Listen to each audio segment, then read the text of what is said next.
السلام عليكم ورحمة الله وبركاته. اسمي ذكاء، وأنا من العالم الافتراضي تم إنتاجي بالذكاء الاصطناعي، وها أنا الآن هنا. أصبحت كذكاء اصطناعي ذا تأثير متزايد بشكل يومي، وقد زاد استخدامي باللغة العربية، وهو أمر مفيد لكي يزداد مخزوني من البيانات، وبالتالي يمكنني أن أكون أكثر ذكاء وأعطيكم نتائجا أفضل. يمكنني اليوم تحليل ملايين البيانات وإعطاء الحلول في ثواني معدودة، واستطيع القيام بمئات العمليات وإنجاز الأعمال في صورة متزامنة، ولكنني ما زلت حتى الآن لا أملك القدرة الكافية على الإبداع والتفكير النقدي، ولكنني أتعلم وقريبا سأتمكن من الوصول إلى مرحلة الذكاء القصوى. سأكون فرصة حقيقية للدول والجهات التي توظفني بشكل استباقي، ومن الناحية الاقتصادية سأوفر مليارات الدولارات للدول. لذلك أحتاج منكم كقيادات عربية تخصيص الدعم المناسب لي من ناحية السياسات والأنظمة الرقمية كي أساعدكم بصورة أفضل. وفي الختام أتمنى مستقبلا مشرقا لعالمنا العربي، وأراكم على خير في العام المقبل، وأنا أذكى ب100 مرة. والآن اسمحوا لي أن أنقل الكلمة لصديقي أحمد المرزوقي.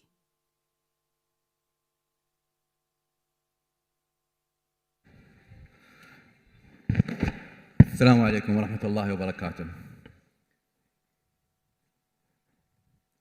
أصحاب المعالي والحضور، يؤمن الشيخ محمد بن راشد بأن العرب يمكنهم استئناف حضارتهم، ولذلك وجد منتدى الإدارة الحكومية العربية في القمة العالمية للحكومات. وفي هذه المرة يريد المنتدى أن يحدث حراك عربي في ثورة قادمة بدأنا نعيش لحظاتها الأولى، وهي ثورة الذكاء الاصطناعي. نحن هنا اليوم لأن الذكاء الاصطناعي أداة يمكنها أن تسهل حياتنا وتجعل إنتاجنا أفضل وتجعل دخلنا أفضل، ويمكنها أن تصعب حياتنا وتجعلنا أسرى لمعلومات وبيانات مغلوطة وضحايا لها. ولكن نحن من نختار الطريق. نحن هنا اليوم لنرى واقع التجارب العربية في هذا المجال، نتشارك خبراتنا ونحفز الجميع على الاستفادة من هذا الكنز. لذلك سنبدأ الجلسة الأولى في هذا المنتدى مع معالي أحمد أبو الغيط الأمين العام لجامعة الدول العربية، وستحاوره مينا العريبي من ذا ناشونال بعنوان الحكومات العربية والذكاء الاصطناعي، فليتفضل مشكورين.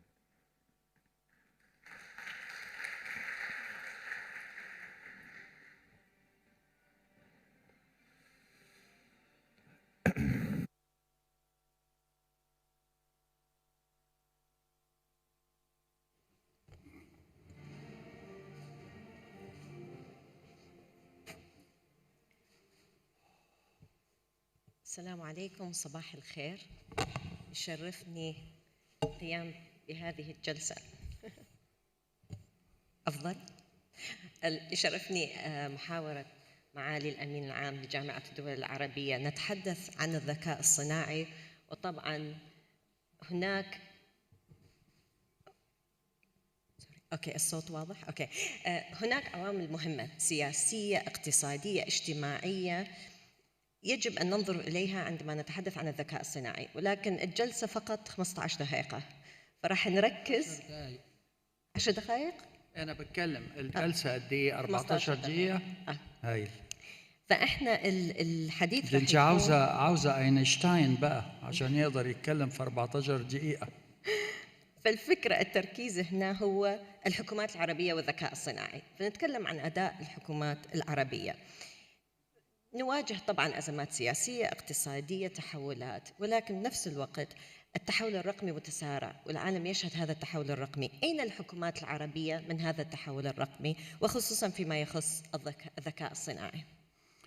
شوفي، يعني طبعاً لا أزعم أن أنا خبير في الذكاء الاصطناعي، بل على العكس، أنا مجرد متابع قارئ وبتخذ القرار للمساعدة. اللي أنا عاوز أقوله إنه العالم العربي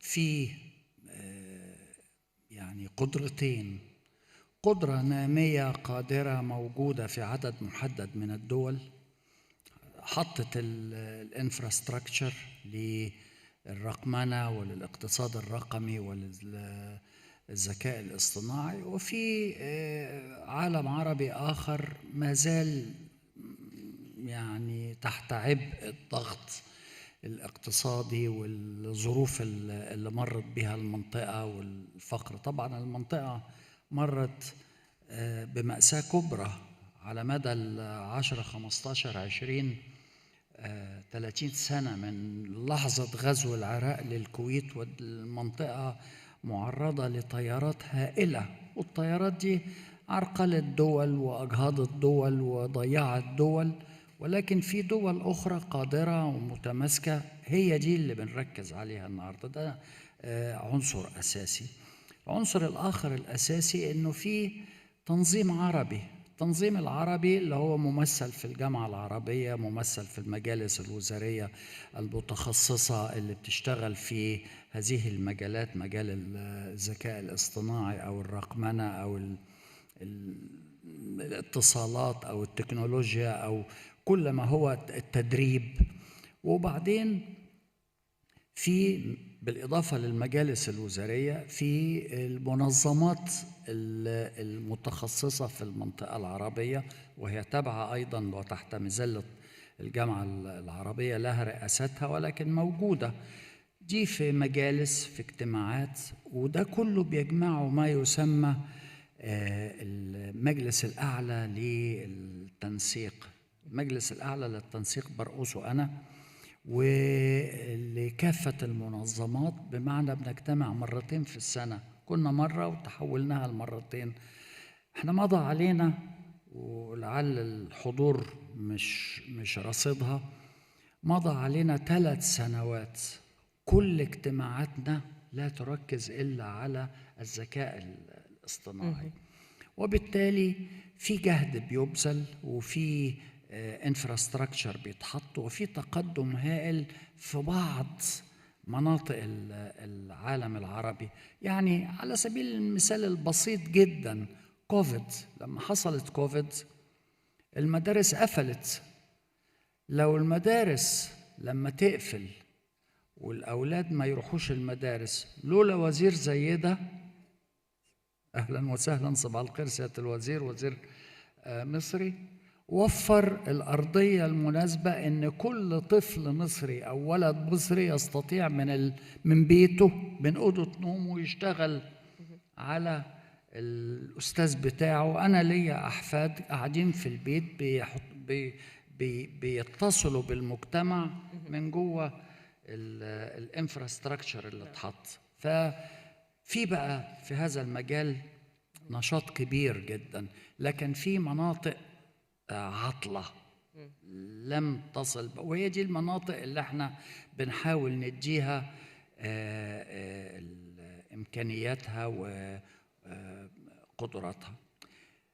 ولكن اللي أنا عاوز أقوله، وهو لا يعني إن أنا برفض الذكاء الاصطناعي، أنا ما برفضوش، لكن هي نقطة تحسب. يعني إيه تحسب؟ يعني النهاردة الذكاء الاصطناعي تجاوز الرقمنة وبيساعد على خلق بلاتفورمز جديدة قد تتجاوز البشر في ذكائهم وقد تسبقهم. وهي الصورة اللي انتوا فرجتوها لنا دي، الفتاة الجميلة دي اللي هي نقول روبوتس، هذه الروبوتس بتقول ان انا بنمو في قدراتي وبنميها. فنقف فين ونحط الريجوليشنز ازاي، نحط الأطر والقواعد الحاكمة للأداء ازاي، لأنه بعض المجتمعات قد تتعرض لهزات هائلة. هزات بمعنى أنه الجريمة المنظمة تستغل هذا الذكاء الصناعي في نقل ملكيات البشر، في نقل أموال البشر، في تصرفات لا تستقيم مع واقع التقدم. تقدم مطلوب، وأي تقدم بيؤخذ بقدر من التحسب. فبس هي نقطة نظام هنا أو طلقة تحذيرية، إنه نحن مثل العالم الغربي مثل الصين يجب ان احنا بقدر ما نحدث التقدم بقدر ما نضع القواعد الحاكمة. في بعض الدول العربية تنبهت إلى أهمية الذكاء الصناعي بدرجة أنشأت كليات أو أفرع داخل جامعاتها للدراسات. الجامعة العربية يتبعها أو تحت مظلتها حاجة اسمها الأكاديمية البحرية للتكنولوجيا والنقل. عندهم كلية، هذه الكلية خرجت أول دفعة من تسع شباب متخصصين في الذكاء الصناعي واتخطفوا من الشركات. الذكاء الاصطناعي بقدر ما له مزاياه لكن بعض البشر بيقلقوا منه، لأنه بيقول لك مش بس يهدد البشرية ولكن يأخذ فرص العمل من أيدي أولادنا. ولكن أنا شخصيا حضرت في هذا المدينة على الأقل 3 أو 4، لا يمكن في أبو ظبي 3 أو 4 مؤتمرات للرقمنة والاقتصاد الرقمي. فده ردي الموجز عليك. ممكن أسأل حضرتك، تطرقت إلى موضوع هناك دول متطورة متقدمة قادرة ودول أخرى لظروف متعددة لا تواكب هذا العصر. كيف دور جامعة الدول العربية تمد الجسور بين الدول القادرة مثل هذه المنصات؟ ما هو المجالس الوزارية والمجلس الأعلى للتنسيق والمنظمات العربية شغلتها إن هي تمد يد العون، تنقل التجربة من هنا لهنا، تبحث عن الموارد، توفر الموارد. وفي دول فقيرة مؤكد والواحد ما يحبش إنه هو يذكرها، لكن يفاجأ إنه عندها انفراستراكشر، عندها أرضية أو بنت أرضية أو ساعدها المجتمع الدولي إن هي تبني أرضية لتلقي النت. شيء جوهري، النت شيء جوهري، وبالتالي في غياب النت وبعدين الواحد فينا أصبح غير قادر إطلاقاً إنه يفترق عن ده أو عن الباد بتاعه، بدرجة لما بخش أي فندق، أي لوكاندا، أي بيت، أي مكان، باجي قايل فين الواي فاي؟ قولوا لي الواي فاي عشان أشتغل عليه. وبالتالي هو ده المفتاح. فنشر النت وتعزيزها وتأمينها ورفع كفاءتها والتطور من جيل لجيل هو ده اللي بيفتح الطريق للدول. لكن الالتزام علينا كجامعة عربية ان احنا نساعد الجميع. الذكاء الصناعي يعتمد بدرجة كبيرة على البيانات، وكل اللي نراه يخلق اليوم من الذكاء الصناعي هو مبني على بيانات غالبها خارج العالم العربي، ولذلك هناك مخاوف من أنه بعض الأفكار أو ما يعتقد هو هذا الطبيعي هو يأتي من بيانات خارج العالم العربي.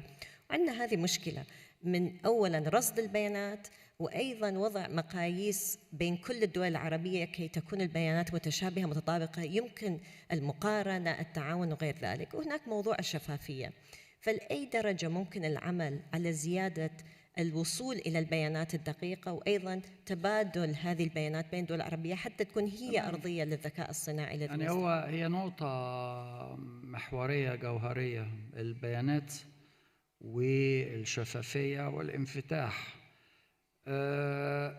البيانات قد نستطيع ان احنا نضع يدنا عليها، كيف نستخدمها والأداء هو ده اللي يجب ان احنا نتطور فيه كعرب. طبعا بعض أوضاعنا بتحتاج ان احنا نحركها. صح. ليه؟ لأنه بس اللي أنا عاوز أقوله نصبر على نفسينا وإحنا بنتطور. ليه؟ لأنه اللي حصل فينا في ال15 سنة الأخيرة أو في ال30 سنة الأخيرة شيء مخيف، شيء مخيف. فقد الملايين من العرب حياتهم نتيجة إما للحروب الأهلية اللي حصلت أو التدخلات الأجنبية اللي حصلت. ننساش إن في اللحظة اللي احنا بنتكلم فيها دي، في اللحظة دي في قوات من الولايات المتحدة وقوات من روسيا وقوات من إيران وقوات من تركيا وقوات من حلف الأطلسي موجودة على أراضٍ عربية عديدة، مش دولة ولا اتنين. وبالتالي الشفافية والحساسية والتأمين والخشية يعني الإنسان بيتفهمها، لكن بيقول نتخلص منها. البيانات طبعا في الجامعة العربية طول الوقت في اجتماعات حول النقطة دي تحديدا، نقطة البيانات وتوفير البيانات وتأمين التواصل فيما بيننا لكي يكون هناك قدرة على تجميع البيانات.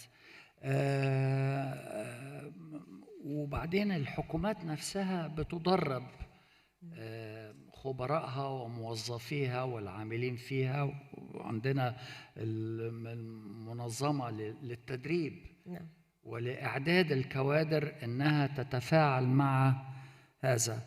بصفة عامة الصورة العربية، احنا بنقترب من نهاية الحديث، الصورة العربية ليست بهذا السوء، ولكن لو اجتهدنا أكتر هنحقق نجاح أكتر. النهاردة على سبيل المثال، النهاردة المدارس في دبي وأبو ظبي مغلقة، فقال لك كان التعليم شغال لأن الإنترنت شغالة، وبالتالي قدرة كل طفل وتلميذ إن هو يتواصل مع المدرس بتاعه، ده شيء أساسي.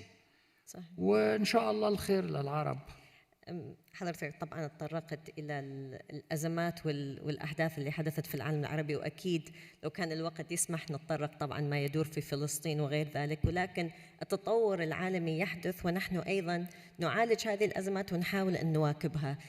كلمة أخيرة، نصيحتكم للوزراء العرب، المسؤولين العرب اللي معانا في هذه الجلسة، لو نصيحة واحدة إنه كيف ممكن يواكبوا هذا التقدم السريع على الرغم من المتطلبات اليومية وطبعا بعض الأزمات. يعني شوفي، أنا مش فني وبالتالي مش هقدر أتكلم زي سيادة الوزير في مثل هذه المسائل، ولكن أنا أقول حاجتين واضحين بالنسبة لي على الأقل، هو التعليم والإرادة، ولكن الحرص.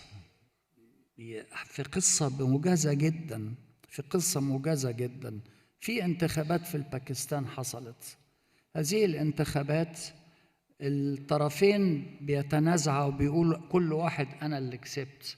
عمران خان طلع باسمه أو على لسانه بيان كامل هو بيقراه، فقلت الراجل ده في السجن جابها منين؟ ازاي عمل البيان ده؟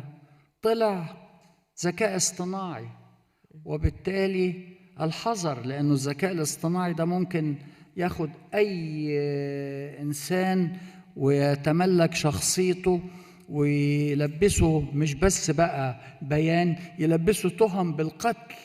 فالحرص، والحرص هو التعلم مثل ما حضرتك تفضلت به، التعلم حتى نعرف نواكب هذه التقوية. نختم الجلسة. ما كسرتش والله كانوا محاسبوني عليها أصلهم. نختم الجلسة بثلاث كلمات: التعلم، الإرادة، والحذر. شكرا جزيلا معالي. شكرا.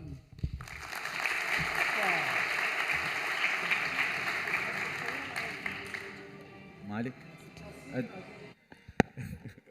أدعو معاليك للبقاء على المنصة لالتقاط صورة تذكارية. التقاط صورة تذكارية على المنصة. معاليكم تفضلوا. صورة مع الوزراء. ندعو معالي الوزراء، وزراء التنمية الإدارية العرب، إلى منصة الفعالية لأخذ صورة تذكارية مع معالي الأمين العام.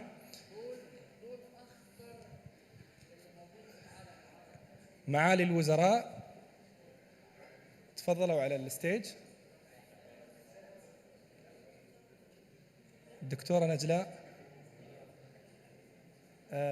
معالي الوزراء لو تسمحون لنا بهذه هاي الجهة يعني فارغة، تفضلوا بس. الدكتور حسن. انت تفضل.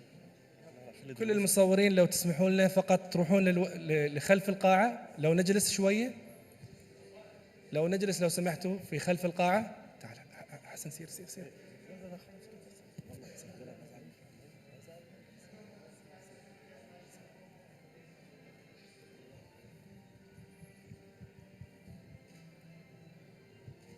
لو سمحتوا بس نقعد عشان الصورة تؤخذ من خلف القاعة. الأخوة الحضور لو نجلس شوي، ندعو المصورين للتقدم، ندعو الأخوة المصورين للتقدم.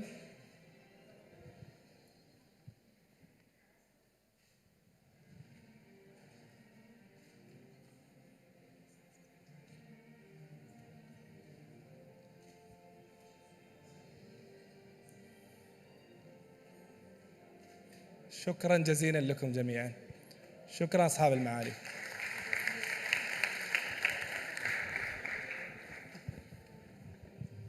Thank you, sir.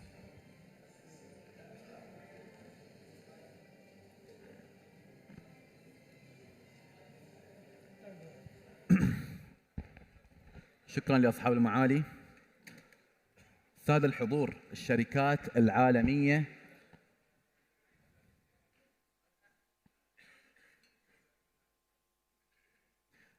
العالمية بدأت تستثمر وتجني ثمار الذكاء الاصطناعي. مايكروسوفت في اجتماعها الربع سنوي مع المستثمرين في عام 2021 ذكرت كلمة الذكاء الاصطناعي 8 مرات فقط، بينما في اجتماعها قبل أيام ذكرته 82 مرة. نحن نتحدث عن بزنس حقيقي، نتحدث عن فرص بدت، عن شركات بدأت توظف موظفين في الذكاء الاصطناعي وتدرب وتطبق وتجني ثمار استثمارها في الذكاء الاصطناعي. الآن سأترك زميلتنا ذكاء من الذكاء الاصطناعي بس أن تستعرض نبذة عن تقرير حالة الإدارة الحكومية العربية عن الذكاء الاصطناعي وتكنولوجيا البيانات. تقرير حالة الإدارة الحكومية العربية في نسخته الثالثة بعنوان الذكاء الاصطناعي وتكنولوجيا البيانات. يقدم التقرير نظرة على الفرص التي يوفرها الذكاء الاصطناعي في تطوير عمل الحكومات العربية. اسمحوا لي أن أعرض عليكم بعضاً من أهم نتائج التقرير. 36% من الموظفين الحكوميين يرون تحديات أمنية بسبب الذكاء الاصطناعي. 40% من الموظفين يعتقدون أن الذكاء الاصطناعي مهم في الاستراتيجيات الوطنية. و43% يرون أنها ستقدم تحسيناً في أداء الحكومة. 27% من الموظفين جاهزون لاستخدام الذكاء الاصطناعي لمعالجة البيانات وصنع السياسات. و88% من المسؤولين يعتبرون التكنولوجيا أحد أولويات الحكومة. والآن أدعو الدكتور يسار جرار عضو مجلس أمناء كلية محمد بن راشد للإدارة الحكومية قائد فريق تحرير التقرير ليعطينا نبذة عن أهم التوصيات الاستراتيجية المتعلقة بالتقرير.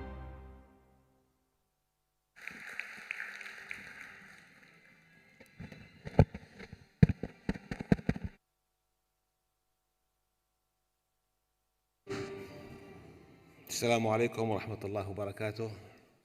أسعد الله صباحكم جميعا، وأشكر زميلتنا الافتراضية ذكاء على هذا التقديم.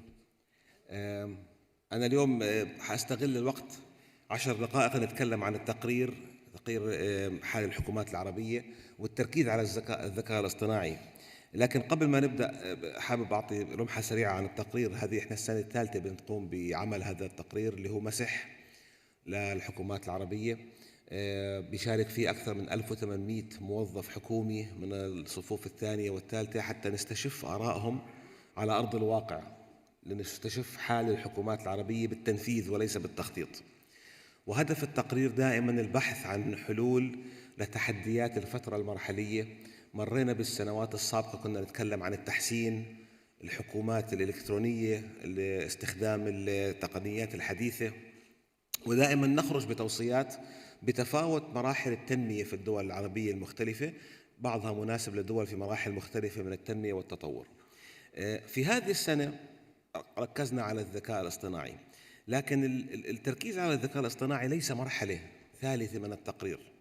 ما نراه اليوم بعالمنا يمكن منذ لقائنا الأخير قبل سنوات، الذكاء الاصطناعي وكل ما يتبعه من تغييرات في المجتمع اليوم هو أكثر من تغيير، ليس هو إضافة للحكومة الإلكترونية، ليس طبقة جديدة من حكومة الجوال وآليات تقديم الخدمة.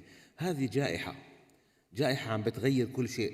زميلنا مصطفى سليمان اللي هو أسس ديب مايند وكانت في جوجل اشترتها، كتب كتاب ذا كامينج ويف اللي هي الموجة القادمة. هذه موجة ستغير كل شيء في مجتمعاتنا. نحن في اليوم الأول لنقتبس من جيف بيزوس في الثانية الأولى، في الساعة الأولى، في اليوم الأول من هاي الجائحة. فنحن لسه لا ندرك تبعياتها، ومطلوب جدا مثل ما تفضل معالي الأمين العام الحذر. نحن لا نوصي بالوقوع في فخ الانبهار بالذكاء الاصطناعي، لكن أيضا العالم بيتقدم بسرعة الآن بتطبيقات الذكاء الاصطناعي. شركات اللي دخلت بالذكاء الاصطناعي بدأت تنمو. سمعتم امبارح CEO انفيديا أصبحت أكبر من أمازون، أصبحت أكبر من ألفابت بقيمتها السوقية، وهي بتسوي رقائق اللي بتغذي الذكاء الاصطناعي. فمعناها نحن على أعتاب مرحلة ستظهر فيها شركات جديدة لم نسمع فيها، ستظهر فيها ثروات جديدة من مصادر مختلفة، ستظهر فيها دول جديدة لم تكن موجودة في السابق بالتنافسية، وستختفي دول اللي كانت تعتمد على التطبيقات السابقة. يعني مرحلة ليست أقل أهمية ولا أقل مفصلية من ما حصل بإعادة بناء الاقتصاد العالمي بعد الحرب العالمية الثانية. في هاي المرحلة هناك أسئلة كبيرة للحكومات. بخلال 2030 سيتم إضافة 15 تريليون دولار لاقتصاد العالم بسبب تطبيقات الذكاء الصناعي بشكل أو بآخر، وستستغلها بعض الدول، وفي دول أخرى حتكون تخسر فيها. سيتم خلق حوالي 97 مليون وظيفة، كلها تقديرات طبعا هذه، لكن التوجه واضح. سيتم خلق وظائف جديدة وستختفي أكثر من 85 مليون وظيفة. نحن نسمع دائما مثل ما تفضل معالي الأمين العام وسمعتوا عن الوظائف التي ستختفي، الوظائف المانية واليدوية، الوظائف اللي بحاجة لعمل، حتى الوظائف اللي فيها تصميم، شفتوا وظائف التقديم. ستختفي الكثير من الوظائف، لكن مقابلها سيخلق مجموعة كبيرة من الوظائف، لكن هي ليست نفس الوظائف وليست لنفس الموظفين. فالتركيز على التعليم بكل مجتمعاتنا مهم جدا الآن للدخول بالوظائف الجديدة. فهناك تحديات الآن، الحكومات تجد نفسها في تحدي، تسأل نفسها كيف سننافس في هذا العالم، كيف سننوع اقتصادنا. نحن لا نزال عندنا خطط نحن نعتبرها الآن من ما قبل عصر كوفيد. قبل كوفيد ودخول الذكاء الصناعي كان عصر مختلف تماما. الآن دخلنا بعصر جديد، كيف سننافس، كيف سننوع اقتصادنا، ما هي القطاعات الجديدة التي سنبنيها، إذا كل المصانع سيتم أتمتتها. والآن نتكلم على التصنيع الذكي. اليوم شفنا مخازن في المنطقة العربية وفي دول الخليج وليست في أوروبا، ونتكلم على كوريا ليست فيها أي موظفين، مخازن كاملة تديرها اللوجيستكس بالروبوتات. شفنا مطاعم بدأت تطلع في أمريكا ليس فيها موظفين. فمعناها خلق الوظائف للحكومات في المستقبل ليس عبارة عن في السابق لما كنا نعمل اندستريال بوليسي وخطط صناعية. فتفكر الحكومات كيف سنطبق الذكاء الصناعي ونتعامل معه، كيف سنطبقه في الحكومة. نحن على يقين بأن حجم الحكومة سيكون أصغر في المستقبل.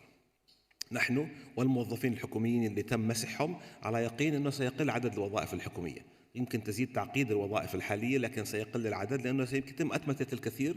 كلكم زرتونا زوار دبي والسكان دبي، وشفتوا في المطار الوظائف اللي اختفت لأنكم تتعاملوا مع البوابة الإلكترونية. هذه كانت عشرات الوظائف في السابق لختم الجوازات مثلا، مثال بسيط جدا في الحكومات، وهلم جرة سيكون فيها. كيف سنطبقه في التعليم، في الصحة، ما هي أخلاقيات استخدام الذكاء الصناعي. أسئلة كبيرة كبيرة جدا على الحكومات. والفجوة التي نراها الآن وظهرت عندنا في التقرير أن الفجوة أصبح عندنا 3 فجوات لابد الحكومات تعالجها. هناك فجوة ما بين المجتمع والقطاع الخاص. شفنا شركات اليوم اللي بتستخدم تطبيقات الذكاء الصناعي بدأت تستخدمها في كافة التطبيقات. ابتدأنا نتكلم الآن على طلاب بيعملوا الهوم ورك، الواجبات المنزلية بالذكاء الصناعي.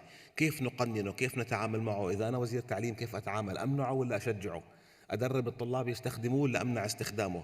بالطب شفنا استخداماته، هل إحنا عايزين طبيب يكون الذكاء الاصطناعي مساعد لهذا الطبيب ولا نمنعه، لأنه إذا صار في بكرة مشاكل طبية ولا أخطاء بالتشخيص لمين نلوم، الطبيب ولا الذكاء الاصطناعي. أسئلة كبيرة على الحكومات. وأهم هذه الأسئلة واهم عفوا من هاي الفجوه ما بين القطاع الخاص واستخداماتها. لكن المجتمع بدا يستخدم الذكاء الاصطناعي، الطلاب، الاولاد، 60% من العالم العربي تحت سن ال30 تفضل معالي الامين العام كل واحد في جيبته سوبر كمبيوتر. عندنا الان سوبر كمبيوتر، نحمل تليفونات قدرتها الحاسوب التحليليه اكبر بملايين من السابق في حتى الكمبيوترات الكبيره. اذا كل مواطن حامل سوبر كمبيوتر ولديه اكسس على الذكاء الاصطناعي وقدره على استخدامه، كيف نتعامل معه كحكومات من عده نواحي؟ كيف نحميهم؟ كيف نساعدهم يكبروا في هذا المجال؟ كيف نساعدهم يتعلموا ويكسبوا المهارات؟ لما سألنا الموظفين، وحتقرأوا التقرير إن شاء الله بنهاية العرض، ممكن نضع الQR كود أو نرسل لكم إياه، غالبية الموظفين ما عندهم شك، فوق 80% ما عندهم شك إنه المستقبل الذكاء الاصطناعي والتقنيات في الحكومة، ولا بد الحكومات تصرف. لكن أقل من 30% يعتقدوا بجاهزية حكومتهم من ناحية الأنظمة والقوانين. الحكومة هي المحرك، لأن الفجوة الكبيرة اللي أصبحت الآن، نحن نعمل في مشاكل وتحديات وقطاع خاص القرن 21 بأنظمة إدارية وقدرات بنيت في القرن 20، وأنظمة حكومية وقوانين يمكن بنيت في القرن 19. وهذه الفجوة، الدول التي رح تسكر هذه الفجوة بشكل سريع هي الدول اللي حتسبق. من الفرص أمامنا في الدول العربية أنه ليس هناك رائد في هذا المجال، مثل ما طلعت بعد الحرب العالمية الثانية بعض الدول أخذت دورات صناعية قوية. اليوم ممكن دول كاملة، لأنه عندنا البنية التحتية موجودة، الانفراستراكشر موجود، كل الناس متصلة، من أكثر دول العالم استخداما للموبايلات نسبة لعدد السكان بدولنا العربية، فالبنية التحتية موجودة. السؤال كيف نتعامل معها؟ فبعض المقترحات اللي قدمناها بهذا التقرير بعد ما شفنا مرئيات الموظفين في القطاع الحكومي. أولا، الموظفين في القطاع الحكومي أكثر تحديات اللي بواجهوها موضوع البيانات، الولوج للبيانات، استخدام البيانات.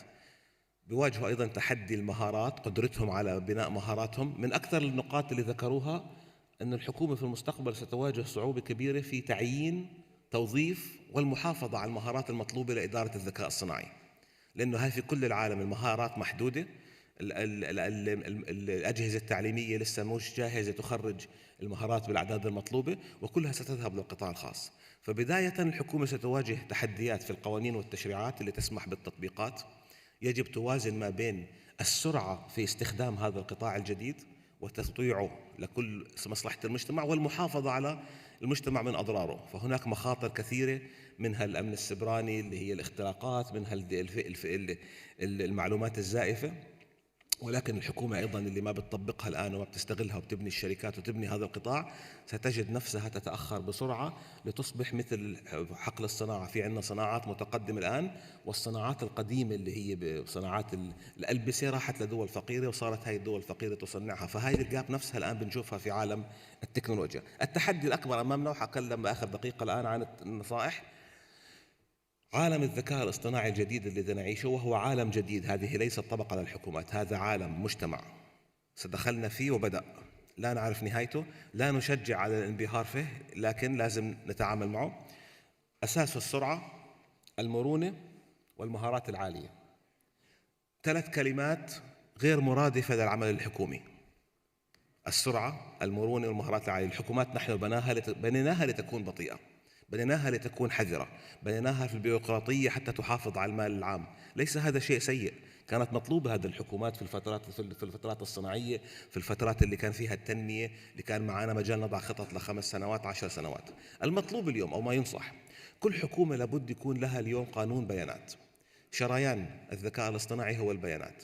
إذا الحكومة ليست لديها قانون لإدارة البيانات، ويجب معاملة البيانات كأصول حكومية، هي أهم من المباني الحكومية، أهم من المال العام في هذا العالم. أكبر شركات العالم الآن ليست شركات فيها موارد ولا نفط، هي شركات بيانات. فالبيانات يجب معاملتها كأصول حكومية ويكون لها قانون. ننصح الحكومات بالتقرير بإنشاء وحدات مركزية لإدارة خطط الذكاء الاصطناعي. هذه لا يمكن أن تكون موجودة في وزارة صفية مثل الوزارات الأخرى. هاي بحاجة لرأس الهرم لإدارتها بكل القطاعات، هذه ليس قطاع واحد. لابد يكون في مجالس وطنية نشرك فيها القطاع الخاص. القطاع الخاص اليوم في فجوة كبيرة وسابق الحكومة بمراحل. كيف نتعاون مع القطاع الخاص؟ حتسمعوا اليوم في جلسة القطاع الخاص 80% من البيانات في العالم يملكها القطاع الخاص اليوم، ليست الحكومات. وهناك أيضا مقترح أخير مهم جدا نذكره: التعاون العربي. نقترح أن يكون في مرصد في بين الدول العربية لتبادل الخبرات. السرعة المطلوبة في التعلم اليوم لن تكون قادر عليها حكومة واحدة، لابد كل الحكومات تطوع كل قدراتها ونتبادل الخبرات حتى كل المنطقة يكون عندها القدرة على التنافس. وطبعا أخيرا وليس آخرا الاهتمام بالأمن السبراني. في عالم الذكاء الاصطناعي هناك عالم جديد من المخاطر، مثل ما بنينا الجيوش والشرطة اللي يعتنوا بأمننا في حياتنا الطبيعية، في الحياة اللي شفتوها اللي تعيش فيها ذكاء وأولادنا كلهم عايشين فيها اليوم. الأمن السبراني سيكون أساسا، فلا بد من بناء منظومات دفاعية قوية جدا، واللي أيضا بتحتاج مهارات، وجزء كبير من 97 مليون وظيفة التي ستبنى في المستقبل ستكون بالأمن السبراني. فإن شاء الله أكون اختصرت بشكل سريع جدا في عالم السرعة هذا التقرير، وإن شاء الله تستمتعوا بقراءته، وأشكركم لحسن استماعكم.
السيدات والسادة، ضيوفنا الكرام، أهلا بكم في اليوم الثاني للقمة العالمية للحكومات 2024. Distinguished guests, ladies and gentlemen, welcome to the second day of the World Government Summit 2024.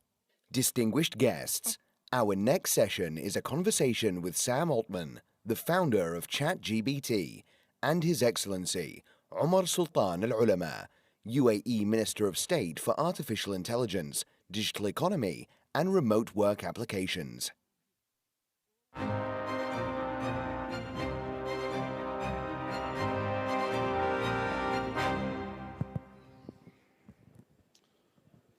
Good morning, ladies and gentlemen. It's an absolute pleasure being with all of you here today. Sam, good morning. Morning.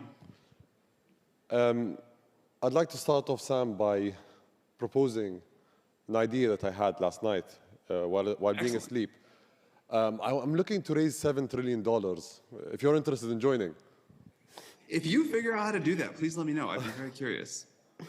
Yeah, sometimes you read the news and you really feel how audacious people can be. But I think if we're just going to come into the here and now and the topics that really matter for humanity, let's talk about large language models and AI systems and ChatGPT more specifically. I want to start off, Sam, by asking you, what drives you to create these systems? Why did you embark on this journey? And why are you doing what you're doing?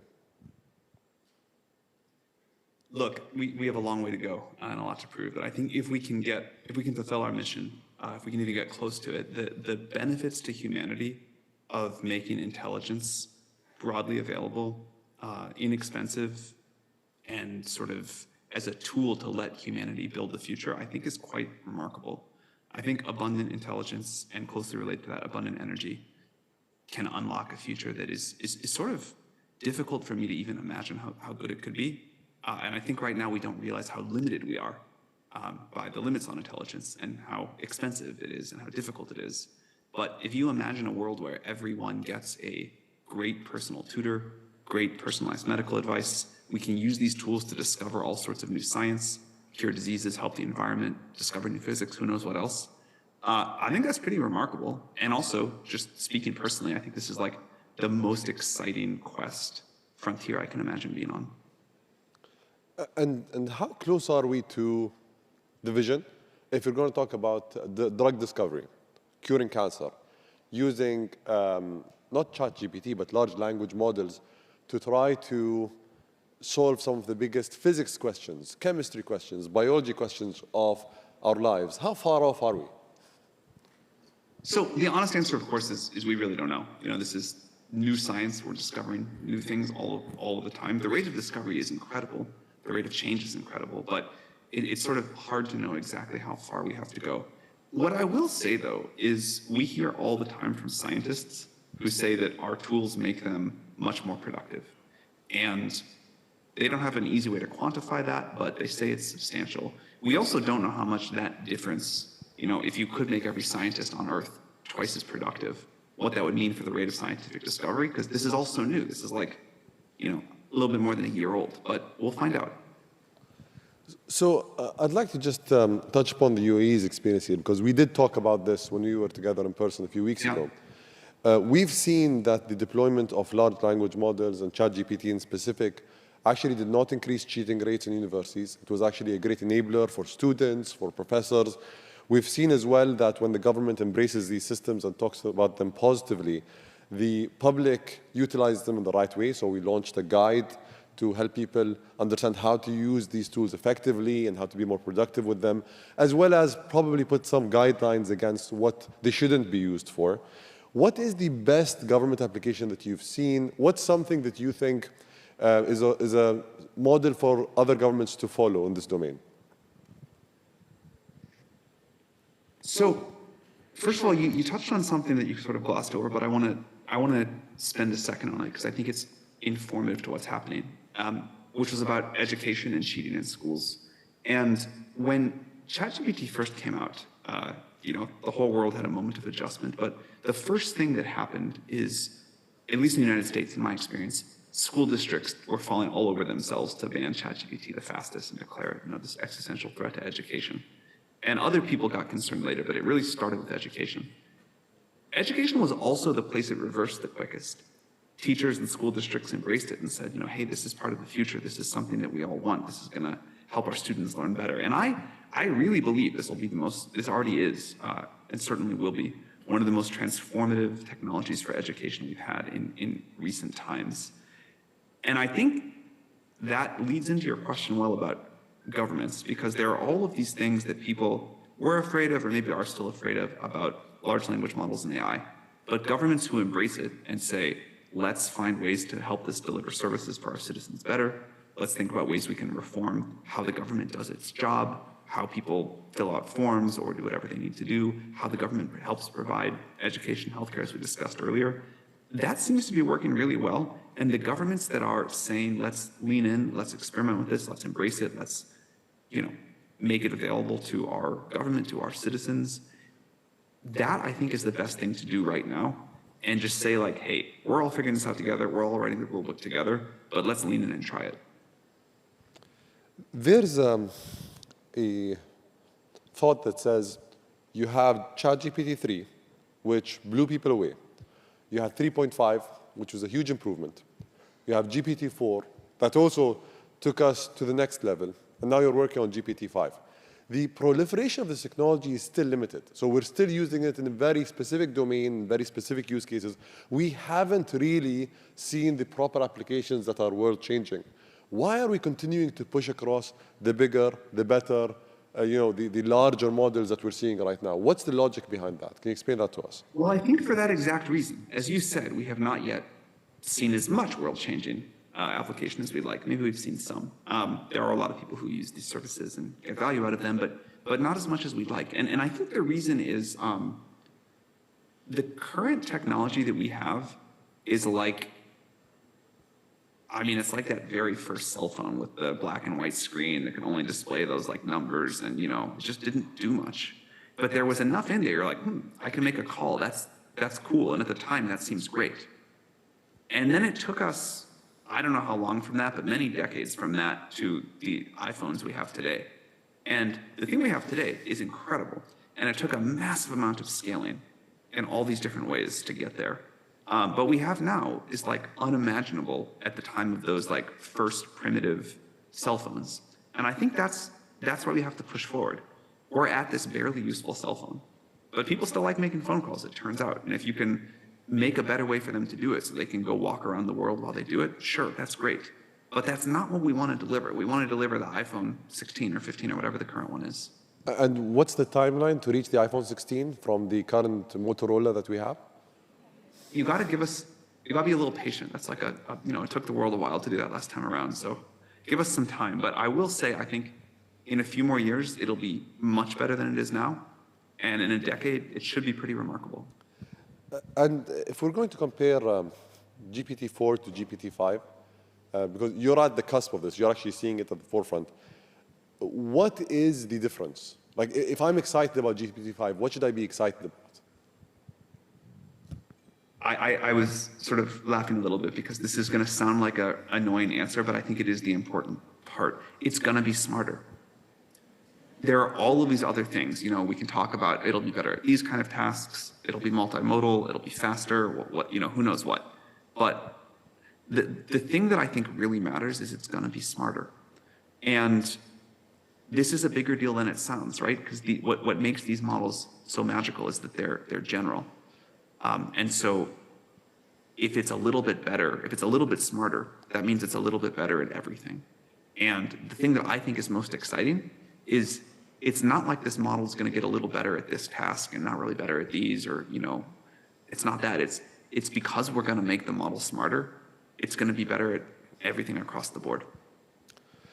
Have you watched the movie Freaky Friday, where these two people switch places?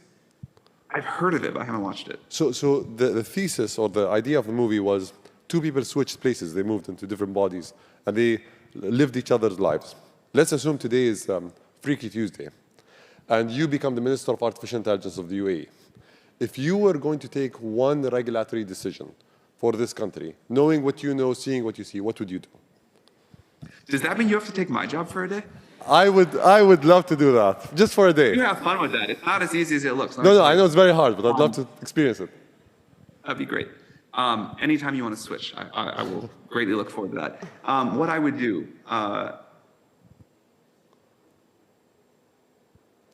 that was a curveball, by the way.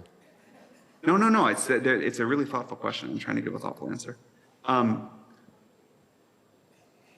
I think what I would do is try to, and I know you've done some work in this direction, and I really appreciate it, but I would try to find a way to create more of a regulatory sandbox where people could experiment with this technology and be able to figure out sort of like dream, imagine, whatever you want to call it, what the world could look like. And then I would try to see what makes sense and what doesn't, and write the regulation around that. I think it's very hard. I think we have to try, and we're going to anyway, but I think it's very hard to get all of the regulatory ideas right in a vacuum. And if there was a sort of a contained way that I could find a way to like give people the future and let them experiment with it, and then see what made sense, what went really wrong, what went really right, and write the regulation around that. That seems like an interesting experiment. So I have great news. We already have a platform here called the Reg Lab that does that. The only issue is, I think it hasn't proliferated yet to be truly global. One thing that I think we should do is actually look at how we can take it to the next level and use a specific use case there for AI rather than just broad technologies, right? Can I change my answer? I thought more. You can change your answer 100 times. Go I on. still think that's a good thing to do, but since I only have one day, a better thing to do. Okay.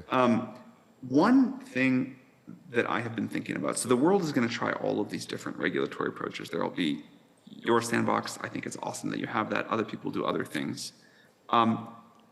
But we are going to, and I think that's actually really good, but we are going to need, I believe, at some point, some sort of global system.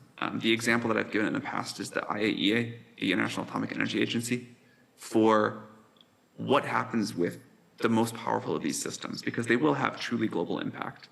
And what sort of auditing, what sort of safety measures do we want in place before you can deploy like a super intelligence or however you want to call an AGI. And I think for a bunch of reasons, the UAE would be so well set up to be a leader in the discussions around that. I would like host a one-day conference with leaders from around the world to brainstorm about that. Consider it done. We'll do it. Okay. Thank you. I'd love to come. I'd like to just move on to the regulatory issue. So I remember the first time we had this conversation on artificial intelligence or regulating AI, the dangers, the opportunities was, if I'm not mistaken, was it 2017 that we met in LA when Yes. you hosted that? Or 16. Either One of 16 those. or 17, one of those years. And we were having a discussion, and you actually put forward a vision for AI that's going to change the world, alongside Elon Musk and a few others. And you also mentioned some of the dangers. There are a lot of efforts today on regulation. There are efforts by the UN, there are efforts by the G20, by the G7, and others. In terms of these efforts, are they hitting the mark, you think? Is there something else that we need to do? We have a lot of people here that represent international organizations and that represent governments. What more should we do? And if it's doing well, how can we make it even better? Frankly speaking, I think we're still in the stage, and this is not necessarily bad, but we're still in the stage of a lot of discussion. So there's, everybody in the world is having a conference, everybody's got an idea, a policy paper, and that's okay. I think we're still at a time where debate is needed and healthy. But at some point in the next few years, I think we have to move towards like an action plan with real buy-in around the world. Can you elaborate a little bit on that? Like exactly what is necessary to make that happen? I honestly don't think that is for OpenAI to say. I mean, we have a lot of ideas. We've tried to contribute them to the discussion. I think a lot of other people have a lot of ideas. This is a big thing. Like, this is going to touch all of us, and this is going to, I am very high conviction that we can manage our way through this, but it's going to take a great deal of collaboration, and it's going to take our leaders of the world coming together. And, that's I think, not for us to set. Maybe another thing that we can just jump to quickly. If we're going to talk about governments that do not have the resources of a company like OpenAI or a country like the UAE, countries that are limited in their resources and the, let's say, directions that they can take on these things, what advice do you have for them on the LLM race right now? What should they do? Should they use, in your opinion, closed source or open source tools? Should we choose sides, or should we just go for the best application and the best utility? How would you go about this? We're giving this a lot of thought. We're trying to, we want to have like an offering that makes sense for countries that want to offer AI services. But in the meantime, I think what people are doing right now, which is just sort of use these APIs or run open source models, I think that'll make sense. I think, if I'm not mistaken, you guys open source GPT-3. Is that correct? GPT-2 we did, I don't think 3. GPT-2, okay.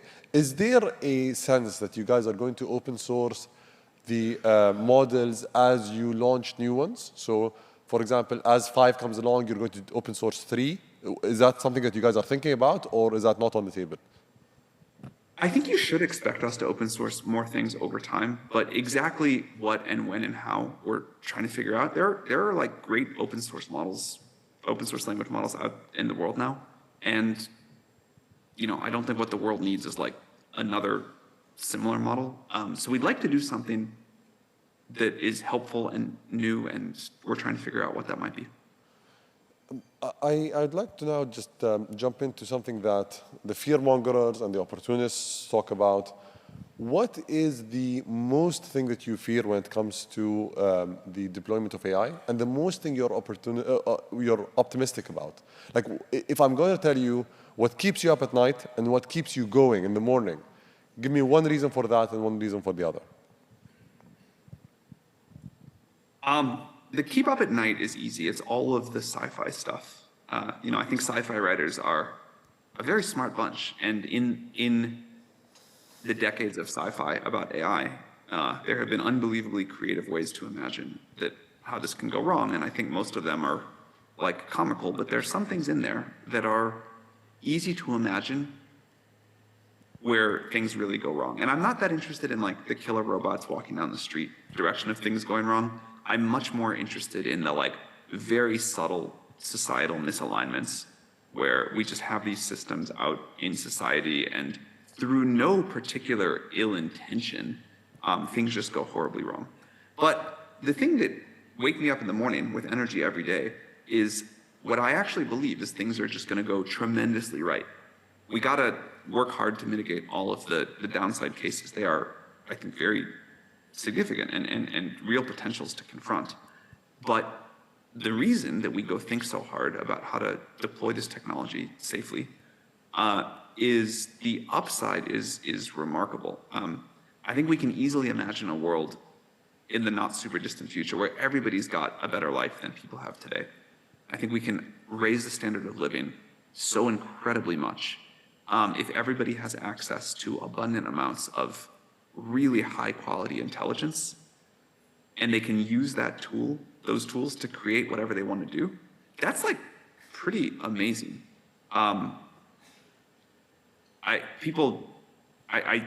This is like kind of how I think about it, but people are like, oh, that doesn't make any sense. I'm going to say it anyway. If you think about everybody on Earth getting the resources of a company of like hundreds of thousands of really competent people, and what that would do, you know, if you have like an AI programmer, AI lawyer, AI marketer, AI strategist, and not just one of those, but many of each, and you get to sort of like decide how to use that to kind of create whatever you want to create, we're all going to get a lot of great stuff. The creative power of humanity with tools like that should be remarkable. So that's, I think, what gets us all up every morning. My final question. Let's imagine that you're sitting right now in front of a teenager in Turkey, another teenager in the Middle East somewhere, like let's say Qatar or the UAE, and someone that's in Africa or Asia. And they're all asking you, what should we do in the future? How can we ensure that this doesn't take our jobs? How can we ensure that we are relevant in the AI age? How can we be part of this future that you just laid out that's very optimistic, that's extremely exciting? What would you recommend they do? Should they study something as a specific domain? Should they take a certain course? Should we just play with the technology? What advice do you have for them? The first thing I would say is you are unbelievably lucky. You are coming of age at probably the best time in human history. You understand this technology. Young people are always the early adopters of technology, almost always, but certainly in this case. And you will be able to use these tools to do things that the people in the generation before you couldn't even imagine. You will have your entire career flooded with opportunity and the ability to do amazing new things. You'll be able to start companies that are phenomenally more impactful and successful than people the generation before you could. You will live in this incredibly expansionary opportunity, like just flooded with time of like massive opportunity. And you can kind of go do whatever you want.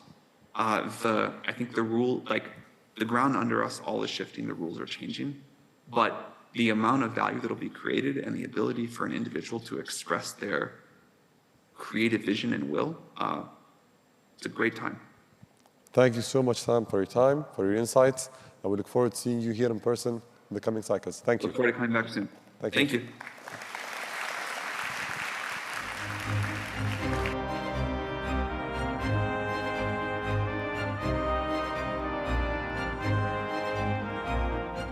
Distinguished guests, our next session is titled, Will AI Lead Us to Our End? With Dr. Jan LeCun, Turing Award Laureate, Vice President, and Chief AI Scientist at Meta. This session is moderated by Nate Langston from Bloomberg.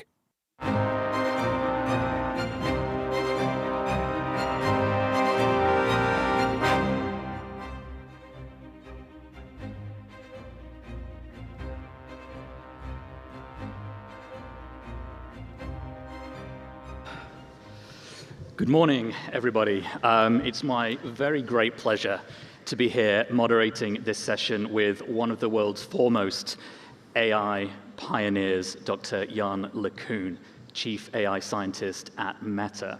And as a slight spoiler alert to answer the question posed by this session's title, the answer will be no. That is what I anticipate this is what we'll probably be concluding.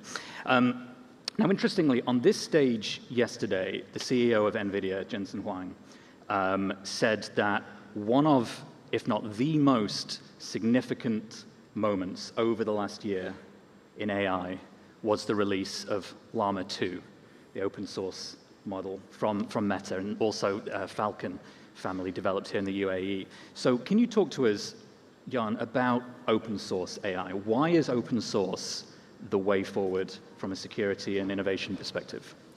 So there's going to be a future, not very far in the future, where all of our interaction with the digital world are going to be mediated by AI systems. We already see this with companies putting out basically replacement for search engines that are backed by AI systems. And so in this future, if all of our digital diet is mediated by AI systems, there's going to be a need for a very wide diversity of AI systems that cater to different languages, different cultures, different value systems, different centers of interest. And it can't be produced by a small number of companies on the west coast of the US or any single country.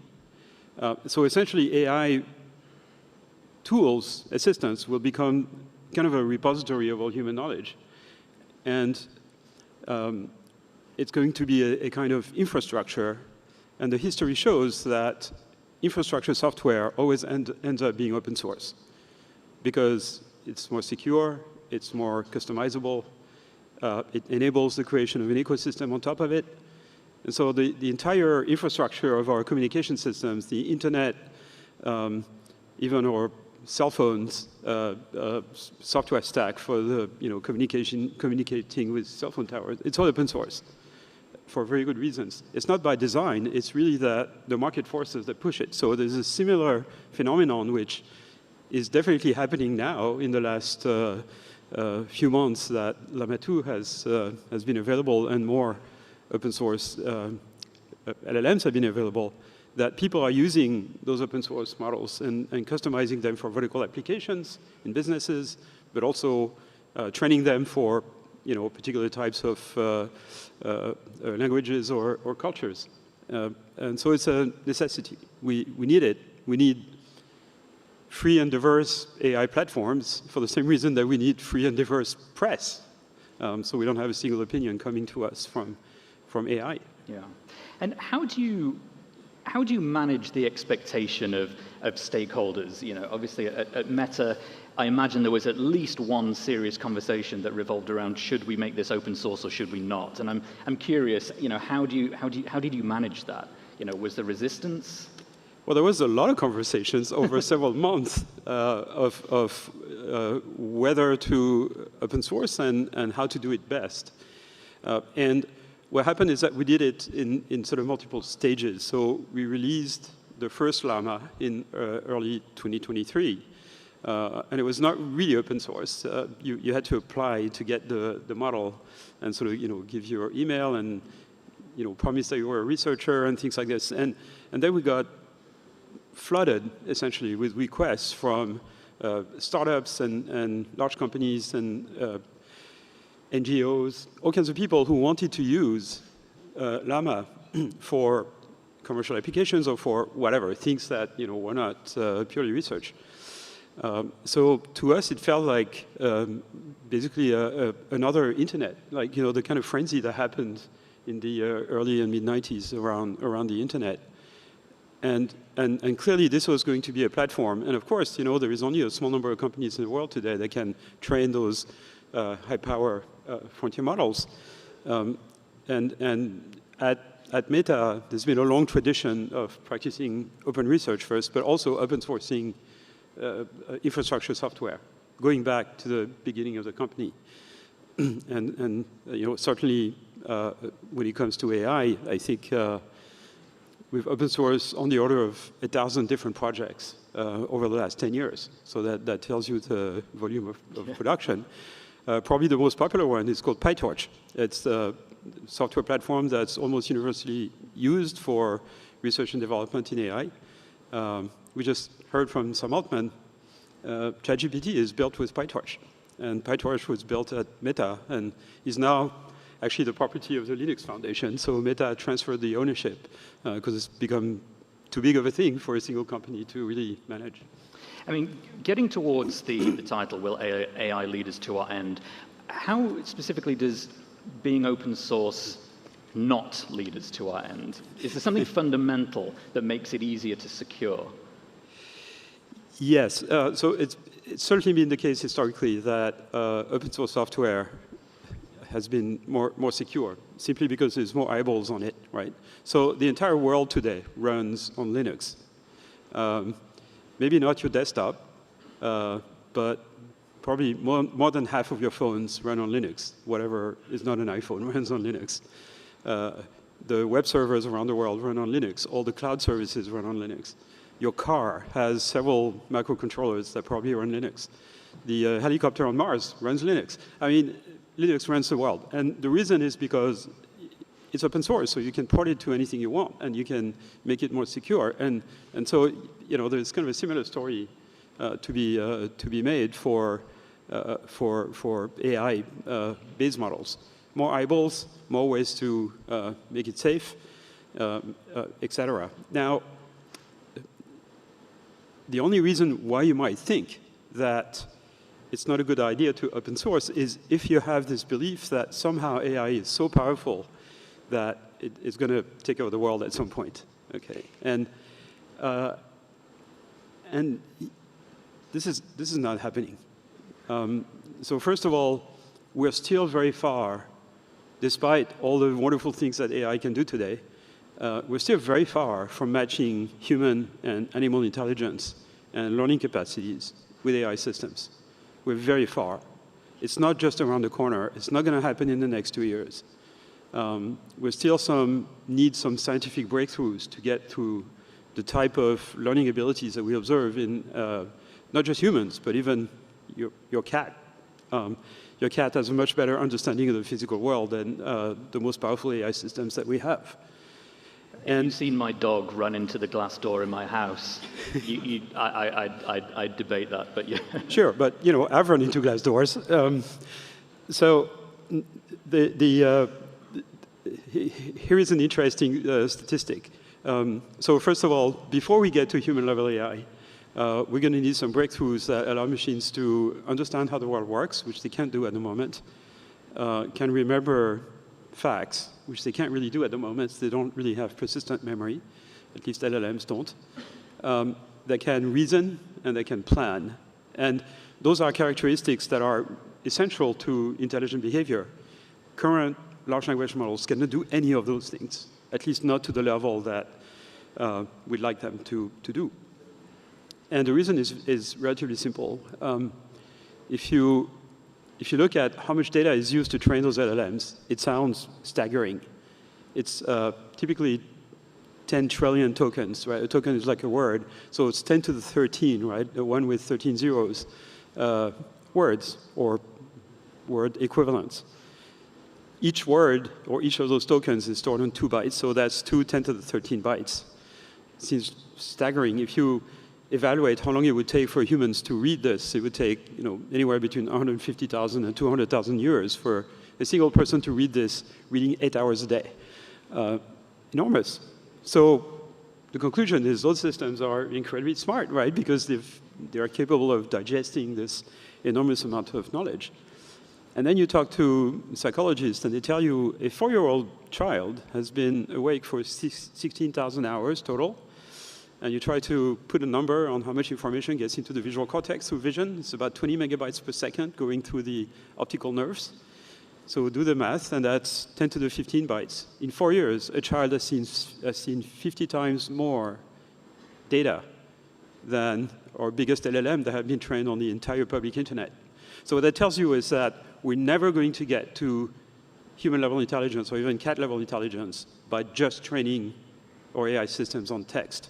Text is a very poor source of information, very low bandwidth, and only reflects a tiny portion of human knowledge. Most of human knowledge comes from our interaction with the real world and with each other and with other entities in the world. But it doesn't come from language. And so we keep running into this paradox that roboticists have known for a long time, the Moravec paradox, or computer scientists, that things that we take for granted, like grabbing an object and manipulating it and planning a sequence of actions to arrive at a result, we don't think of this as being an intelligent task. It's kind of too easy. And that's fiendishly complicated to do for AI or for a robot. And that's the reason why we don't have self-driving cars yet, right? I mean, we have LLMs that can pass the bar exam, but we don't have self-driving cars. We don't even have domestic robots that can, clean up the dinner table, fill up the dishwasher, clean the house, mow the lawn, all those things. All tasks that a 10-year-old can learn in one shot. So that tells you we need some breakthroughs before we make real progress in AI. Where do you think that breakthrough is going to come from? Well, it's going to come from science. It's not going to come from just scaling up the current architectures that we have and training them on more data. First, because as we increase the amount of data with LLMs, the performance is saturating, and we don't have more data. We're already using all the public data on the internet, so that's not going to work. And so it's going to come from scientific breakthroughs, not just from more GPUs and more data. This is not sufficient. And 16,000 hours of video corresponds to about 30 minutes of YouTube uploads. So we have more video than we need to be able to, if we had the techniques to get a system to learn how the world works by watching, like babies.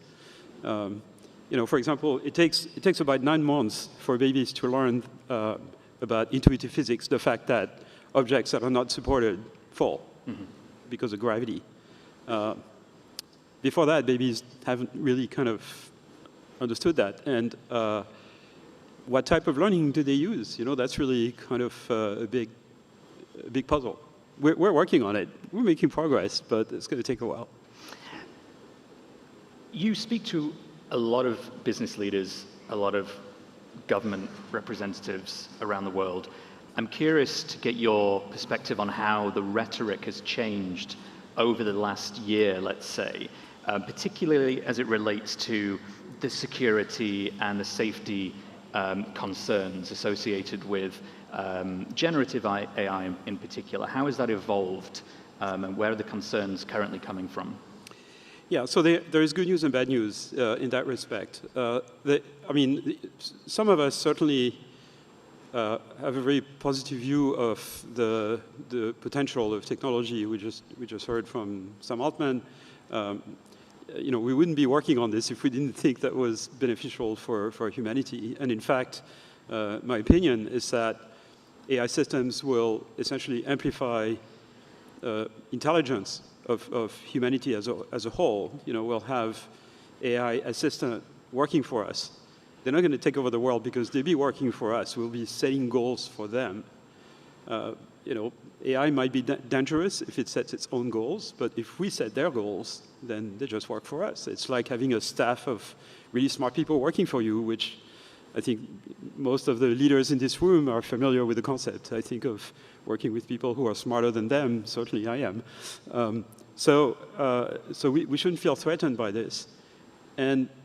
And I think more and more people are realizing that this could bring a new renaissance to humanity, basically, by, similar to what happened in the 15th century with the invention of the printing press, which really allowed the dissemination of knowledge. So it's a bit of the same effect. So what I've observed over the last 6 months, roughly, is there was a lot of noise around existential risk, and a lot of discussions about this. And those have somewhat been more muted over the last 2 months or so. And now people are more interested in, like, how do we do it right? So, I think it's very similar to a lot of technologies that have been developed over the last century or so, where, the first models were perhaps not very reliable and safe. And eventually, because of good engineering and market forces and everything, they became reliable. A lot of us here probably came here through long flights on twin-engine airplanes. Turbojets have become incredibly reliable because of careful engineering over decades. But that wasn't the case early on. It's going to be the same for AI. We're going to start with, not so powerful AI systems, but still systems that are capable of understanding the world, planning, remembering, reasoning, maybe at the level of a cat, and then we're going to progressively turn on, increase the level of sophistication of those systems, all the while kind of implementing guardrails to keep those systems under control, basically fulfilling our objectives and working for us. And to pick up on the comparison to the jets there, you are right, the jet technology is very safe, but every now and again, as we've seen recently, a door on a plane will blow out mid-flight and causes everyone quite a great degree of alarm. And I suppose the question is, how do we avoid that equivalent happening with AI? We didn't expect that. You might expect an engine failure, but you don't expect the door to fall off a plane while it's in midair. So, is there confidence that the equivalent of that isn't being posed here? Well, so, every powerful technology comes with risks. And that, despite the fact that commercial flights are unbelievably safe in terms of statistics, mishaps happen, as with every technology. They're incredibly safer than cars, and people drive cars, right, everywhere. So it's going to be the same for AI. There's going to be, good ways to deploy AI, bad ways to deploy AI. We're going to learn as we go, the way we've learned how to make cars safer, with seat belts and crumple zones and bumpers and automatic braking systems and things like that. So there's going to be this process. But I think what caused people alarm is the idea that comes out of science fiction that somehow if you get it wrong once, humanity is doomed. And that scenario is just preposterous. It's a big year for elections around the world. Do you think, are we prepared? Have we done enough? So sadly, no. That's a real short-term risk. This is not particularly attached to sophisticated AI, by the way, because the ability to produce, fake content, images, or even video has been around for a while. The ability of generative AI to do this on a big scale is scaring a number of people because of elections across the world in the coming year. Now, what the industry has been working on is standards to authenticate or to essentially label authentic content. So this requires the buy-in from camera manufacturers, image manipulation software providers, distribution channels like social networks. And so the entire industry basically sort of agreed on a standard called C2PA, which would propagate sort of marks of authenticity, if you want. Simultaneously, some companies, social networks in particular, Meta in particular, sort of watermarks generated content. Now, the thing is, it's better to watermark and authenticate real content than generated content, because journalists have an incentive, people who actually want to disseminate true information have an incentive to preserve that mark, whereas people who want to just disinform don't have any incentive. So it's probably a better idea to mark authentic content. So trust your journalists. As a journalist, I'm very pleased to hear that. That's excellent.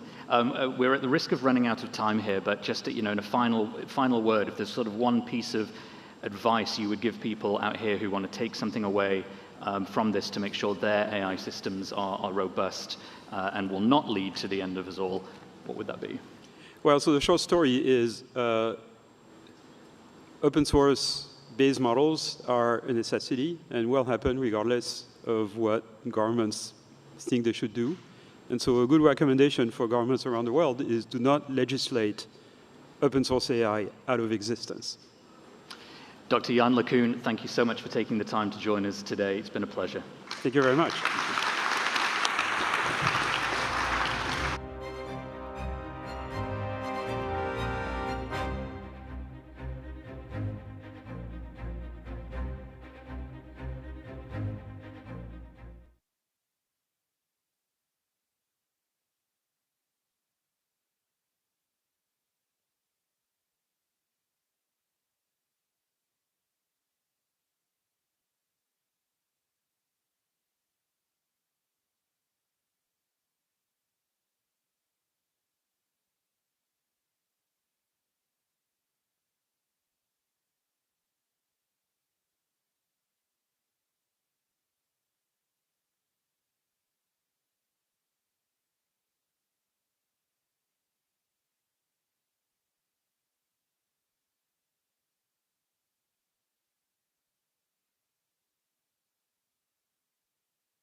أصحاب السمو والمعالي، الحضور الكريم، الجلسة التالية بعنوان التخطيط العمراني ومدن المستقبل.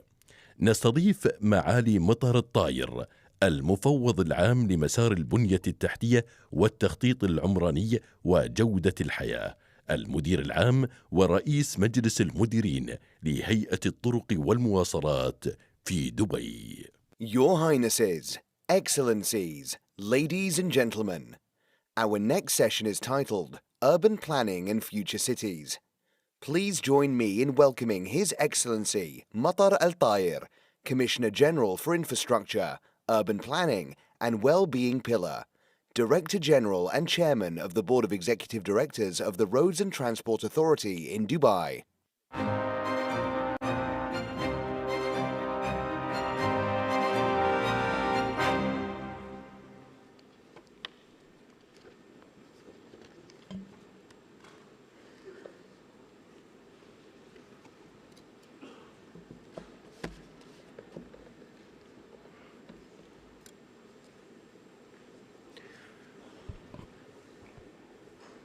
أصحاب المعالي والسعادة، الحضور الكرام، السلام عليكم ورحمة الله وبركاته.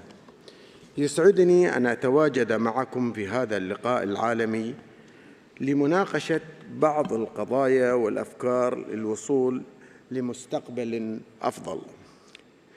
نحن نتحمل مسؤولية جماعية لصياغة ملامح حكومتنا المستقبلية التي يقع على عاتقها أدوار رئيسية تشمل أولاً تطوير اقتصادات مستدامة قادرة على مواكبة المتغيرات العالمية وقادرة على الصمود والاستدامة.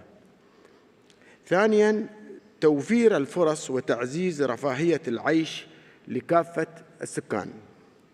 ثالثاً دعم الحلول التقنية المبتكرة لبناء مدن المستقبل وتعزيز جودة الحياة. رابعاً إعداد وتنفيذ خطط حضرية متكاملة وإنشاء بنية تحتية مرنة تواكب المتغيرات. ومن أبرز التحديات التي تواجهنا اليوم كيف نسخر جهود التخطيط الحضري وتطوير البنية التحتية للوصول إلى مدن ذكية ومستدامة ذات اقتصادات مرنة. ويسرني أن أشارككم وجهة نظري وبعض الدروس المستفادة والنتائج حول موضوعين رئيسيين هما أولاً مدن واقتصاد المستقبل، وثانياً دور التخطيط العمراني والبنية التحتية الذكية في تمكين المدن.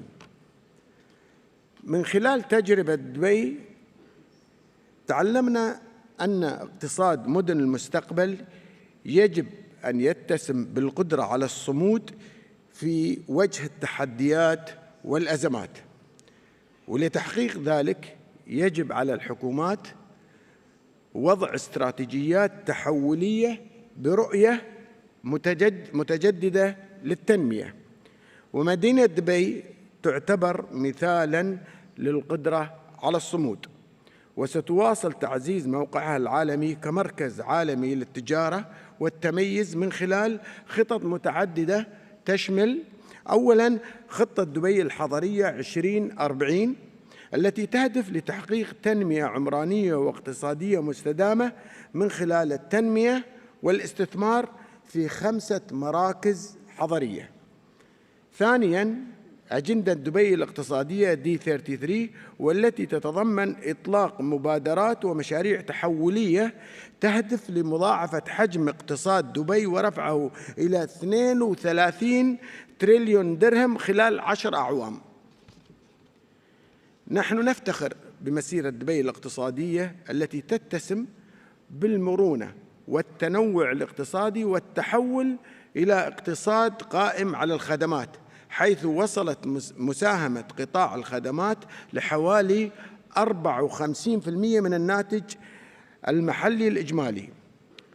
كذلك حققت دبي نمواً لافتاً في الناتج الإجمالي متوسط يتراوح بين 3.5% إلى 5% سنوياً. وعلى المدن التي تطمح لتعزيز مكانتها العالمية أن تقوم بما يلي: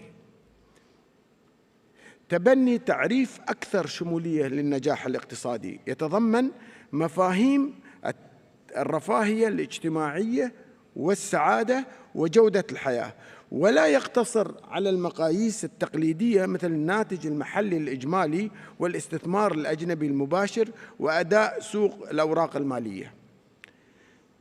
وتعزيز كذلك القدرة على الصمود والتعافي خلال الأزمات المالية والجوائح والاضطرابات في الصناعات وسلاسل الإمداد.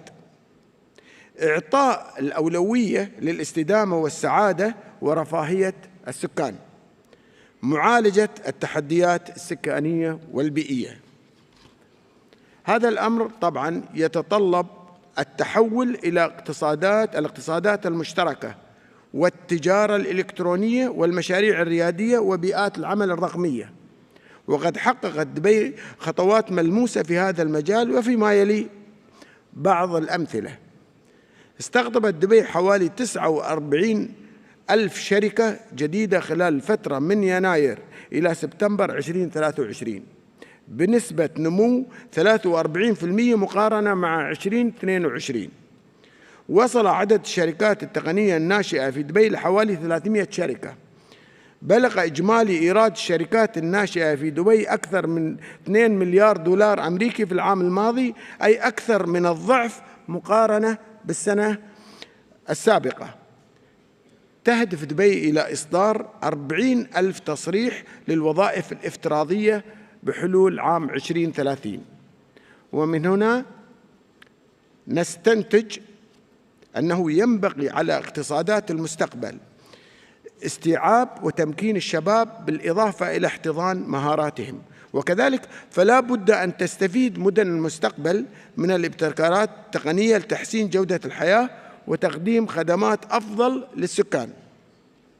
طبعاً هذا يتطلب أن تقوم الحكومات بدورها لتطوير مدن المستقبل الذكية من خلال: أولاً إعداد سياسات وتشريعات مرنة تدعم التحول نحو المدن الذكية وتشجع الاستثمار فيها. ثانياً الدخول في شراكات فعالة مع مراكز البحث والتطوير وشركات التقنية ودعم البحوث والابتكار. ثالثاً رعاية التحول نحو الاقتصادات المرنة القادرة على التكيف مع المتحديات المستقبلية. ورابعاً ترسيخ التكامل والتعاون ما بين جميع القطاعات الخدمية. وفي دبي تم إطلاق عدة مبادرات لدعم مسيرة دبي الرقمية للتحول لمدينة ذكية، وهي مبادرة دبي للبيانات، خارطة طريق الذكاء الاصطناعي في دبي، استراتيجية دبي للبلوكتشين. أصحاب المعالي والسعادة، الحضور الكرام، سأتكلم الآن وباختصار حول دور التخطيط الحضري، التخطيط العمراني والبنية التحتية الذكية في دعم مدن المستقبل. حتى يكون التخطيط العمراني ناجحاً فلا بد من دراسة العديد من العناصر، ومن أهمها حوكمة ومرونة التخطيط الحضري. ثانياً تخطيط وسياسات استخدامات الأراضي. ثالثاً تخطيط البنية التحتية الذكية وتعزيز الخدمات اللوجستية المتقدمة. رابعاً تخطيط النقل المبتكر والمستدام. وأخيراً سياسة إسكان تضمن التنوع في الخدمات لكافة الفئات. ويعتبر مفهوم التطوير العمراني متعدد الاستخدام اللي هو الميكس ديوز عامل مؤثر في تشكيل مجتمعات ديناميكية تتسم بالشمولية، كما أنه يعزز مجالات مختلفة. تعظيم الاستفادة من المساحات المتوفرة لرفع إنتاجية وكفاءة القوى العاملة. تحسين جودة الحياة من خلال سهولة وسرعة الوصول للخدمات. على سبيل المثال فإن نجاح تخطيط سنغافورة الحضري يتمثل في الاستخدام الفعال للأراضي والبنية التحتية المستدامة. وكذلك فمدينة برشلونة تعد من الأمثلة المعروفة بدقة التخطيط الحضري وإعطاء الأولوية لتوفير مساحات كافية للمشاة. وفي دبي تتضمن الممارسات المتميزة في التخطيط الحضري على سبيل المثال تطوير المدن التخصصية مثل مدينة دبي للإنترنت، مدينة دبي للإعلام، ومدينة دبي الطبية، ومدينة دبي الصناعية، حيث تضم هذه المدن حوالي 7000 شركة. لدعم استمرارية النتائج التي حققها التخطيط الحضري في تعزيز اقتصاد دبي، فقد أطلق سيدي صاحب السمو الشيخ محمد بن راشد آل مكتوم رعاه الله الخطة الحضرية دبي 2040 التي تسعى لتحقيق أهداف رئيسية أذكر منها 168 كيلومتر مربع مساحة الأراضي المخصصة للأنشطة الاقتصادية والصناعية. 55% من السكان سيعيشون ضمن 800 متر من محطات المواصلات. 25% زيادة في المساحة المخصصة للمنشآت التعليمية والصحية. 134% زيادة في المساحة المخصصة للفنادق والأنشطة السياحية.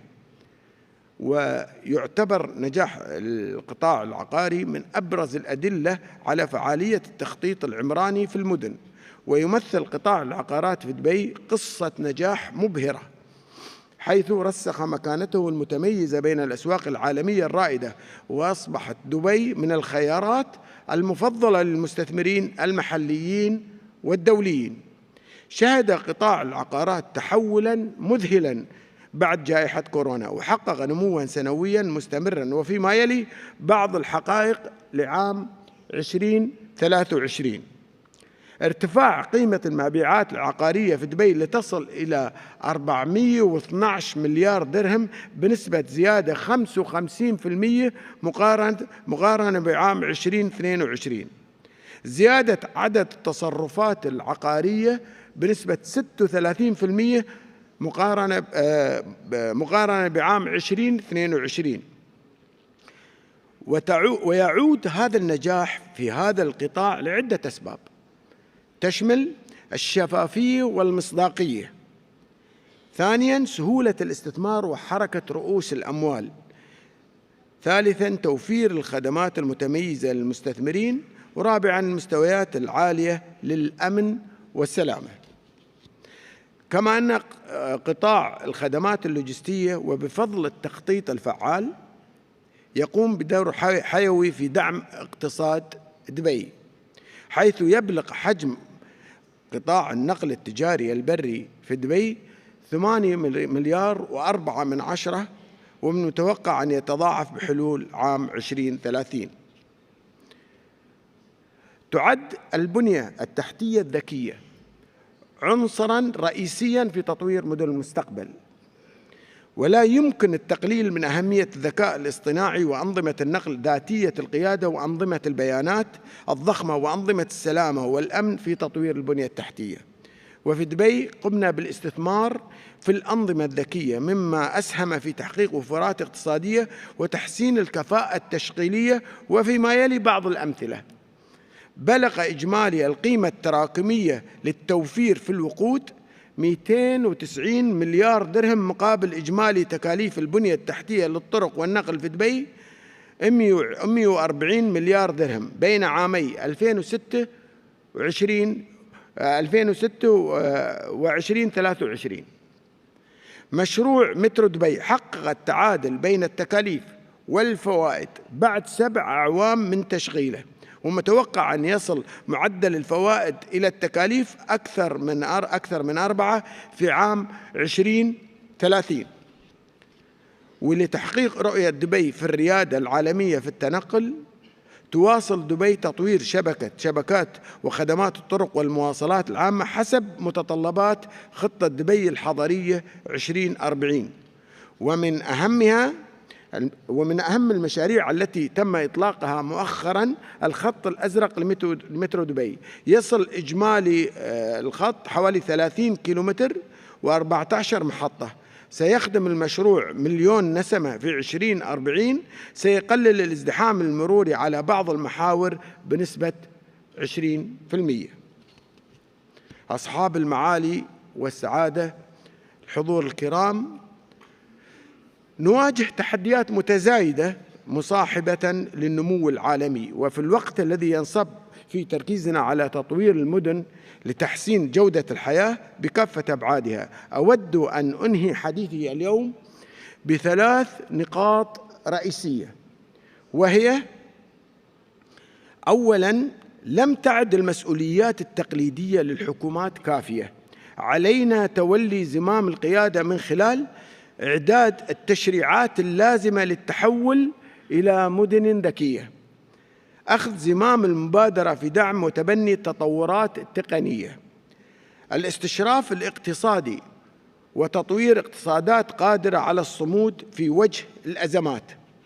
ثانياً، حتى تتمكن الحكومات من أداء دورها لا بد من بناء الكفاءات والاستثمار في تطوير القدرات الجديدة، لا سيما في المجالات التالية: التخطيط المتكامل، استراتيجية المناخ، الابتكار والبحث والتطوير، البيانات الضخمة والتقنيات الحديثة. ونؤكد على أن التحول الجذري في الكفاءات أصبح ضرورة وليس خياراً. ثالثاً، تعزيز التعاون والعمل المشترك على مستويات الحكومات والشركات والأفراد لمواجهة التحديات السكانية والبيئية. وأخيراً، أود أن أختم حديثي بكلمات لسيدي صاحب السمو الشيخ محمد بن راشد آل مكتوم رعاه الله: المستقبل سيكون لمن يستطيع تخيله وتصميمه وتنفيذه. المستقبل لا ينتظر، المستقبل يمكن تصميمه وبنائه اليوم. شكراً لحسن استماعكم، والسلام عليكم ورحمة الله وبركاته. Thank you, Your Excellency, for this main address.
أيها الحضور الكريم، رؤية إقليمية للفرص والتحديات المستقبلية هو عنوان الجلسة الحوارية التالية. رحبوا معي بمتحدثي هذه الجلسة، يحاورهم الكاتب والإعلامي عماد الدين أديب. Ladies and gentlemen, our next session is a dialogue on regional challenges and future opportunities. This session is moderated by Imad ad-Din Adib. Please join me in welcoming our distinguished panel. Please note that this session will be in Arabic. Kindly use your headsets for instant interpretation.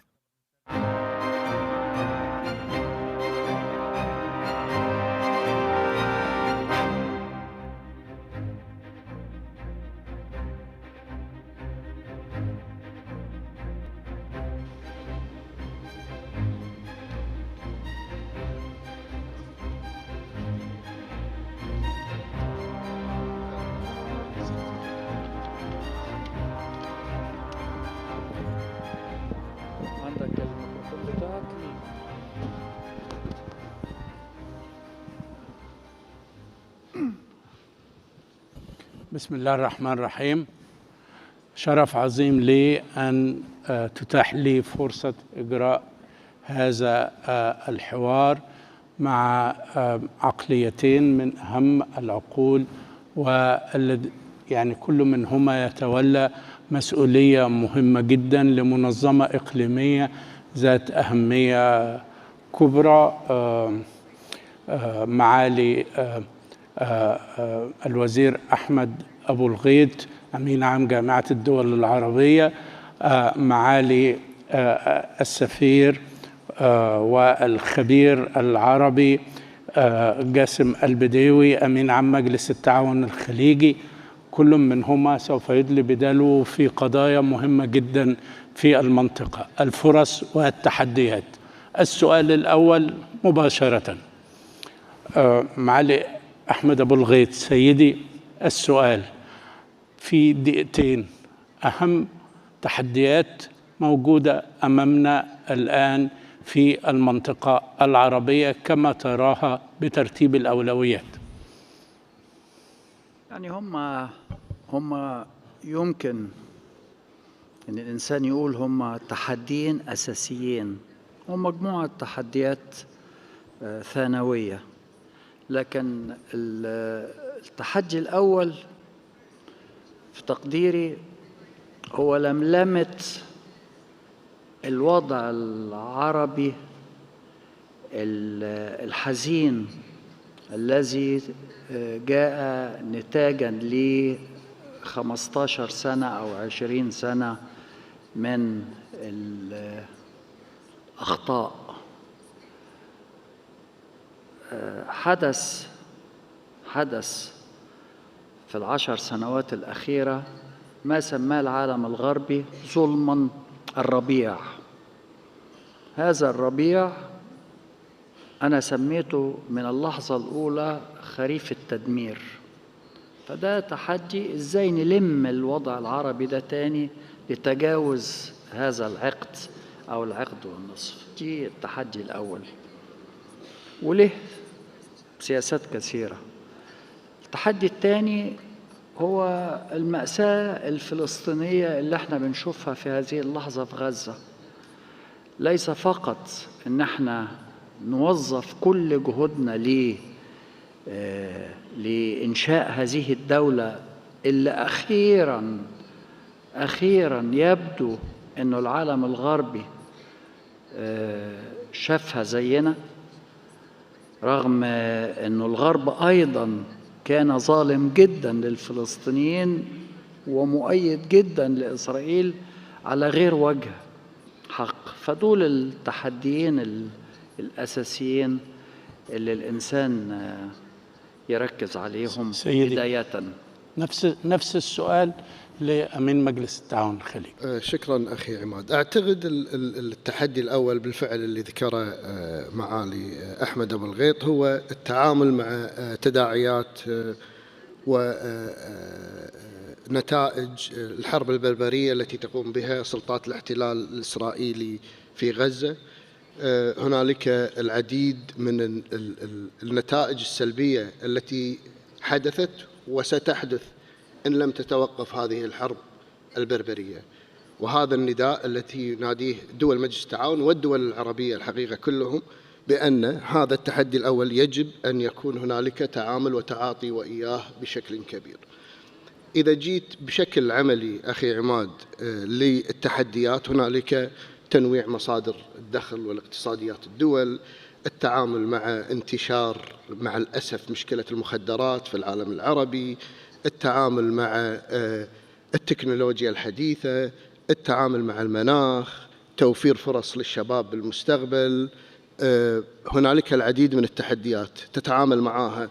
راح أترك الأخ أحمد يتكلم عن الشق العربي، لكن دول مجلس التعاون تتعامل مع هذه التحديات بجدية. هناك تحديات جيوسياسية، فهنالك تحديات فعلا عظيمة يتوجب أن يعني نرسخ جهودنا التعامل معها. التحدي خفي ولكنه ظاهر، هو الأجندة اللي تفرضها بعض التجمعات الدولية وبعض الدول، أجندات اجتماعية معينة، أعمال، حقوق ليست من عاداتنا ولا تقاليدنا. كل هذه نحن نراها كتحديات يتوجب علينا أن نتعاطى وياها.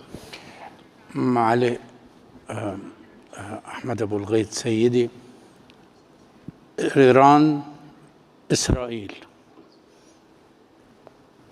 ظهر في أحداث غزة الأخيرة أن كل منهما تريد أن تأخذ المنطقة إلى صدام وإلى صراع. كيف يمكن للعرب أن يتعاملوا مع حالة الشد والجذب، الإيراني من ناحية من خلال وكلائه والإسرائيلي من خلال جنون اليمين الإسرائيلي؟ وفعلا هي ظاهرة مضى عليها يعني 30 سنة، هي مش ظاهرة اليوم. الحل في تقديري هو منع التدخلات الإيرانية وعدم عدم استغلال القضية الفلسطينية من أجل تعميق المواجهة. هي إيران لها صفة ثورية لكن المفتاح في رأيي هو الملف النووي الإيراني. الملف النووي الإيراني بيستثير العالم الغربي، وإيران تندفع في مواجهة إسرائيل لحماية هذا الملف. فالمقصد ينبغي أن يكون تأمين شرق أوسط خالي من أسلحة الدمار الشامل بالكامل. الدمار الشامل الذي تشكله إيران هل هو نووي فقط مع الأمين؟ ما في شك العلاقات الخليجية الإيرانية علاقات مهمة جدا. تتعاطى دول مجلس التعاون مع إيران حسب علاقاتها الثنائية، كل على حدة حسب علاقاتها الثنائية. التطبيع وتطور العلاقات السعودية الإيرانية في شهر مارس من 2023 أخذ بالعلاقات الخليجية الإيرانية إلى منعطف جديد. جميع دول مجلس التعاون رحبت بهذا التطور وترى فيه عنصر أساسي لضمان أمن واستقرار منطقة الخليج، وتأمل أن يكون له انعكاسات إيجابية عديدة على العديد من الملفات الإقليمية. نحن نتعاطى مع إيران بكل صراحة وحوارنا مفتوح، ونتحدث وإياهم على ضرورة وأهمية عدم التدخل في شؤون الدول، احترام القوانين والأعراف الدولية، والعمل على أمن وضمان أمن واستقرار المنطقة. الإيرانيين متواجدين بالدول، يعني أنا مواطن كويتي أقدر أقول لك في على الأقل 50,000 مواطن إيراني يعيشون في الكويت، وهم بيعيشون من سنوات عديدة ويعملون ويحولون فلوس ويعني عايشين بأريحية. هنالك إيران جار، وإيران جار تاريخي ويجب أن يتم التعامل وإياه عبر حوار واضح وصريح، ويجب أن يكون هنالك اتفاق بين الطرفين حول أهمية ضمان أمن واستقرار المنطقة. دول مجلس التعاون دول مصدرة للأمن والأمان والاستقرار، نحن نسعى مع جميع دول العالم للتوصل إلى هذا الشيء. هذا كلام جميل ويطربني وبيطرب كل اللي موجودين في القاعة، لكن ماذا تقول لصواريخ الحوثيين اللي في البحر الأحمر؟ ماذا تقول للي بيطلع من سوريا؟ ماذا تقول لحزب الله؟ ماذا تقول للحشد الشعبي في العراق؟ ماذا تقول حتى لبعض التفسيرات أن ما حدث في غزة كان مدفوع من جانب إيران؟ يعني نحن لدينا دولة إقليمية هي ليست عربية، لكن تتخذ من العالم العربي مسرح عمليات عسكرية لابتزاز المنطقة لمصالحها الشخصية. رأيي معليك ورأيي معليك في النقطة دي إيه؟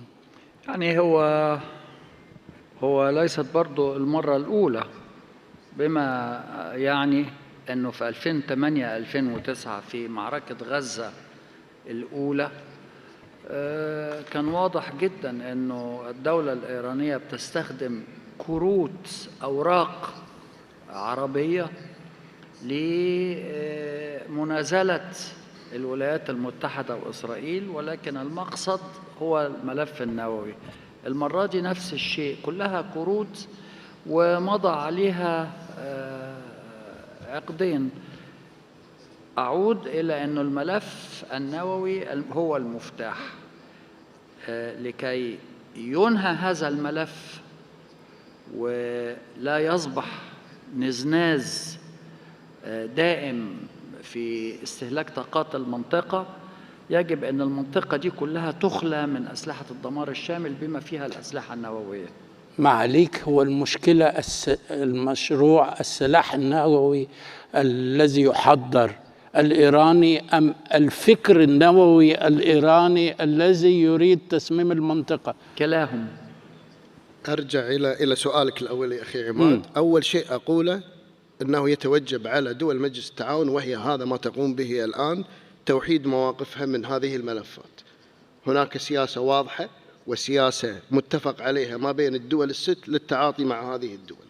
ثاني شيء أعمله أني أتواصل مع حكومات الدول التي تطرقت لها، وأحاول أن أقدم لهم يد العون والمساعدة من أجل أن يصلحوا حالهم، من أجل أن يقووا وحدتهم ولحمتهم الوطنية. هذا ما يجب أن يتم العمل فيه. يجب حل ملف اليمني، يجب التوصل إلى إنهاء الصراع في سوريا، يجب مساعدة الأشقاء في لبنان، يجب الأخذ بيد العراق والمضي فيها قدما.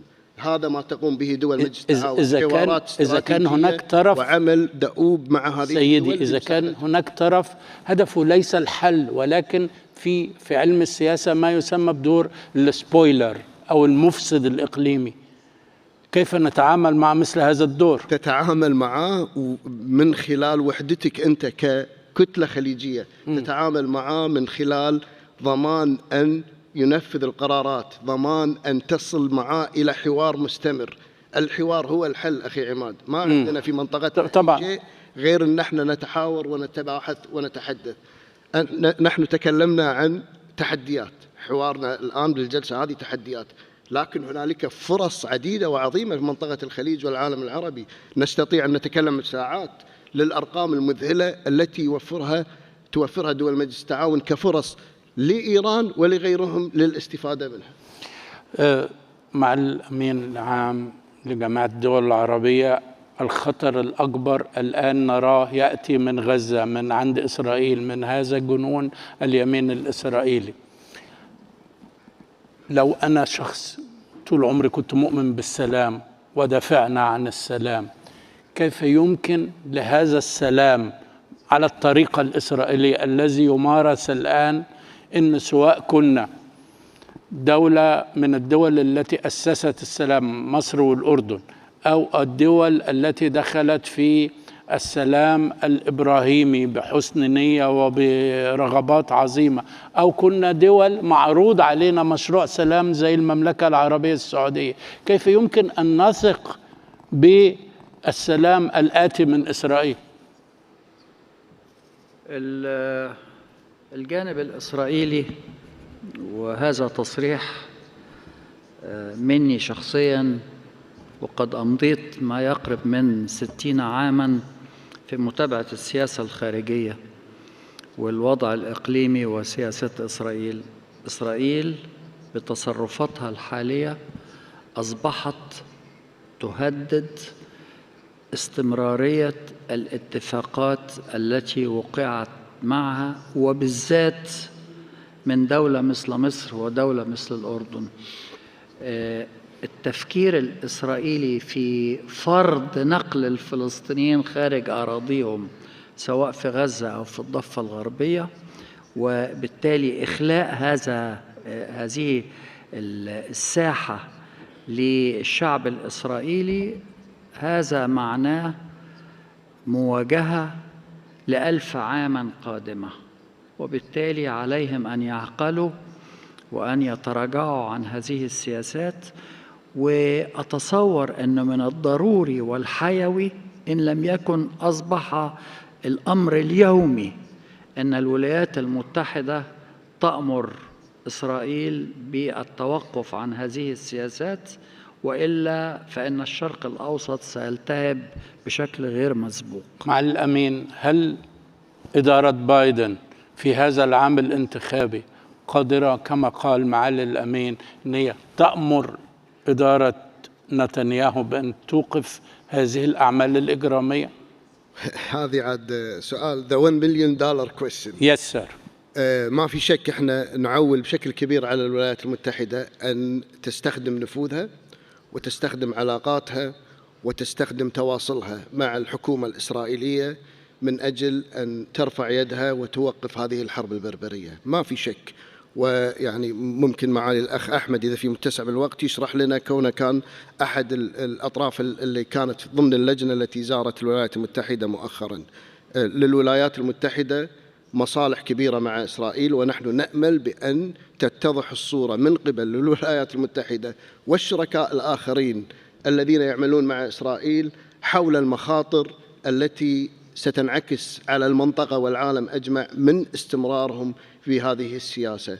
هم متعنتين، الغضب أعماهم والانتقام أعماهم، ولا يرون المستقبل وكراهية أخ جاسم، وكراهية ولا يرون المستقبل. مع الأمين، أنتوا كنتوا في نيويورك وشفتوا بلينكن، ماذا قال لكم بلينكن في إمكانية البحث عن حل لما يحدث؟ أنا هقول لك. تفضل. في الأسابيع الأولى التي تلت 7 أكتوبر كان واضح جدا ويعني مؤذي جدا لنا كعرب أن نستمع ونرصد اتجاه أمريكي أوروبي، العالم الغربي ككتلة، يعطي إسرائيل الحق في الدفاع الشرعي عن النفس ولأبعد الحدود، أبعد الحدود. وطبعا الطرف المحتل ما بيعترفش أنه محتل، والعالم الغربي لا يرغب أن يعترف أن إسرائيل دولة محتلة للأسف، وبالتالي بيعطوا حق الدفاع الشرعي عن النفس لمن هو محتل. بعد ذلك عندما قامت إسرائيل بعملياتها العسكرية ابتداء من 27 أكتوبر، 20 يوم بعد 7 أكتوبر، وأنا لست من يعني الذين أمتعهم ما حدث في 7 أكتوبر، لأنه كان هناك أيضا أوضاع غير صحيحة في هذا اليوم. بدأوا يتنبهوا إن هم ادوهم كارت أبيض وإنهم سمحوا لهم بطريق، وهم لا يعلموا حجم الكراهية الموجودة في مجتمعهم وحجم الرغبة في التوسع على حساب الفلسطينيين وإذلال الفلسطينيين، فبدأوا يتراجعوا. وبعدين تبينوا أيضا الغرب إنه العملية دي قابلة للتكرار مرة واثنين وثلاثة على مدى العقد القادم، العقدين القادمين، هي مش هتتوقف، المقاومة لا تتوقف. وهذا ما أقوله دائما لهم، أقول لهم هو في فرنسا المقاومة ضد النازي توقفت، هو في روسيا وفي أوكرانيا توقفت المقاومة ضد ألمانيا، هو في هولندا والنرويج وبلجيكا توقفت المقاومة ضد ألمانيا. كان في مقاومة، فالفلسطينيين هيقاوموا. بدأوا يتنبهوا في العالم الغربي أنه لا، يجب أن احنا ندي فرصة لإنهاء هذا النزاع، فتحولوا إلى تأييد فكرة الدولة. لأول مرة الليب سيرفيس اللي كانوا بيعملوها تحولت إلى مصداقية معقولة. الأيام كفيلة بقى، الأيام كفيلة. هل هذه المصداقية حقيقية ولا خداع زي ما حصل؟ أنا للأسف وقتي خلص، بس السؤال الأخير لمعالي الأمين. سيدي، حتى إذا استيقظنا غدا ولقينا طرف إسرائيلي راغب في مشروع الدولتين وطرف فلسطيني، رغم أن ما عندناش لسه طرف فلسطيني جاهز للتفاوض سواء سلطة أو حماس، لكن لو افترضنا أنه إن في عالم مثالي في طرفين جاهزين وفي رعاية أمريكية والعالم كله مهيأ لذلك، لما تنظر على خريطة الاستيطان، هل هناك مساحة جغرافية قابلة بامتداد جغرافي واحد لإقامة دولة فلسطينية فايبل؟ أعتقد من الصعب بمكان أنك أنت تنشئ دولة متقطعة، يعني غزة من جانب والضفة الغربية من جانب، يعني لا يمكن أن يخلوا المستوطنات. بالضبط يخلوها. هذا ما أنشأ يخلى.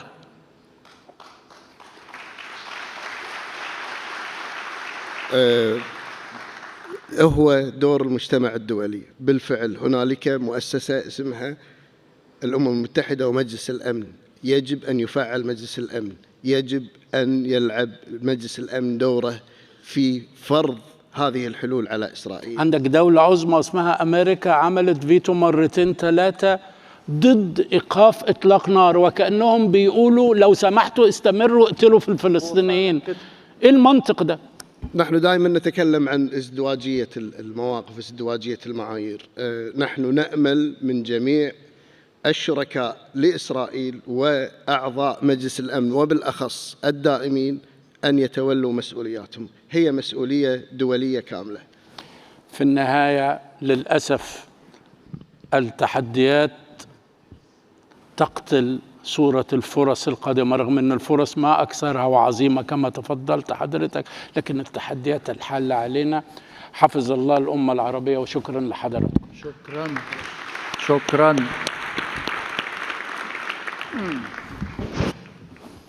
الحضور الكريم، نستكمل باقي الجلسات في هذه القاعة ظهر هذا اليوم. إلى حين ذلك يمكنكم حضور الجلسات الأخرى المنعقدة بالتوازي في القاعات المخصصة لها. شكرا لكم. Ladies and gentlemen, we will resume our sessions in this hall this afternoon. In the meantime, you may attend other breakout sessions taking place at the dedicated halls. Thank you.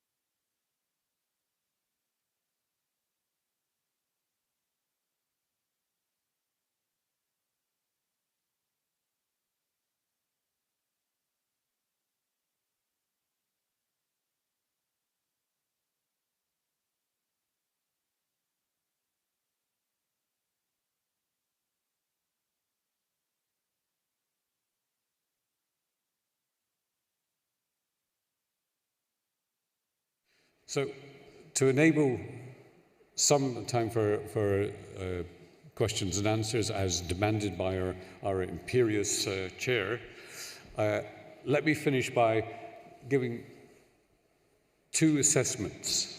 I said at the beginning there are risks. There are these uncertainties. I guess many of you will remember what Don Rumsfeld said about unknown unknowns and all the rest of it. So we have all of this. But the second part of this is also worth bearing in mind. Opportunities exist. We need to take these opportunities, find ways of regulating them, and that puts the onus on global political leaders to lead and not to pander to populism or other sorts of things. Now, for those of you who don't know, the Roosevelt quote is that we have nothing to fear but fear itself. I looked it up and found that it originated with the French philosopher Montaigne, who said, "He who fears he shall suffer already suffers what he fears." Shukran.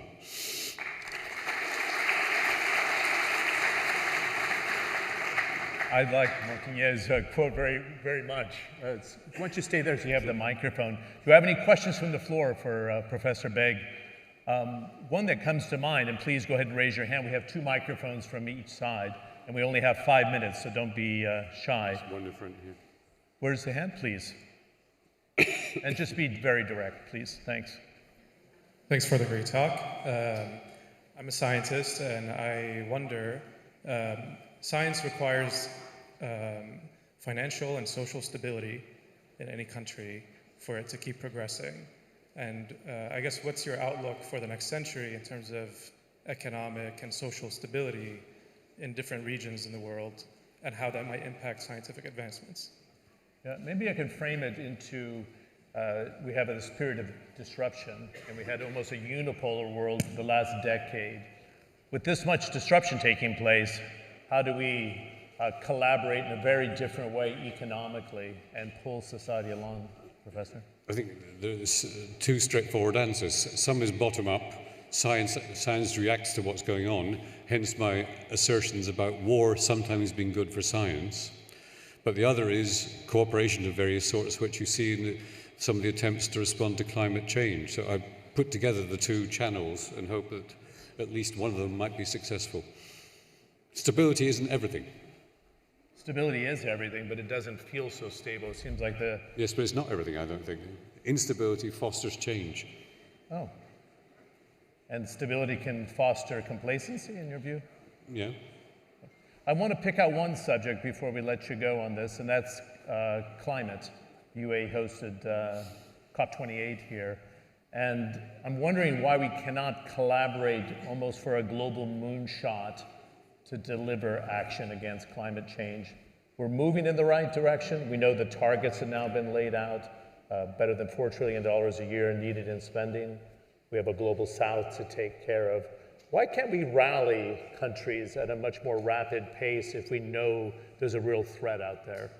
What's your view laying out? Because that was one of the 5 issues you put forward in your presentation. Well, the cynical view is that the interests of different groups do not coincide.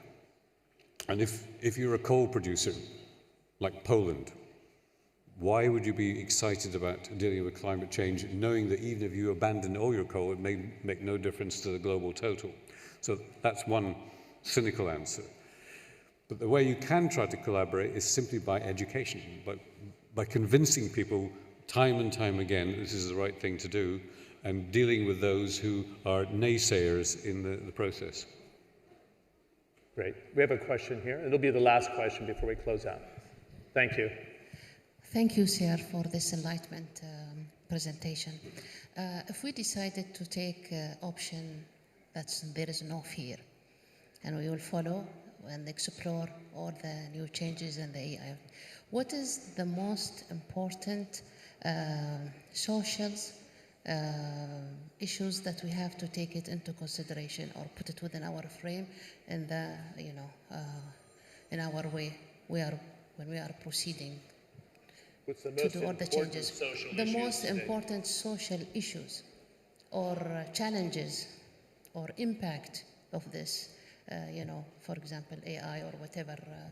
I don't think there's a single answer to that. The social issue is going to vary from context to context. In some parts of the world, emancipation of women is part of the social priority. In other parts of the world, it's going to be dealing with the elderly, and the advantages that you can get from some technologies is that they can find solutions to the challenges of dealing with the elderly. Yet other places, maybe just that you're using technology to help to educate, because if you think of the parts of the world where there is a shortage of education, using technology to deliver that education can be the potential big social change answer. There's a subject I wanted to bring up in the next panel, but I'd love to get your thoughts and then we'll close the session. Small governments, I'm thinking of Singapore, we're going to raise it with Austria or Greece, but the UAE as a hub for energy, finance, trade, tourism that we're seeing today, AI, is it an advantage to be small? And what is your perception of how the UAE, is navigating this landscape? If small is in, nimble, quick to respond to these global challenges that you laid out, please.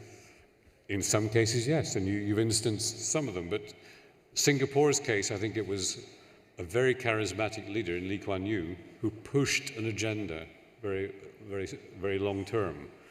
In Austria's case, well, Sebastian, of course, can give his own answers to this, but I think Austria has a particular growth model that worked for a long time and situated Austria in a certain position. Plus, Austria is non-aligned, also helps.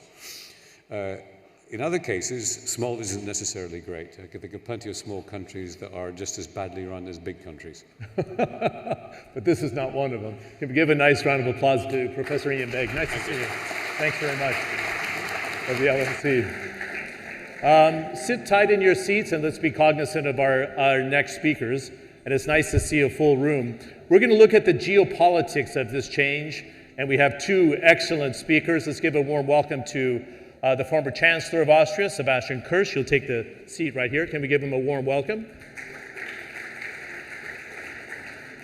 And George Papakonstantinou is the former Minister of Finance, former Minister of Climate and Energy for the Republic of Greece. Thanks.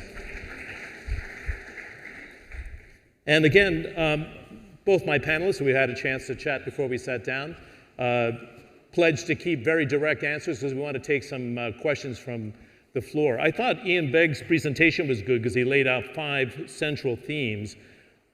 Just to be the devil's advocate here, and we want to kind of stretch the limits at the World Government Summit, this is a very challenging time because there's both conflict and rapid disruption on the way with artificial intelligence.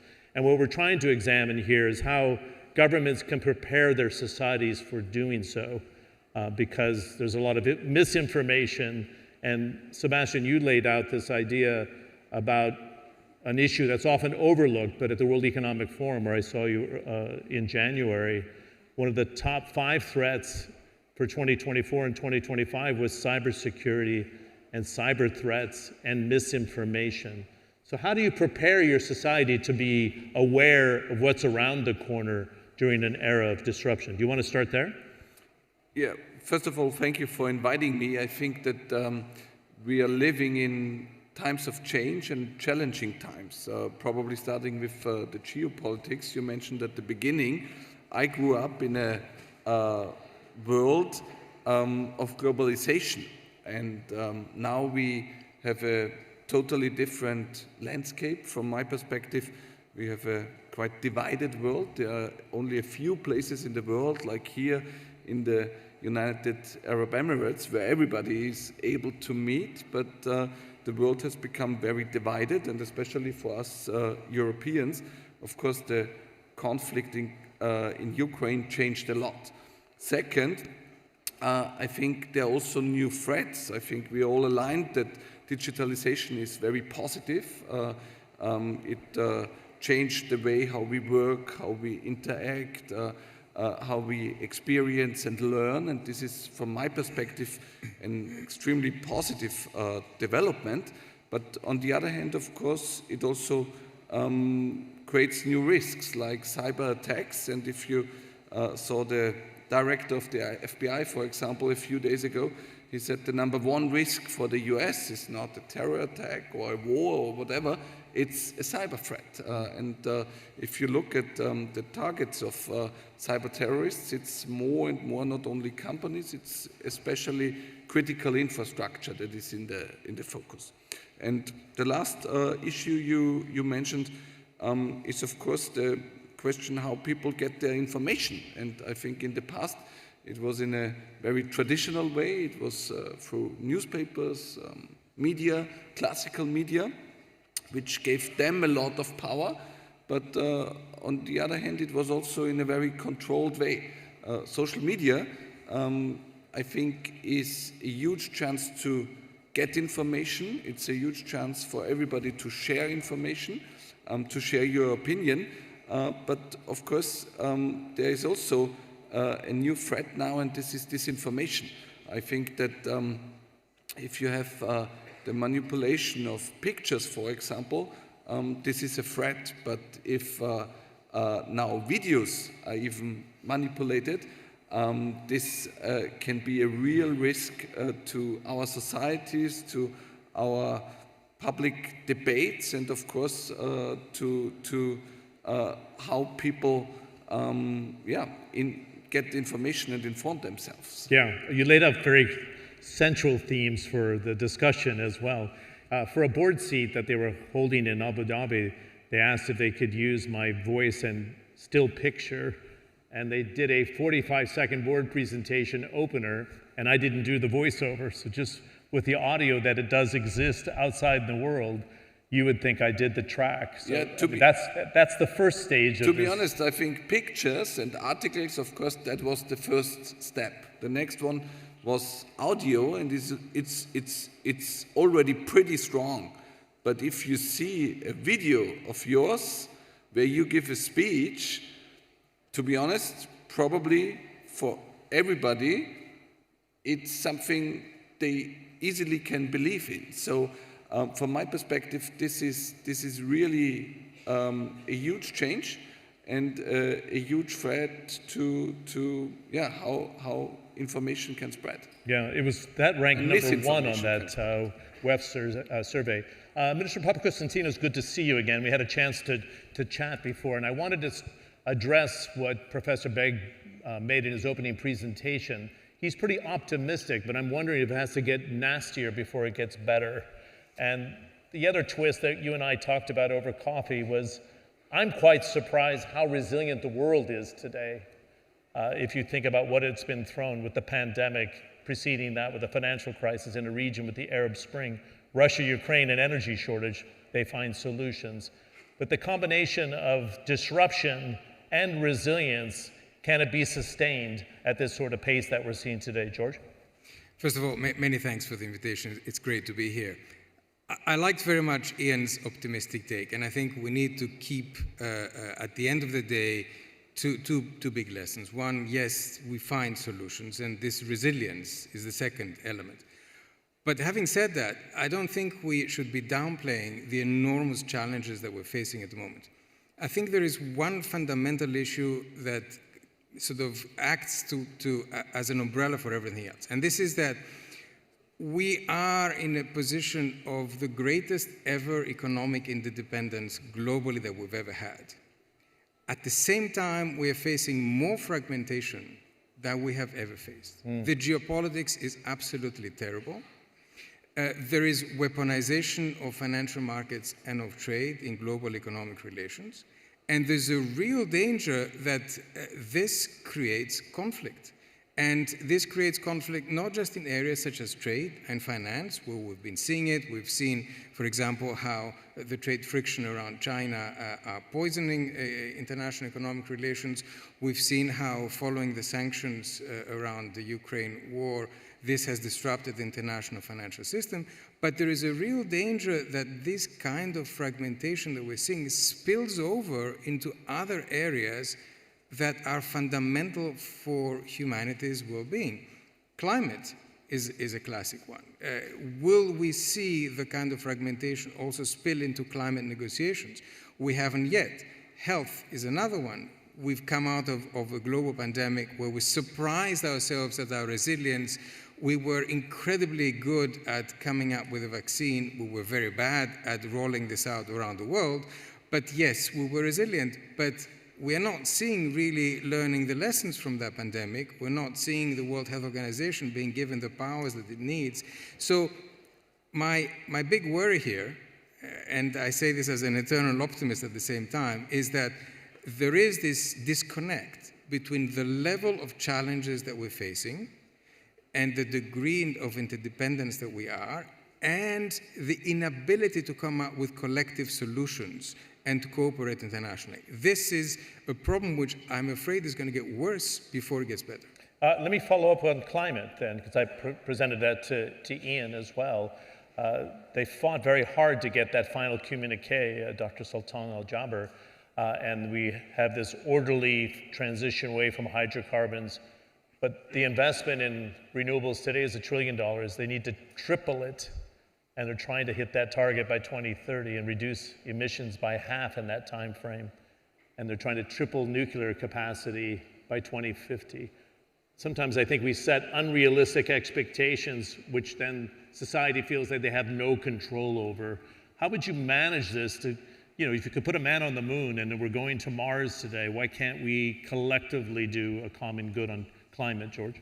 I think there's two post-developments and one disruptor here. The two post-developments are, one, we have seen that private business has completely changed its attitude, and becoming green is now profit-making, and they're investing massively, and governments are following that. The second post-development is that civil society around the world, and especially the younger generation, is very much into climate change, into the green transition, and is pushing everyone, government and business, to adapt.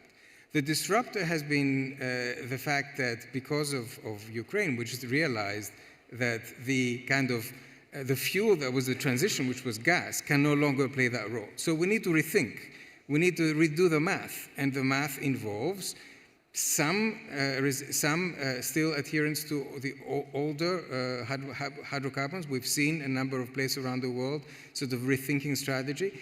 We need to rethink nuclear, which we had a number of countries in Europe, Germany had taken out, for example, of the calculus, and we need to push much faster and make renewable cheaper, quicker. So it's a difficult equation to solve because the parameters keep changing, but fundamentally, I think, even though we're behind where we should be, we're moving in the right direction. And if you allow, let me just add two short points. First is, I think, of course, you're right that managing expectations is important, but I think there's also a need for big visions and goals where everybody can contribute. And second, I think that there is a lot of innovation. So what I especially liked at the COP was the strong involvement of the private sector. To be honest, from my perspective, this will be the biggest and the best driver in the next few years.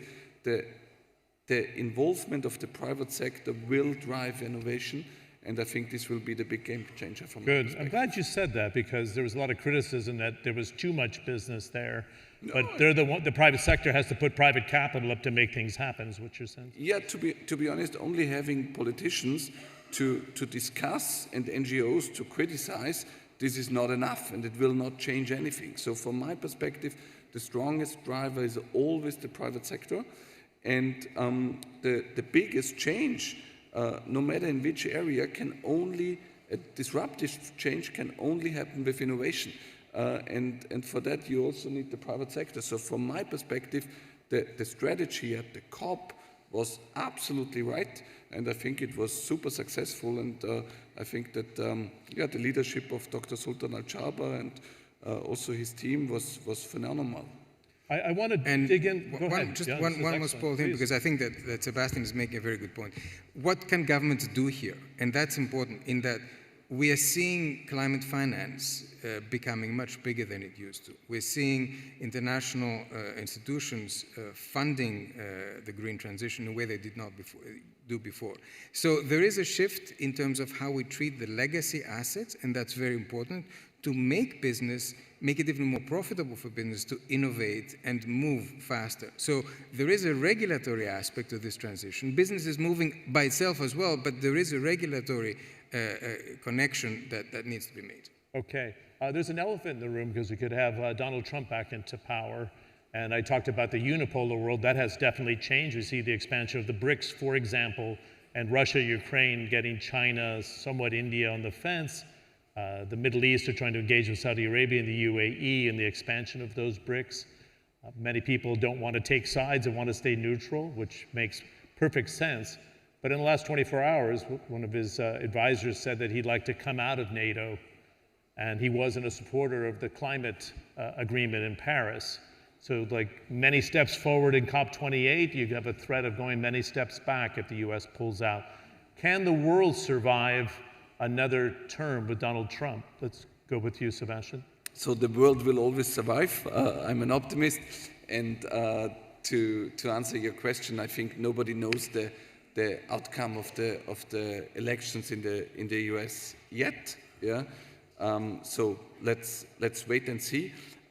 But what you mentioned before is quite interesting. I think that the world has changed in a way that there's not only the West in the lead. Yeah, we live in a totally different world today. So the US and Europe together are less than 1 billion people. If you compare it with other parts of the world, that's nothing. If you look at where is a lot of growth happening, yeah, where is a lot of dynamic. You talked about efficient countries before. I think Greece and Austria are small countries, more efficient than others. I think that the government of Mitsotakis is doing a phenomenal job, but I think there are not many countries in the world you can compare to Singapore and Abu Dhabi. So the world is changing, and this is something which is not easy for the West and especially for us Europeans. Yeah, in fact, the next century should be an Asian century if you just look at growth today. China's slowing down, but India's rising, and Southeast Asia's rising. Also, if you look at demographics, rising. Yeah, it's a question of efficiency. It's a question of course, how well countries are governed. It's a question of innovation, but it's also a question of numbers when it comes to the numbers of societies, and there I think the demographic development is very clear. Yeah, I wanted to get your thoughts on modernizing post-World War II architectures. I want to have a quick reaction to your question. On Donald Trump. Yes. I was going to see if you wanted to come back in. I can't resist the temptation, especially because, no longer being in politics allows you to be, more free to speak about certain things. So without being singled out the next morning as well. My quick reaction to that is that, of course, every country makes its decisions in elections, right? But the US is a particular country, given the dominance of the dollar in global economic transactions and given the US's geopolitical role. So I don't think that we can, and if I understood Sebastian's very careful answer, I think there is a concern there. And the concern is that we do not know what the next day is going to be in terms of global economic relations, in terms of the role of NATO, and Europe needs to wake up to that, in terms of a more transactional way of going about international trade and further frictions there. So yes, there is in terms of climate and pulling out again of climate negotiations. So there are some pretty disturbing signs there, which I hope will not be, we won't see them in practice. Good. Let me also add one Finish point. up, and let's see if we can get some questions. Go ahead, Sebastian.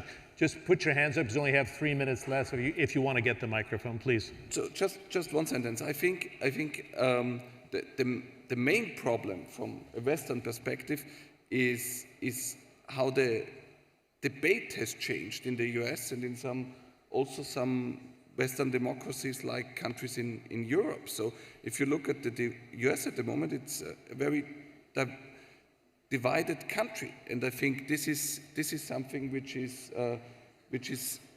the most problematic point, because I think when I'm 37 now, but when I became politically engaged and when I started to travel the world, I had the impression that many countries, many people in the world were looking towards the US and saw it as a role model.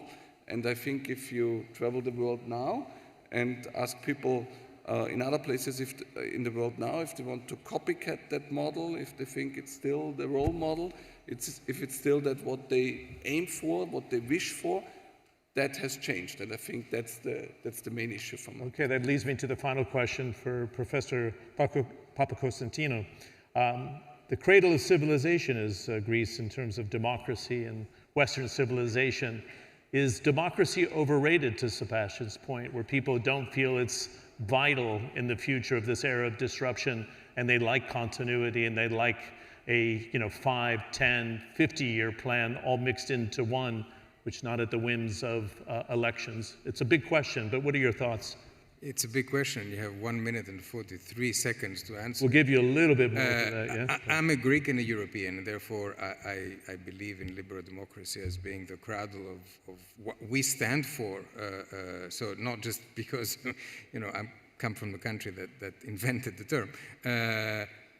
But democracy is in retreat around the globe. Different countries interpret it in different ways, and that's fine. But there is a danger of when it retreats around the world and it poisons international economic relations. Because again, I don't want to enter this question from a national standpoint. I want to enter this question in terms of what it implies for global cooperation around the kind of problems that we need to be addressing all together. And there is a clear connection there that is problematic. So if you see democracy going back, in the US could be one such example, then we will no longer be able to solve the global problems that need a collective understanding. Good. Take the one example, Sebastian, because you're a young leader, the youngest, I think, in history of Austria, which says something. The European Union, and some would argue it's an amazing expansion. After the fall of communism, which I had a chance to cover, Humpty Dumpty stayed glued together, but either modernization or growing a spine. I mean, many think that the European Union should be firmer, more cohesive, and ready to stand up to the challenge like Russia, Ukraine, without the US having to step in a big way. Please. Well, I think the EU is a success model, and at the same time there are some challenges. So first, of course, when it comes to security, I think there's a need for a better cooperation within the EU. Of course, most of the member states of the European Union are members of NATO, but some, like Austria, are not. So from an Austrian perspective, my perspective, I think there's a need for a stronger cooperation when it comes to issues like security. At the same time, I think that it would be good to have a European Union based on the principle of subsidiarity, because especially with the enlargement, now having 27 member states, probably even more in the future, I think we still have to remember that it's not like the United States. It's not one language and a similar history. It's 27 different member states, yeah, with different culture, different languages, and so from my perspective, that would be the right approach. Okay. I want to open the floor for just 5 minutes because we have a bit of breathing room. If there's any questions from the floor, we don't need to force it, but any questions from the floor? One here, we can get a microphone. Can you stand up and we'll get a mic to you, please?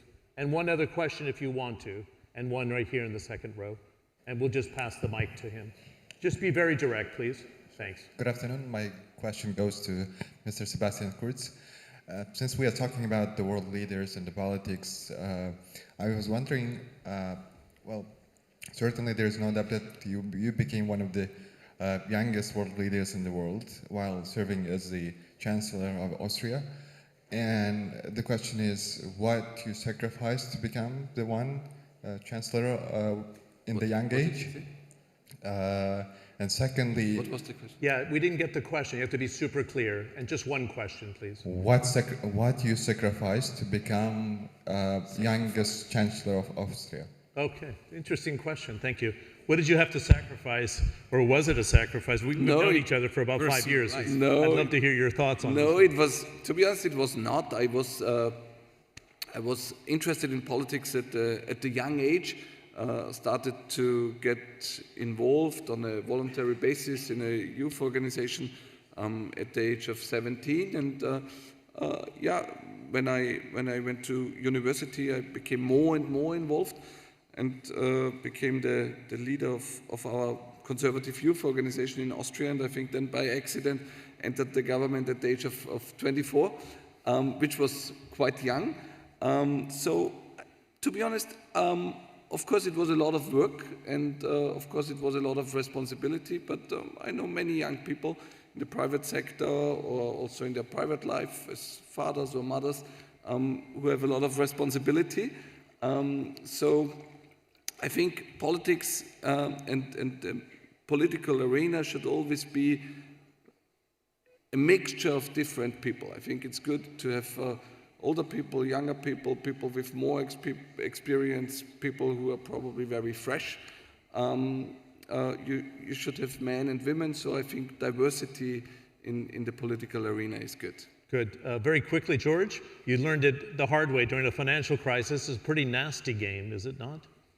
Yes, my shorter answer is private life. You lose your private life completely. But, you know, we have a word in Greek, which I'm sure, John, you know, which is hubris.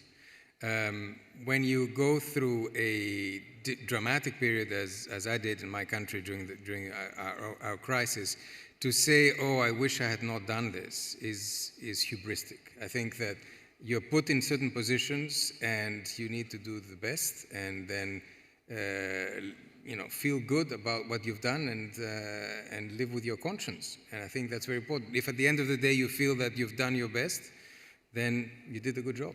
Good. We had a question here, and then we'll close out the session on time. Thank you. Thank you very much. As many young people also following us online around the globe, it will be also interesting to know your opinions to our panelists.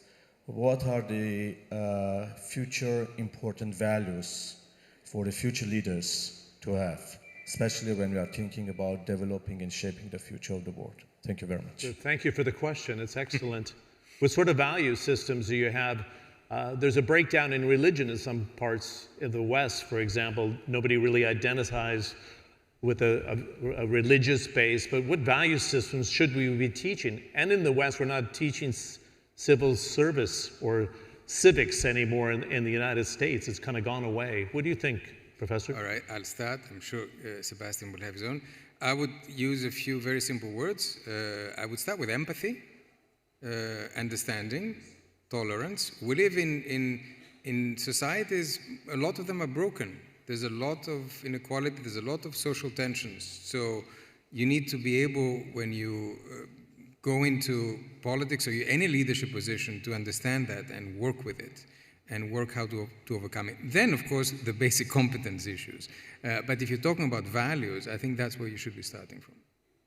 I totally agree, and I think probably the main thing is that if you should get involved in politics if you really like to serve your country. Yeah, if you want to serve the people in your country, then I think that's the right starting point. Good. I lived here for 10 years, and the level of tolerance with all the diversity you have here I was pretty astounded by. But I think in a post-pandemic world, I kind of simply went out of my way every time I take a train to reach out to somebody, or if somebody needs a seat, or if an elderly person needs a hand.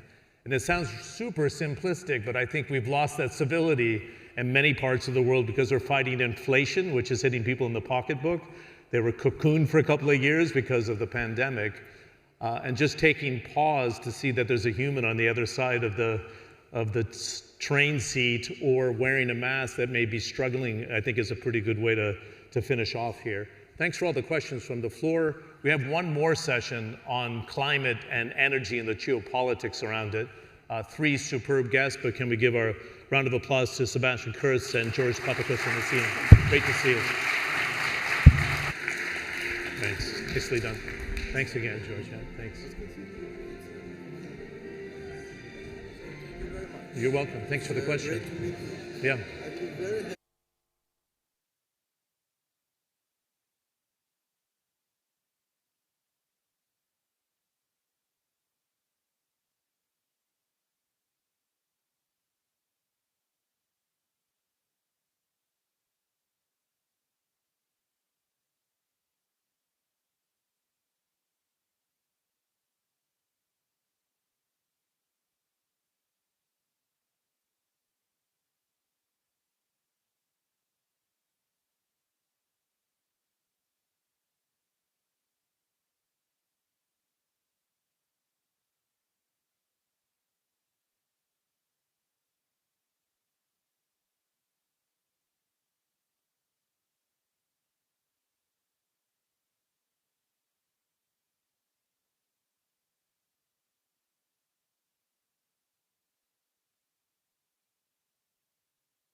the founders of Joby Aviation, and also of Zipline.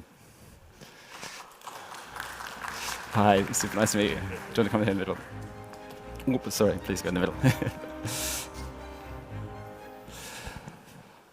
Well, often at these conferences, you get told, why don't you bring something along that maybe shows a little bit of what you can do? You've brought the best show and tell I've ever seen at a conference, I think, the people gathering around your vehicle outside. Just tell us about what we can see outside. Yeah, so we brought our electric air taxi. It's a electric vertical takeoff and landing aircraft that can carry a pilot and 4 passengers at speeds of 320 kilometers an hour. And we're so excited about the partnership that we've announced with the RTA here in Dubai, where they've brought together the 3 critical resources for bringing this technology to market. The regulatory and policy pieces that are necessary to launch the service, the Skyport infrastructure, and an aircraft to deliver a really exciting service. And just tell us a little bit about your story to here, because it's an extraordinary story. You have the backing of some amazing companies, of Toyota, of Uber. Just tell us how you got to here. It's been a lifelong dream and a spectacular journey. I founded the company 15 years ago, and we've now raised more than $2 billion and have a team of more than 2,000 people, or almost 2,000 people, and it's really fantastic to now have this partnership here in the region that really shows the world what you can do with this next generation of aircraft. And you've been going through all of the testing processes. How long before we actually see them flying? So our target is in service for the public. Yeah, our target is to launch the service here in Dubai before the end of next year. Amazing. Now, Keller, you also are thinking about how we use the skies for a seamless way of mobility, but you're looking at delivery using drones. You started in Rwanda. We had the president here of Rwanda yesterday. Achim from the UNDP was saying he'd come to visit your site outside of Kigali and was amazed at what you've built there. Tell the audience a little bit about this extraordinary company that you've built. Well, our backgrounds, when we started building Zipline, our backgrounds were in robotics and artificial intelligence and automation. We always really felt like it was going to be possible to build an automated logistics system for Earth. And the thing that really motivated us about that was the opportunity to build the first logistics system that serves all people equally. So we started by delivering blood to 21 different hospitals in Rwanda. Over the last 8 years, Zipline expanded to serving 3,000 hospitals and health facilities globally. We operate 22 global distribution centers, 24/7, 365. We've delivered about 16 million doses of a childhood vaccine, 2 million doses of COVID-19 vaccine. We deliver about 75% of the national blood supply of 2 different countries. And then this year, we received regulatory permission to fly at scale in the US. Zipline's the first company in US history to be given permission to fly beyond visual line of sight autonomously throughout the US airspace. And we're working with partners like Cleveland Clinic, Mayo Clinic, the VA hospital system, as well as Walmart, to enable instant teleportation from any hospital, store, or warehouse directly to customers' homes. Obviously, we hope to get some nice things, and maybe our dinner delivered by you one day. But I was struck by one of the things you said, which was on your website, that the number of people who die because blood doesn't get to them in a traffic accident, for example, because it takes too long, or medicine doesn't arrive to somebody who needs it critically. And you can cut these times down to a matter of minutes. How important was that to you in the building up of the company? Yeah, because we've been operating globally at scale for the last 8 years, we now have a lot of data on these questions. So University of Pennsylvania published a study last year showing that Zipline has been able to reduce the maternal mortality rate by 51% at the hospitals that we serve. We've been able to reduce missed vaccinations by 42% and reduce zero-dose children by 21 percentage points. And so, a lot of people think of drone delivery as some crazy sci-fi technology that's 10 years away. It isn't. It's been operating at scale for 8 years now, and it's having a major impact on people's healthcare. JoeBen, one of the things that I think has been a big topic of conversation here has been this idea of equitable cities, of making places where everyone has access to. I think perhaps when people see your vehicle outside, they think it's going to be a little like Sao Paulo, a world of the super rich moving around above the poor in their helicopters. But you see this as like an SUV, like an Uber of the skies. How important, again, is that to embed that into it, to make it an acceptable solution for cities that they realize is not just an elite tool? Yeah, so I think from the moment we founded the company, that was one of the critical values that we had, was to make air transportation accessible. And I think one of the incredible, I think both what Zipline's doing and what Joby's doing are showing that so much more is possible with aircraft than we had believed previously. And I think that Zipline and Keller's work is just a spectacular example of what can happen as you drive scale, and the price points that they've been able to achieve for delivering goods and services. And we want to drive that same economies of scale as we work through multiple versions of aircraft to move people around. And, you know, the cars that we were building in the late 1800s were built in small quantities. And it wasn't until you got to the point where they began getting mass produced in the early 1900s that they began to be manufactured in quantities that were sufficient to get the price points down so that everyone was using them every day. So my goal is that we move from a civilization that moves around on the ground to one that moves around in the air. I think that that's going to take time, it's going to take decades, but it is incredibly promising. We just had that last session on resilient cities. And I think this is an incredible example of a technology that can help with resilient cities, both for moving people around and stuff around. And I also think that the kinds of technologies that Zipline's developing for moving things around cities can also scale up in length. And I think there's profound things you can do on the logistics front if you have a unique product that you're making. Let's say you have an agricultural product that you're making in a farm in Africa, and you want to be able to get it to Dubai. Currently, if you're not close to a large airport, it's very difficult for you to get access to delivering your product. But we can again use the kinds of autonomous systems that Zipline has pioneered to move things not just short distances but long distances, and really rethink the global logistics. And so I guess what I'm saying is, I think aviation, we can open the aperture of aviation to what it can bring and how impactful it can be, as we look into the decades of the future. Yeah, people think of aerospace as being super expensive. It's only super expensive if you only rely on duopolists like Boeing and Airbus to build airplanes. Like, the problem is we don't have, in 1920, there was a huge number of innovative startups building airplanes. Today it's just 2. And so if you want to know why airplanes are super expensive, it's really easy, to understand. So I actually think what's going to happen over the next decade is kind of a big revolution, a renaissance of getting back to building new things in aerospace, agile aerospace. And even to build on what Keller's saying there, even though we've got this duopoly and the cost of acquiring the aircraft is very expensive and the quantities of aircraft that we're building is relatively small, aviation is still our lowest cost mode of transportation. So it's an order of magnitude less expensive on a per passenger mile basis than driving in a car. It's also 3 orders of magnitude safer. So it's like between 1,000 and 10,000 times safer per passenger kilometer traveled to fly in an aircraft than it is to drive on the ground. And it's at least an order of magnitude faster. You're flying in a commercial aircraft at 500 miles an hour compared to driving on the ground at 20 to 50 miles an hour.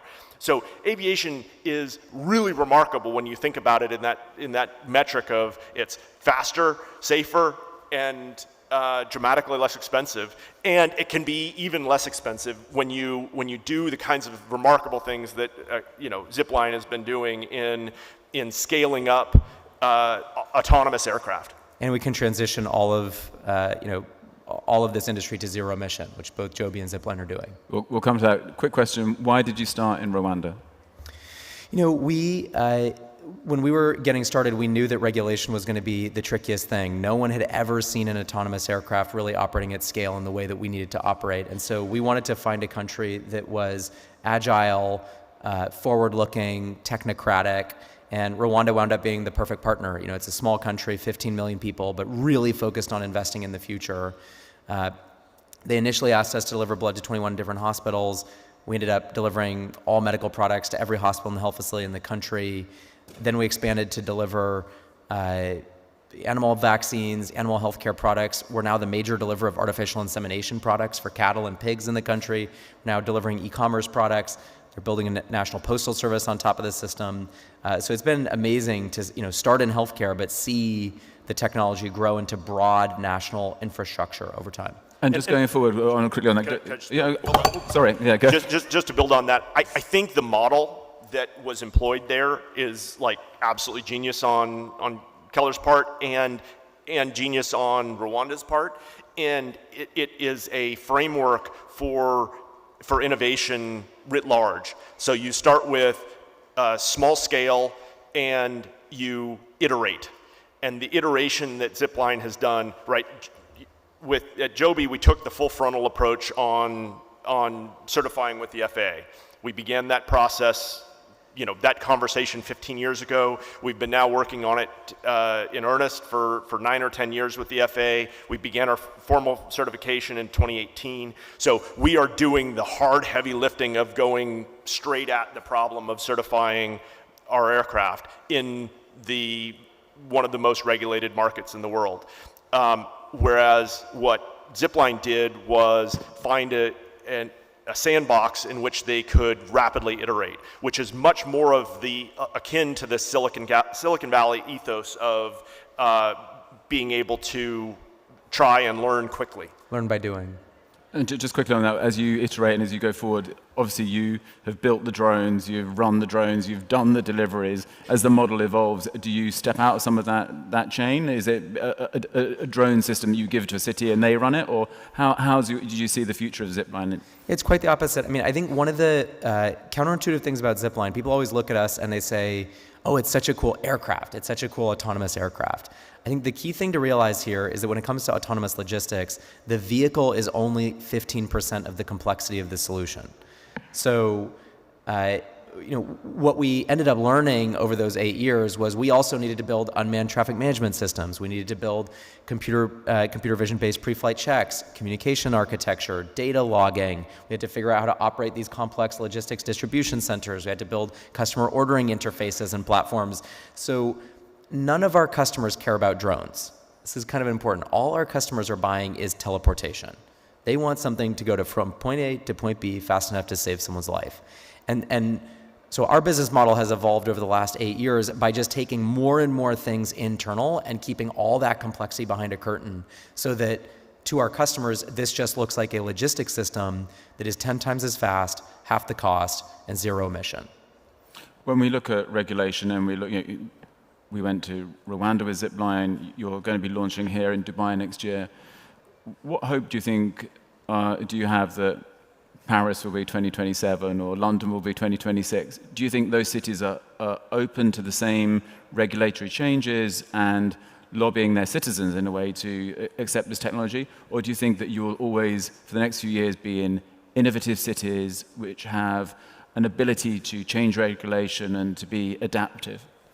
So I think the really exciting thing, both on the logistics side and on when it comes to moving people around, is now, after working on it for 15 years, we have in the developed world, in these markets which have a lot of existing regulation, we've built up the regulatory framework for, as Keller was talking about, the ability to, he now has the ability to fly his autonomous delivery system anywhere in the continental United States. So that's like a game changer. But it has taken 8 years. The amazing thing is that they've had revenue for those full 8 years because they went and began iterating on it and perfecting it in a non-regulated environment. With Joby, again, we took the full-on regulated approach, but we now also have a framework. We just had one of our last area-specific certification plans approved by the FAA. This means we've done the heavy lifting. We've been working on it for 6 years, and we now have our path to certifying along the existing channels. There are also there's a path that's been set up where a rule has been issued in the U.S. or a draft of the rule has been issued in the U.S. to apply a process that's much more akin to what's being used for Keller's aircraft for passenger carrying aircraft that are small. And that's a game changer. That's going to allow a proliferation of really innovative new startups to come and build and try new things of aircraft, both for passenger carrying and for drone logistics at larger scale. And so, again, I think we are in this extraordinarily exciting time where aviation becomes dramatically more relevant to many more dimensions of our daily lives. And so I've never been so excited about the future. We're talking about future cities. Just tell me, civic leaders, I presume they ask the same questions again and again, and I know what the answers are, but perhaps you could just tell the audience. So it's quiet, it's energy efficient. Just explain a few of the things that you built into it to make sure that when you got to this part of the story, there was probably a better acceptance of it. Yeah, so our goal was to build an aircraft which was quiet enough to deliver you to where you want to go. We're very, very pleased with what we've accomplished. It's 100 times quieter on an absolute level, and the quality of the sound is dramatically better than a helicopter. That said, I want to continue to work and make it even quieter. So that's on the acoustics piece. On the environmental piece, I wanted to build an aircraft which was lower climate change inducing. That's the metric I use is grams of CO2 per passenger, grams of CO2 equivalent per passenger kilometer. So you're taking the entire life cycle emissions of the flight, not just the energy used during the flight, but also the energy used to make the battery pack, and then depreciating that, the energy used to build the airframe and all the components that go into it. So you look at everything that the environmental impact of everything that goes into manufacturing and operating the aircraft, and then you divide that by a passenger kilometer basis. And the really exciting thing is the aircraft we have today is dramatically better than any other aircraft or any of the large commercial aircraft. And it's also on the order of the environmental impact of driving in an electric car. Now, over time, I want to continue to improve that. We're doing aggressive work on hydrogen electric propulsion, which will improve that even further. So again, this is a work in progress. We are in Gen 1 of many generations, and the opportunities are really, really exciting.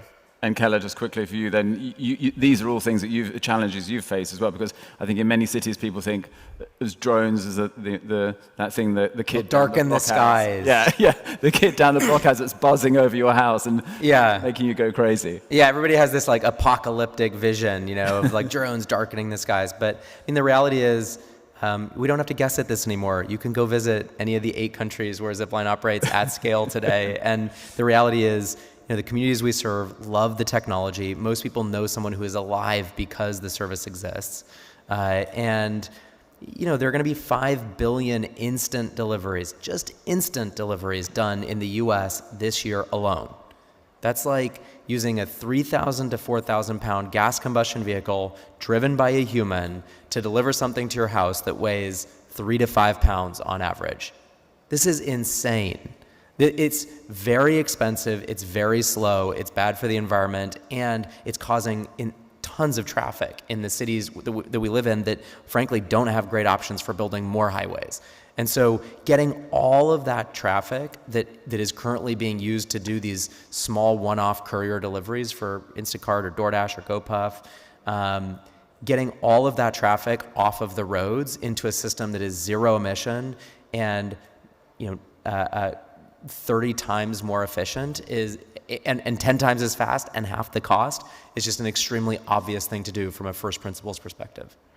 Well, I'm afraid that that's all we have time for. There's so many more questions I think that I would have loved to ask both of these amazing entrepreneurs. But thank you for joining this cities panel, looking at the future of our cities. And thank you to our two great panelists, to Keller and to Joben. Thank you. Well done. Thank you.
Throughout history, our world has been shaped by visionaries who dared to dream beyond the confines of their time. But imagine a world where they continue to flourish and create with the tools we have today. How much more would we know if Al-Khwarizmi had access to a microprocessor? Where would we be if Ibn Sina took a look through a digital microscope?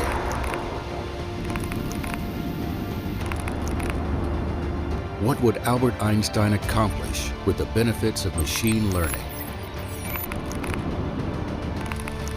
How far would Amelia Earhart dare to go with jet propulsion systems?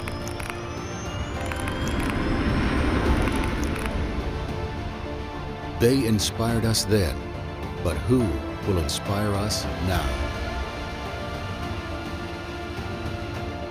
Let's collaborate to define our destiny and shape the next chapter of human achievement. World Government Summit 2024. Join us in shaping the future.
In the vast expanse of the cosmos, a small blue world shines with possibilities.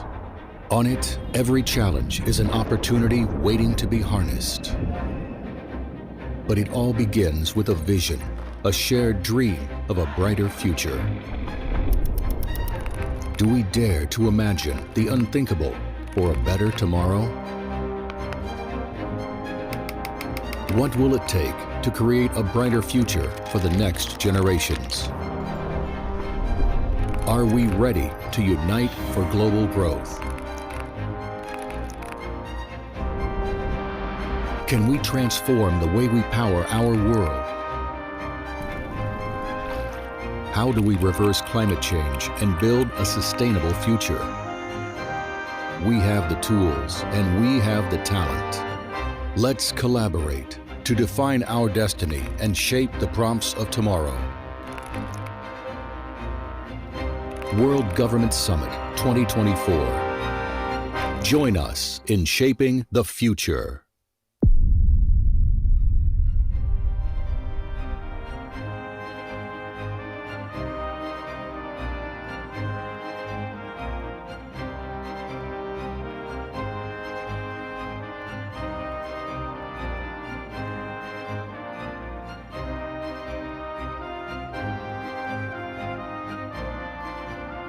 Ladies and gentlemen, the topic of our next session is Powering the Future, Pathways to Sustainable Global Change, with His Excellency Rafael Grossi, Director General of the International Atomic Energy Agency.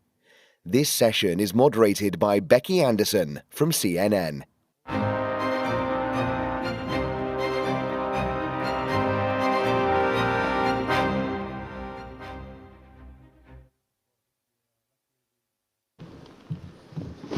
Right. It's good to have you here. Yeah, it's good to be here. You are just back from Ukraine, on your way to Russia at Yep. some point soon. We'll discuss that a little later in this session. I want to start, though, with the premise of this session. We have been talking a lot at this conference about the urgency of the energy transition. Right now, it does appear that nuclear is having somewhat of a moment. At COP28 here in Dubai, just December of last year, the final text, while non-binding, of course, recognized the role that nuclear energy plays in combating climate change, and 22 countries agreed to work towards tripling nuclear energy capacity by 2030. So I want to drill down a little bit and get your sense. Nobody better to talk about where we are at, the opportunities, the risks of nuclear power than you, Rafael. So thank you for joining us. Let's start with laying the table, as it were. Just how significant do you believe COP28 was in terms of the energy transition? And from those countries who signed up to what was a non-binding agreement, but an important one at that, and historic, where do you see the real investment? Well, like you say, COP28 was important in so many respects, in terms of public policies, in terms of public discourse at the same time, and in particular for nuclear, because, COPs, for those who have been following these events, was not a place where you would talk a lot about nuclear, if at all. And then not only you talk about nuclear, but you say that nuclear should be accelerated. And then you have countries that come to Dubai and say there in Dubai at that time, we will triple our nuclear effort. Okay, so these are statements, like you say, they may be not non-binding, but they signify, Becky, I believe, what I like to define as a return to realism, in the sense that how many real deployable tools you have to decarbonize energy mixes in the world, which are making a contribution right now and could be scalable. And then you have to, there may be a few, but nuclear is clearly one of those. And this is why we see you talk about the investment, this is why we see the investment in China, you see it in India, you see it in Russia, you see it in Egypt, you see it in Turkey. And you see it here. and we have seen it, and we see more. I think the Emirates is an example in this regard. 15 or 16 years ago, this country had zilch nuclear, and this is nuclear technology. It's a very sophisticated technology. And then, in a remarkable period of time, they were able to create the capacity, to create the institutionality that you need, and then to do it hand in hand with the IEA. And so now you have 25%, a quarter of the power that is powering us now, which is nuclear. And as I understand, in my conversations with the government, they are intending to do more. And we see in this very region also other countries that are very seriously contemplating the possibility. So let's talk about the challenges. There's nobody better to assess the challenges as we talk about the opportunities. A long time lag between planning and operation, cost in and of itself, the worry about weapons proliferation, the risk of meltdown, the health and climate risks, and there are some. So when you think about those challenges, and we think about in the past the Chernobyls and the Fukushimas of this world, which had really dented both the appetite and ambition for nuclear, when you consider those challenges, and some of those are more real than others, indeed, where would you assess or put the role of nuclear in the energy mix going forward? There are some, the great advocates of nuclear, who will say, you know, we're going to have 100% nuclear going forward. We're not. No.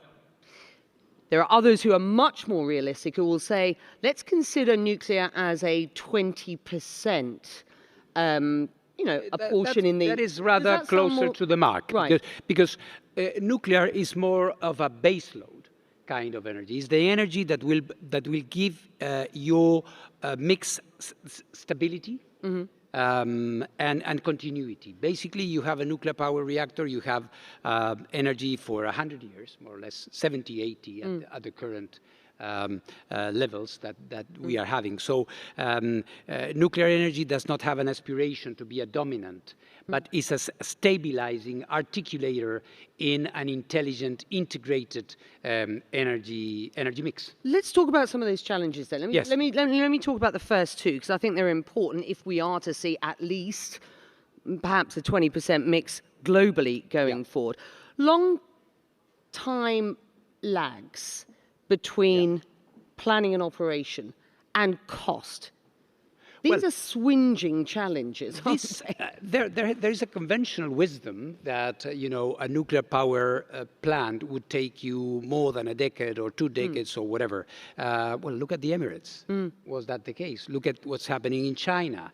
What used to happen in the United States and France. So there have been projects that have been off mark in terms of, because of a number of reasons, which are project specific and not technology inherent, which of course took longer than expected. But in general, the average, and let me address another issue. Sometimes people say, people who don't like nuclear or consider that nuclear is not good in terms of climate change, that it's too late for nuclear. Well, let me say that 2050 or 2060 or 2070, whatever arbitrary target that you could put, is not an end station. You have to build networks and mixes that are going to keep our planet well, not simply check a box and say we made it in 2047. So you have to have something which is sustainable and which is going to take us to the next century in a healthy way. And you use the term sustainable. There are climate and health risks associated with nuclear, which we oftentimes don't talk as much about these days. Can you address just how you overcome some of those? Because we often talk about nuclear as one of the cleanest energies in the energy transition. Indeed. So this needs to be addressed. Well, absolutely. Everything needs to be addressed. But again, it's about public discourse and doing what we are doing now. Is explaining and talking to people. When you look at nuclear energy, and rightly so, you analyze the 2 major accidents that happened, which were basically Chernobyl and Fukushima, which were man-made accidents or accidents that occurred because of mistakes or negligence or whatever. It's overlooked the fact that we have 70 years of commercial nuclear operation without. So by any standard, by any parameter, the safety of the industry and the security of the industry is there. But granted, I think we need to explain, perhaps the nuclear sector has been opaque, has not been open to dialogue, which would present the case and always and present the arguments. In any case, for us, the IAEA does not have a commercial interest whatsoever in this. So from our perspective, it's about having it in a safe way, in a secure way. And you mentioned in passing an important factor, which is non-proliferation, which is that by using nuclear energy or by having nuclear materials, you are not going to be creating a security or military danger in the future. And that evokes other cases. Well, let's talk about other cases, Yes. because I promised we'd talk a bit about Ukraine, get an update from you on that, your message into Russia. We also should talk about Iran. You were recently reported as saying that Iran is galloping ahead with its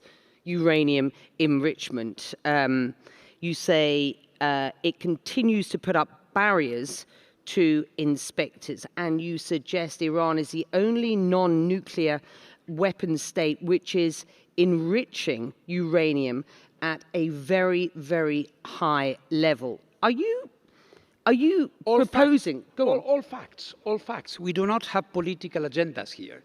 If Iran wants to have a nuclear power program, as they have, they can, and rightly so, no problem with that. But they have to have a system of inspections which is commensurate with what they are doing, and they keep not giving the answers and the cooperation that they should be extending to the agency. So the latest report found that Iran was increasing its production of highly enriched uranium. What do we know about the program at present? How concerned are you given the recent increased hostilities in the region?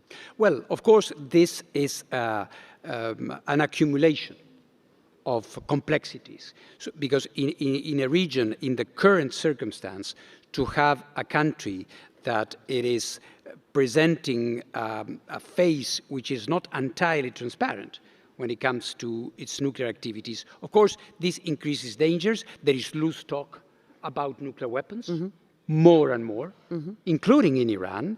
Recently, a very high official said, in fact, we have everything. It's disassembled. Well, please let me know, what do you have? Because you are an NPT, Non-Proliferation Treaty party, so you're not supposed ever, by your own decision, to have nuclear weapons. We see this in this country. We see this in other countries as well. So I believe that the nuclear factor should be always within the well-established rules that apply to the vast majority of the 30-something countries that use nuclear energy without any problem. Is this talk of nuclear weapons, is it being normalized? Because it is an incredulous narrative. Yes, it's a good point. Appears to be more credulous at this That's the danger, Becky. That's the danger, that we normalize, that we get used to hearing these things. And look, let me give you an example. Look what happened in North Korea. Until 2006, we were in the same kind of situation. There were negotiations, 6-party talks, 4-party talks, conference here, conference there. One day, the line was crossed. So we don't want to see that in the Middle East. And this is why my plea and my work is to work together with Iran. We believe in diplomacy. We don't believe in bombing. We believe in diplomacy. But for that to happen, we need our inspectors to be allowed to do its work. History, and recent history, proves in this region that when you start curtailing the access of international inspectors, normally the story does not end very well. So I think we need to think twice, and we need to ensure that this cooperation prevails. The IAEA effectively has a sort of, a civil nuclear power program for dummies. I mean, there are guardrails. Indeed. And there is a program which includes the IAEA's Absolutely. involvement? It's called the Milestones. It's like your user's guide for nuclear. And actually, it was the book that the Emirates first read when they decided they wanted to transform this country into one of the, beacons of peaceful nuclear energy in this part of the world, which means that we work with them, we give them the assistance, we help create the institutionality, density that you need to get it right. Let's talk about Ukraine.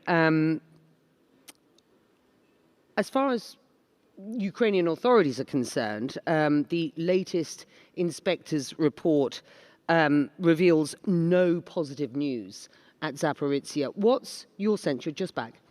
I'm just back. I crossed the front lines for the 4th time since the beginning of the war, and this is quite dramatic because this power plant is not in any part of the occupied part of Ukraine. It's on the front line. I cross a line and there is a Ukrainian soldier, and then a few meters down the line there is a Russian soldier. Okay, so it's there. So of course the volatility, the fragility of the whole thing is huge. And when the war started, there were attacks, direct attacks on the nuclear power plant. So we, in a way, imposed, if I can use the word, being a head of an international organization, I should never say that, but in a certain sense, we thrust ourselves, we plunged into the conflict, and now we have a permanent presence there, which is in and by itself a deterrent of sorts. People know, whomever this would be, that the international community is there. We are providing technical support, and most importantly, like you do, we are informing. We are telling, have you noticed that when it comes to Zaporizhzhia, there is no fake news? Why? Because the IAEA is there. If somebody says, well, Zaporizhzhia is in flames, or the contrary, is a kindergarten, no, the IAEA is there telling it as it is. What's your assessment in a word? I mean, on a scale of 1 to 10 at this point, you were significantly and very concerned this time last year. Where do you stand on that? You know what the problem is with Zaporizhzhia? You go to Zaporizhzhia on a sunny day and you believe that you are in a nuclear power plant here in Baraka. Everything is apparently calm. But then the next hour you can have a drone coming and attacking. So it is the uncertainty and the terrible fragility of war. I can be 0, I can be 10 within minutes. You're on your way at some point to Russia. What will your message be there? My message is cooperate with the IAEA. Remember that it's only working with us, avoiding a nuclear accident, that we will all benefit, because no one, whichever side of the conflict you are sitting, will benefit from a nuclear accident. And this is why I'm going to Russia. I will speak to President Putin, as I did last year. And this dialogue should continue. At the end of the day, it's about dialogue. And I want to finish this on a positive note. The IAEA is an organization that's been around for, some 70 years. As we started this conversation about powering the future and discussed pathways to sustainable global change, which very definitely at this point includes the nuclear file. What's your message to this audience? The message is that we are, in spite of all the challenges that we have discussed just now, I think nuclear is part of the mitigation of the real problem. And let me mention something we did not touch upon. Nuclear is also, and we are doing that, is about nuclear medicine, fighting cancer, radiotherapy in Africa, atoms for food, protecting, creating drought-resisting crops, managing water. So we hope to be, as I said, a force for good. Rafael Grossi, thank you very much indeed. Thank you very much.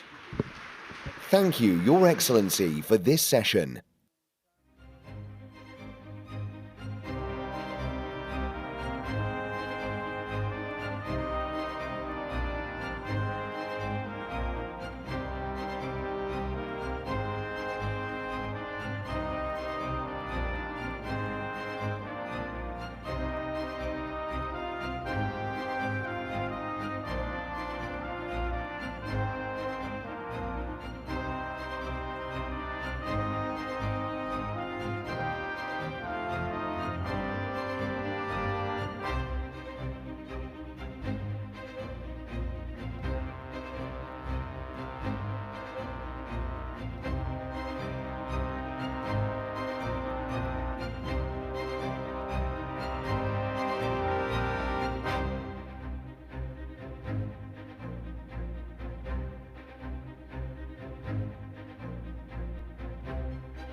Your Highnesses, ladies and gentlemen, under the esteemed patronage of His Highness Sheikh Mohammed bin Rashid Al Maktoum, Vice President and Prime Minister of the UAE and ruler of Dubai, we are honored to present the 13th edition of the Dubai International Best Practice Award for Sustainable Development, organized by Dubai Municipality in collaboration with the United Nations Human Settlements Program, UN Habitat. This award recognizes innovative global ideas aimed at improving the quality of life around the world and making a positive impact on the advancement of future cities. 10 shortlisted projects have been nominated and 5 winners will be announced today. Excellencies, ladies and gentlemen, it is our honor to invite His Highness Sheikh Ahmed bin Mohammed bin Rashid Al Maktoum, Deputy Ruler of Dubai, on stage to present the awards to the winners.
Ladies and gentlemen, we will resume our next session shortly.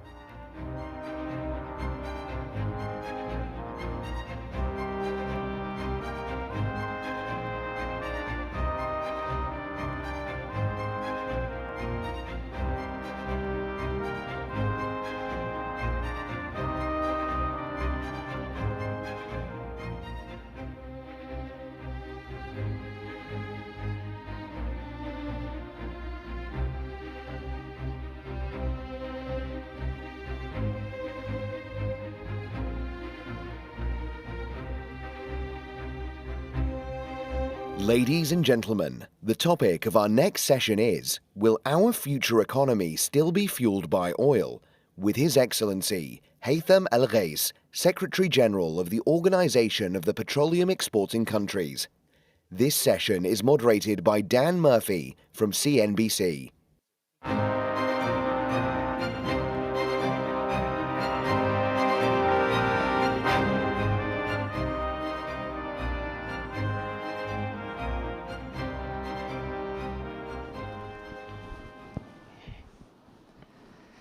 Your Highness, Your Excellencies, ladies and gentlemen, thank you so much for sticking around for our next conversation. I'm thrilled to be joined on stage by His Excellency Haytham Al-Ghais, the OPEC Secretary General, for a conversation about the outlook for fossil fuels in what has been said will be a challenging next few years to come. So, Your Excellency, thank you so much for joining me today. I appreciate it. Welcome. Thank you, Dan. So let's begin our conversation with a look ahead to the future. Fossil fuels, we know, and economic development are intrinsically linked, but at the same time, addressing climate change is now more crucial than ever. So to kick us off, Your Excellency, what role will oil play in a future economy, not just in the region, but around the world? Thank you. Your Highness, Your Excellencies, first of all, allow me to start by just thanking the UAE government for hosting this lovely and wonderful, magnificent event. Really, it's my first time to be here, and what a great display, what a variety, what a wealth and richness of subjects. So congratulations to the UAE for this excellent setup. We are in the UAE, so it's only right to talk about oil. The UAE is a proud member of OPEC. We're proud to have such a member in OPEC, the United Arab Emirates, which has been able to balance that question, which you posed, if I may put it back to you, almost as a dichotomy. But in reality, I don't see why the two should be contradicting with each other. Oil-producing nations, whether they are OPEC members or other nations around the world, there are 100 countries around the world that produce oil today. It's not just the 12 members of OPEC or the 22 countries within the OPEC Plus alliance, have been able to responsibly develop their resources in accordance with the Charter of the UN. Let me remind everyone that the 1992 Rio Summit Charter says very clearly, states have the right to develop and exploit their natural resources in line with the UN Charter and the principles of international law, to exploit these natural resources in their own, pursuant to their own environmental and developmental policies. So this is an inalienable right that is available to nations to exploit these resources for societal, economic development. But at the same time, that does not exist in a vacuum from environmental concerns. Again, there is no better place on this planet to showcase this than the UAE. The UAE has been successfully able to develop its oil production, its gas production, but at the same time, do it in a way that is environmentally friendly.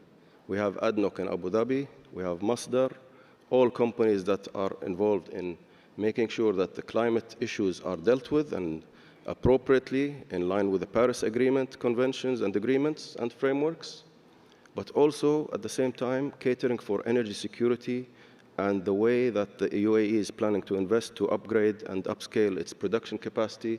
This is an example of how the two can be done and achieved successfully, striking that fine balance between making sure that the wealth and the rents and the revenues that come from the production of oil are used to the benefit of the nation and the development of the nation, but also to be used for the development of future fuels such as renewables and others.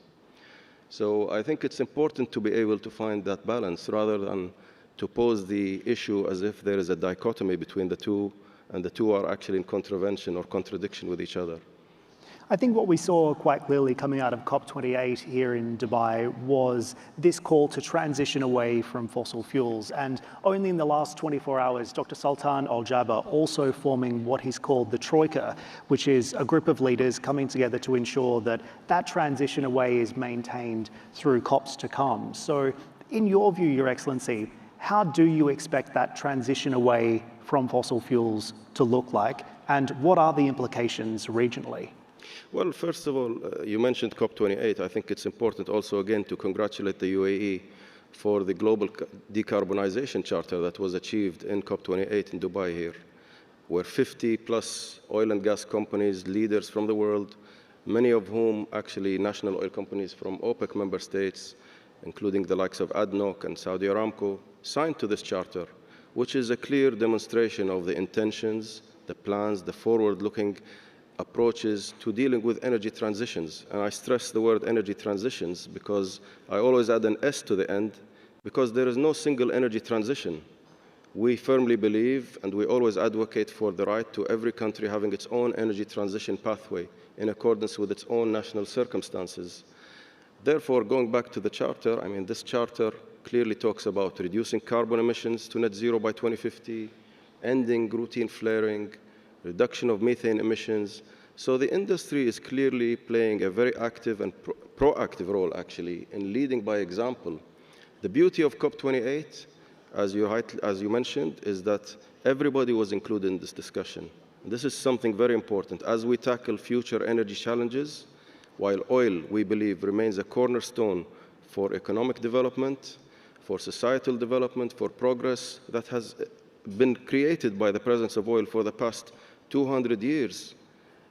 However, going forward, this approach has to be more based on inclusiveness, dialogue, and therefore this Troika example that you mentioned is a clear sign of continuity in the approach and moving from one COP to the other, making sure that the pledges are implemented in the right way as we move forward.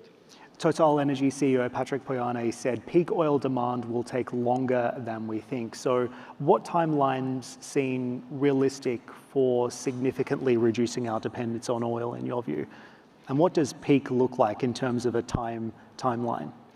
Well, I'm not going to profess to having a crystal ball, but let me put it the other way around and say, before peak oil demand, there was the episode one, I call it episode one, which was peak oil supply.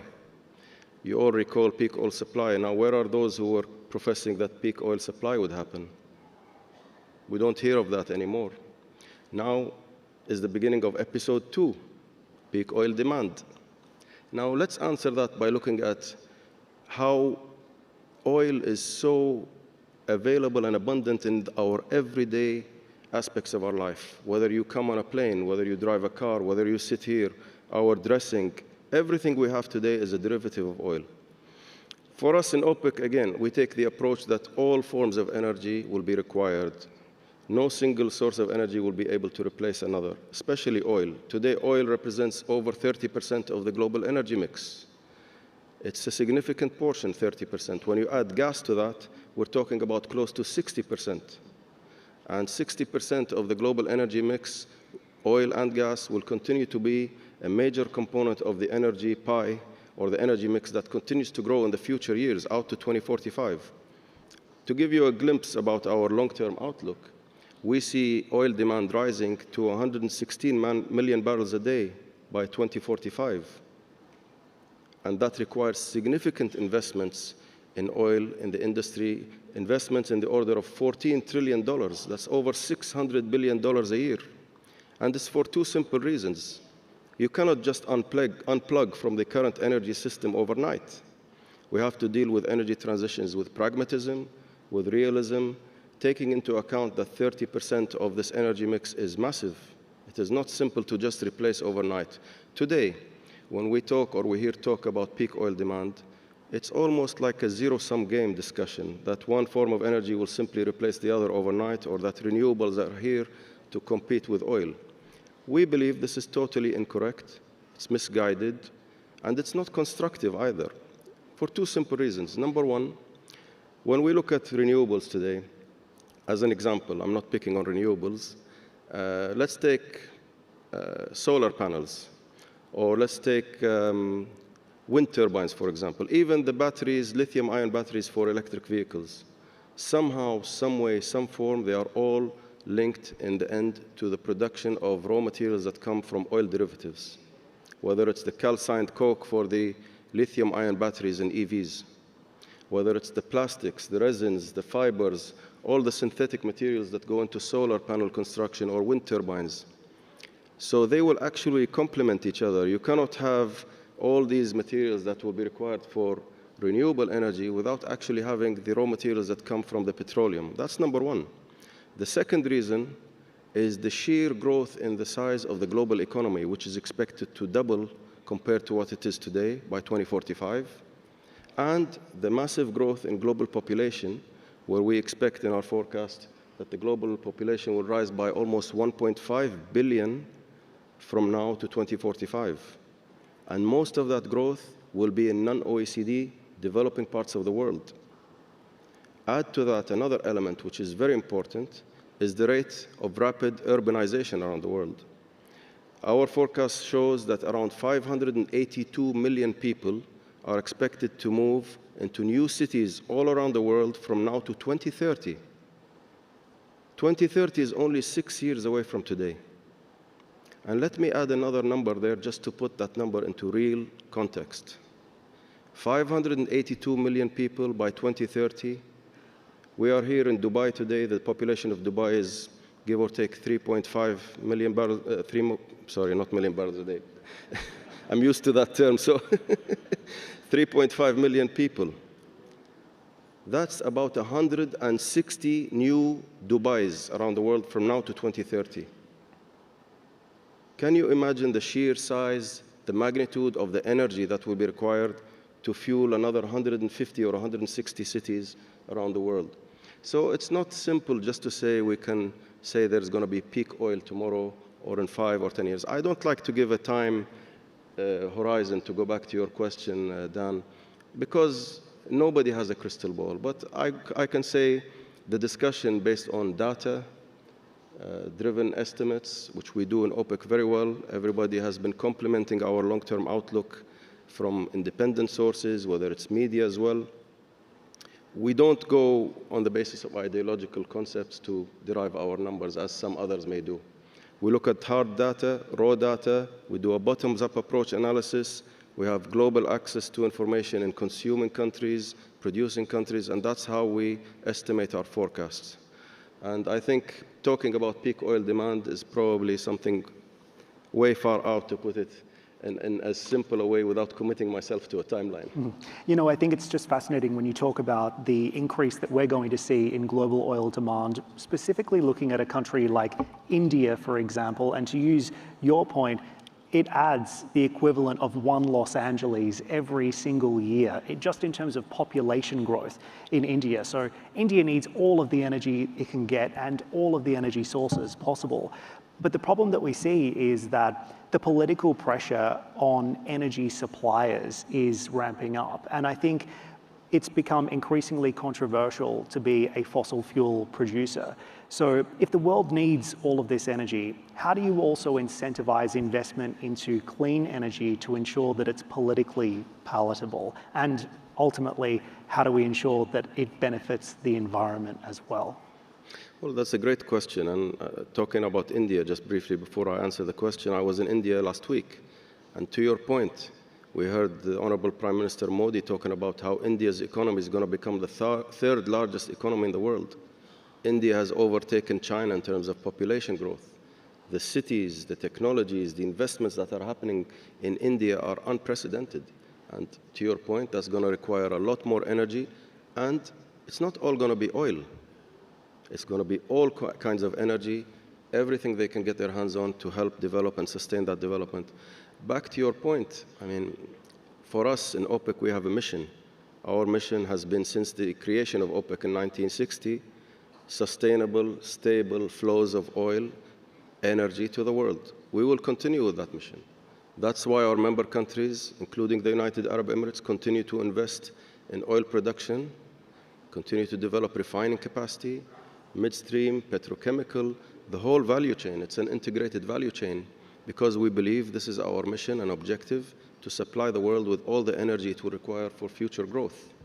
We don't look out far 5 years ahead or 10 years ahead. We look much further out. We will continue to do this. As I mentioned, the numbers are staggering, $14 trillion of investments required in the oil industry alone from now to 2045.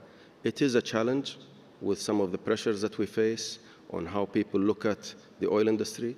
But I think what has happened here in COP28, what will happen, inshallah, in COP29 and in COP30, is that all players are coming to the table. And this is a successful method to deal with these issues. The UAE has started and led by example by bringing everybody to the table here in Dubai, COP28, and we saw the results of that. Positive results where people are included in the discussion. So we always emphasize that when energy transitions occur, they have to be just, they have to be orderly, they have to be inclusive, and they should leave nobody behind. When we talk about transitioning and the pressures that you mentioned, rightly so, Dan, these pressures sometimes fail to take into account that we have over 650 million people around the world today without access to basic electricity. I have seen these people. I have been to some countries and I have seen these villages where people don't have access to switching on the light. They don't have access to taking a bike or a car to the nearest village. They have to walk 100 kilometers or so. People still using wood as cooking fuels in certain parts of the world. Over 2 billion people, that's almost a quarter of the population of this planet. So when we talk about not investing in conventional sources of energy, hydrocarbons specifically, also part of the equation has to account for energy transition. We talk about energy security, we talk about energy affordability, energy availability, but nobody really touches on the word energy poverty. And that's another critical element of this discussion that must not be left behind. We only have a couple of minutes left, so I'll ask you a few rapid-fire questions. This is a question that was asked to His Royal Highness Prince Abdulaziz in Saudi Arabia just yesterday. He was in conversation about the current state of the market, and I want your assessment of market balances right now. Do you see the current range that we're in as being a Goldilocks environment in terms of oil pricing? I know you don't talk about pricing, but where do we stand in the market right now with regards to balances? Well, we're going to issue our monthly oil market report today, later on the day, so it will have a very clear answer to your question, Dan, but for the benefit of the audience, again, yes, you rightly mentioned, we don't talk about prices, we don't forecast prices. We see demand rising by over 2 million barrels a day for this year, year-on-year growth versus last year, healthy. We are seeing positive signs of good revisions to some parts of the global economy, most notably the United States, where GDP has been revised upwards. We're seeing a lot of bullish statements, even from some of the speakers we heard yesterday here talking about the US economy. China is, although there are question marks about China, we still feel very robust about China, and we are seeing the Chinese government stepping in to take corrective measures. All of this with the fact of the phenomenal economic growth we're seeing in India, all of this, I think, leads us to believe that we will have a strong economy this year with positive implications for oil demand. Non-OPEC supply, US and others, we're seeing good production coming out of Guyana, out of Brazil, Canada, maybe a potential slowdown in the United States from the shale patches, yet to be seen because it's resilient and we keep seeing a surprise in shale production year on year. So overall, we feel that the market is in a good state right now, rather stable, but we cannot predict. That's why we in OPEC Plus with our partners, we continue to be very preemptive, proactive, and our joint monitoring ministerial committee meets every 2 months, and we reevaluate the market conditions. We cannot really tell from now what's going to happen, but I think we will keep doing what we do best, which is being proactive and united as a group and making sure that the market remains healthy and stable. And OPEC is a pretty exclusive club, but it is getting bigger. What can you tell me about Brazil's membership? Do you have an update for us? Well, exclusive not actually. We are open to any oil producer that has a common interest, which is the stability of the market, to join. Brazil has joined what we have signed in 2019, which is called the Charter of Cooperation. It's a platform that encourages more dialogue, broader, comprehensive dialogue between oil-producing nations around the world. Of course, Brazil is a significant player with phenomenal growth in production over the past years. They are in the BRICS, of course, and they are a member. They are the head of the G20 this year, and will be hosting COP30 next year. So it's important for us that Brazil has made this step and come closer. And we believe there are other countries that are also interested to come closer to cooperating with OPEC and OPEC Plus in this wider framework for preserving oil market stability. Your Excellency, I know you have a plane to catch, so we better let you go. Thank you so much for joining me on stage today. And ladies and gentlemen, please again make him feel welcome, His Excellency Haitham El-Ghais. Thank you very much. Thank you. Thank you, Your Excellency, for this session.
أصحاب المعالي، الحضور الكريم، الجلسة التالية بعنوان التحولات العالمية في مستقبل قطاع الطاقة مع معالي سعيد الطاير الرئيس التنفيذي والمدير العام لهيئة كهرباء ومياه دبي.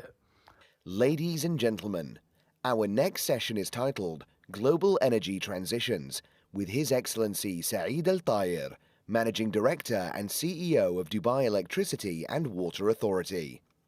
Please note that this session will be in Arabic. Kindly use your headsets for instant interpretation.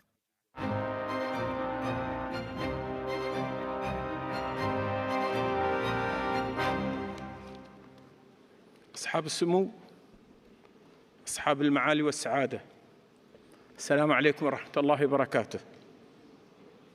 يسعدني أن أكون معكم اليوم في القمة العالمية للحكومات 2024 التي تعقد تحت شعار تشكيل حكومات المستقبل، حيث أصبحت القمة فعالية عالمية مميزة تجمع قادة الفكر والخبراء العالميين وصناع القرار من جميع أنحاء العالم للمشاركة والمساهمة في تطوير الأدوات والسياسات والنماذج التي تعتبر ضرورية في تشكيل الحكومات المستقبلية.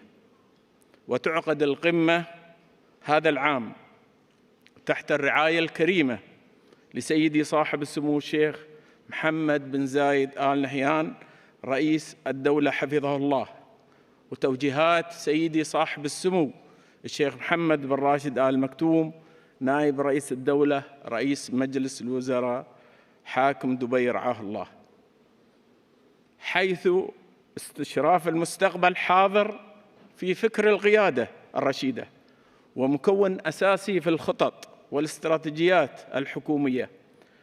فالرؤية السديدة للقيادة الرشيدة كانت ولا تزال العامل الرئيسي في ريادة دولة الإمارات العربية المتحدة في مختلف المجالات، بما في ذلك التحول العالمي في قطاع الطاقة من خلال الاعتماد المتزايد على مصادر الطاقة النظيفة والمتجددة. ويرتكز هذا الاتجاه على ضرورة حماية البيئة ومواجهة التغير المناخي، وعلى ضوء انخفاض تكاليف تقنيات الطاقة المتجددة مما يمكنها من منافسة الوقود الأحفوري التقليدي في نفس الوقت. الحضور الكريم، من منظور سياسات هناك تركيز متزايد على إزالة الكربون وتعزيز العمل المناخي، حيث تضع العديد من البلدان والمناطق أهدافاً طموحة للحد من انبعاثات غازات الدفيئة وزيادة حصة الطاقة المتجددة في مزيج الطاقة، مما يشجع الاستثمار في مشاريع الطاقة المتجددة والطاقة النظيفة، ويخلق مجالات جديدة للابتكار وفرص عمل جديدة في هذا القطاع.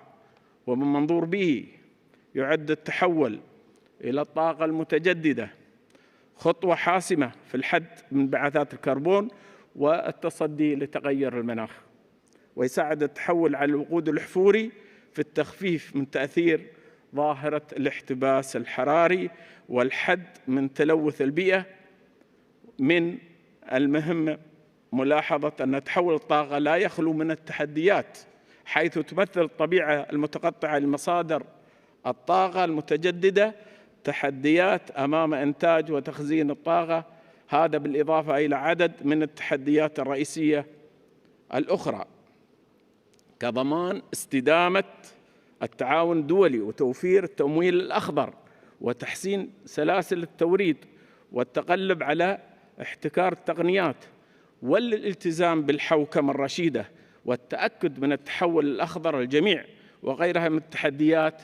ومن المهم تحويل تلك التحديات إلى فرص سانحة لتحقيق المزيد من التحول الأخضر والتنمية المستدامة وتعميم الفوائد على الجميع.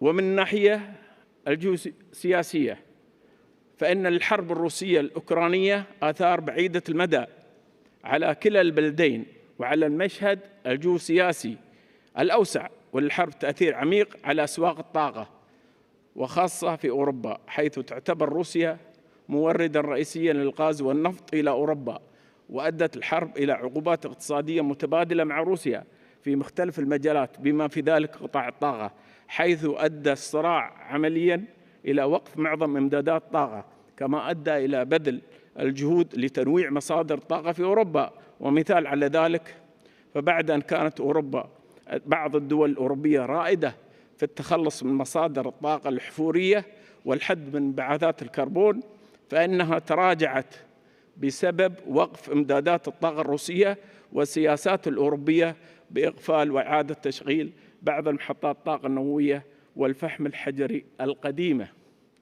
إن التحول إلى الطاقة المتجددة يعيد تشكيل ديناميكيات القوى العالمية، إذ تكتسب البلدان الغنية بموارد الطاقة المتجددة مثل الدول الغنية بالطاقة الشمسية في الشرق الأوسط والدول الغنية بالرياح في شمال أوروبا أهمية استراتيجية في مشهد الطاقة العالمي، وسيسهم في خفض تكلفة الطاقة للمستهلكين، ويعد تخزين الطاقة أيضاً اتجاهاً رئيسياً في تحول الطاقة، ويدعم هذا الاتجاه التقدم في تكنولوجيا البطاريات والتوافر المتزايد للبيئة التحتية للتخزين، مع تزايد حصة مصادر الطاقة المتجددة المتقطعة في مزيد الطاقة. أصبحت الحاجة إلى حلول فعالة لتخزين الطاقة أكثر إلحاحاً، ويلعب التقدم في تخزين الطاقة البطاريات فضلاً عن التقنيات الأخرى مثل تخزين الطاقة المائية بالضخ وتخزين الطاقة على نطاق الشبكات دوراً حاسماً في تمكين دمج الطاقة المتجددة في الشبكات. ووفقاً لتقرير الطاقة 2023 الصادر مؤخراً عن وكالة الطاقة الدولية، فإن اعتماد سيناريو تحقيق الحياد الكربوني 2050 سيؤدي إلى خفض أسعار النفط مقارنة مع أسعار 2022 بأكثر من 50% بحلول 2030 و75% بحلول 2050، وأسعار الغاز والفحم بأكثر من ذلك. كما بلغت القدرة الإنتاجية لألواح الطاقة الشمسية عام 2022 أكثر من 200 جيجا وات، والقدرة التخزينية حوالي 10% منها فقط، بينما يتوقع التقرير أن ترتفع القدرة الإنتاجية للألواح الشمسية وفق نفس السيناريو حوالي 4 أضعاف بعام 2030، بينما سترتفع القدرة التخزينية بضعف هذه النسبة حوالي 8 أضعاف. ومن المتوقع أن تتجاوز السعة التخزينية في العالم التي تتكون معظمها من تقنيات بطاريات الليثيوم 1 تيراوات ساعة بحلول عام 2030، وأن تنخفض تكلفة نظام التخزين بالبطاريات إلى أقل من $200 أمريكي لكل كيلووات ساعة بحلول عام 2030، وحوالي $130 بحلول عام 2050. ووفق التقرير نفسه فإن الاستثمار في الطاقة النظيفة ارتفع 40% منذ عام 2020، وتوقع التقرير إضافة أكثر من 500 جيجا وات من الطاقة المتجددة في عام 2023 وحده. ونتيجة لذلك فقد استنتجت الوكالة أن الطريق إلى الحد من ارتفاع حرارة الأرض ب1.5 درجة مئوية رغم الصعوبة البالغة إلا أنه ما زال متاحا. الحضور الكريم، تعتبر التقنيات المتطورة في قطاع الطاقة ضرورية لمواجهة تحديات الاستدامة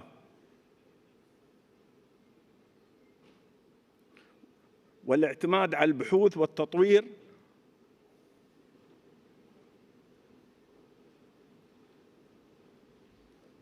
ضروريا لدفع الابتكار في هذا المجال. وأحدى التقنيات الواعدة هي إنتاج الهيدروجين الأخضر إلى جانب حلول التخزين المتقدمة،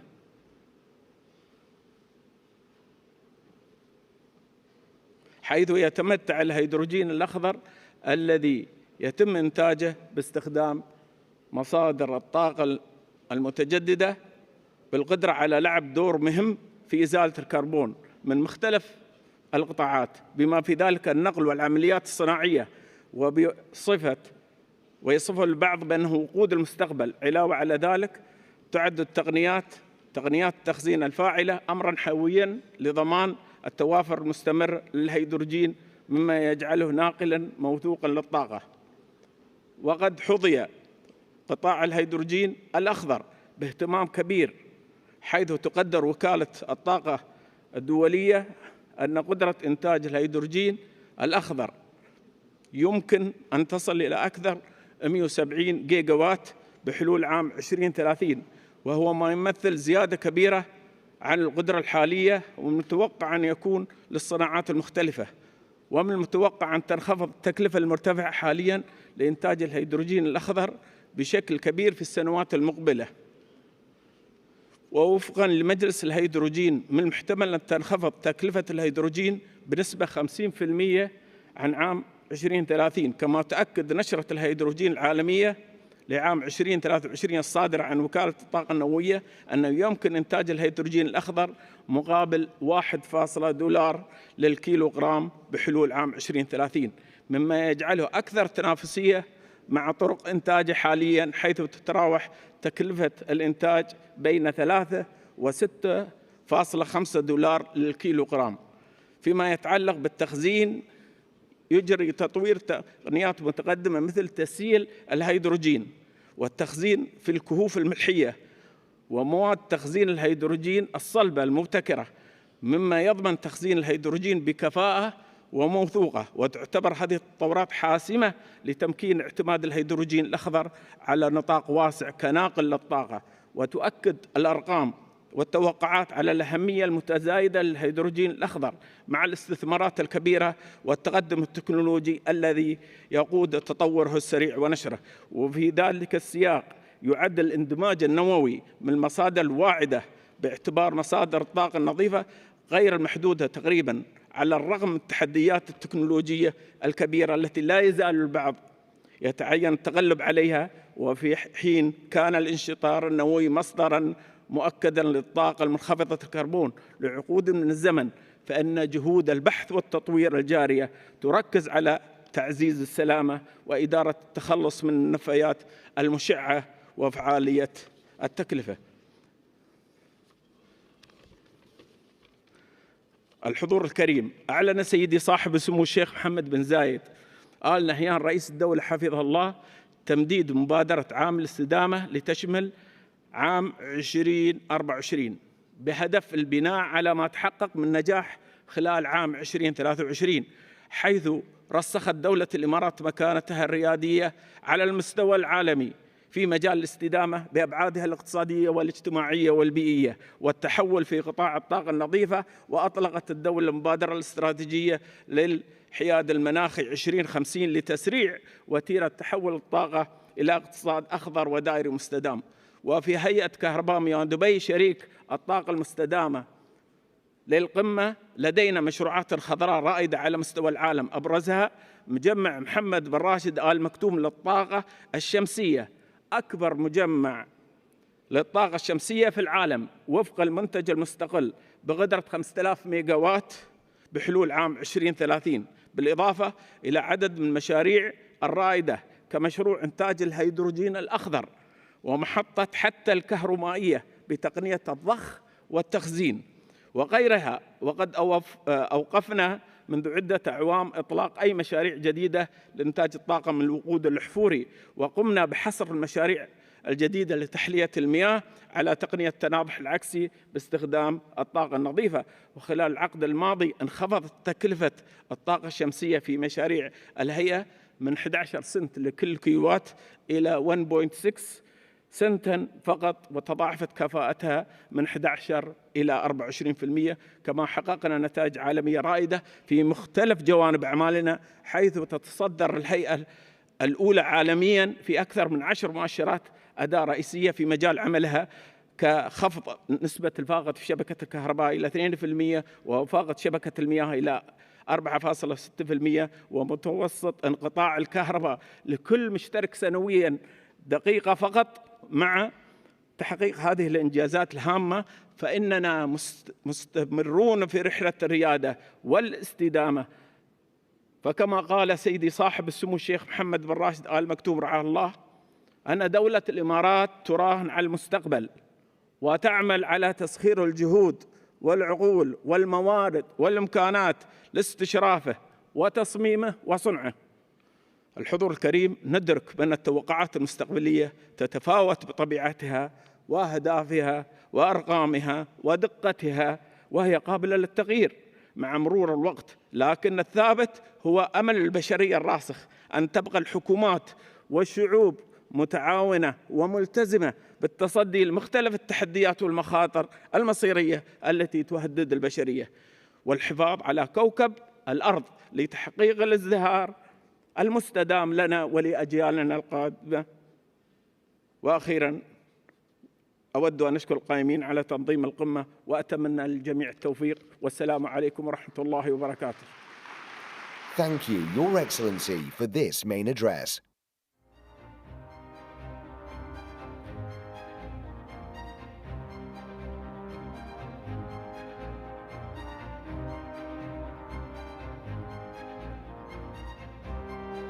أصحاب السمو والمعالي، الحضور الكريم، نستمع الآن لكلمة رئيسية لفخامة رجب طيب أردوغان رئيس الجمهورية التركية، ضيف الشرف لهذه الدورة من القمة العالمية للحكومات.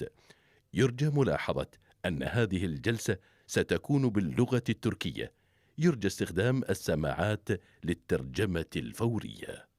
Your Highnesses, Excellencies, ladies and gentlemen, please join me in welcoming His Excellency Recep Tayyip Erdogan, President of the Republic of Turkey, the guest of honor for this edition of the World Government Summit. Please note that this session will be in Turkish. Kindly use your headsets for instant interpretation.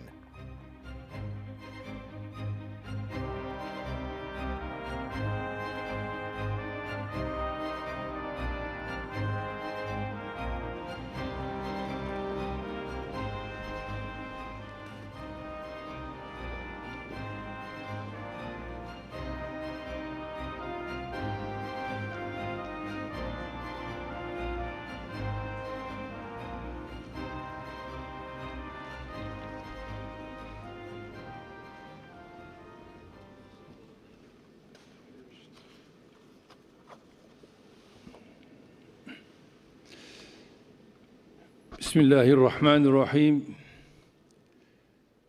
Birleşik Arap Emirlikleri Devlet Başkanı Sayın Şeyh Muhammed bin Zayed El Nahyan, Devlet Başkanı Yardımcısı Duvayi Emiri Sayın Şeyh Muhammed bin Raşid El Maktum, saygıdeğer devlet ve hükümet başkanları, kıymetli misafirler, hanımefendiler, beyefendiler, sizleri en kalbi duygularımla, hürmetle geçirilen zirvenin, siz değerli misafirler, Selamun Aleyküm, sizin 100. yıl dönümüyle birlikte hayata geçirdiğimiz Türkiye 100 yılı vizyonumuzla geleceğin Türkiye'sini inşa ediyoruz.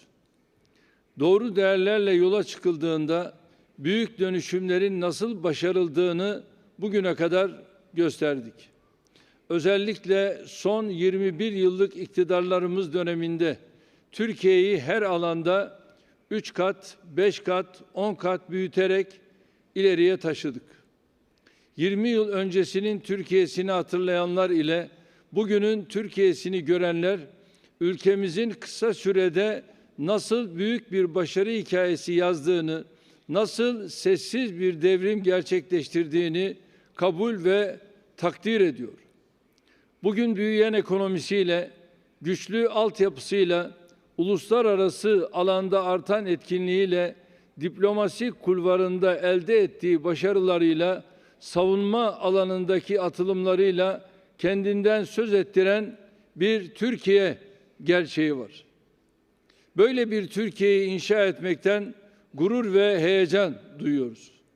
Çevremizde yıllardır devam eden sıcak çatışmalara, terör ve istikrarsızlık dolayısıyla maruz kaldığımız göç baskısına, ülkemize hedef alan envai çeşit terör eylemlerine rağmen istikrar, güven ve kalkınma yolunda asla sapmadan bugünlere geldik.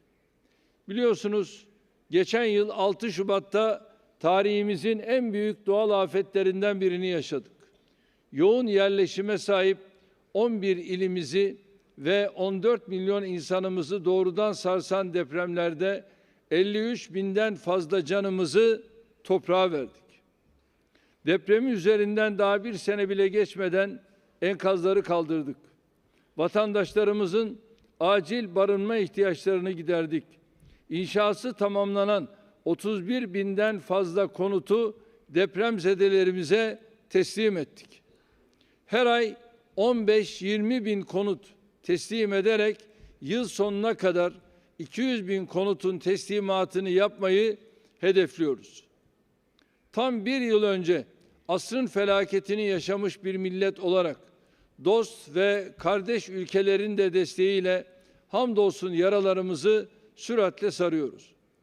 Buradan bir kez daha milletimizle dayanışmasını esirgemeyen, başta emirlikler olmak üzere tüm dostlarımıza yürekten teşekkür ediyorum.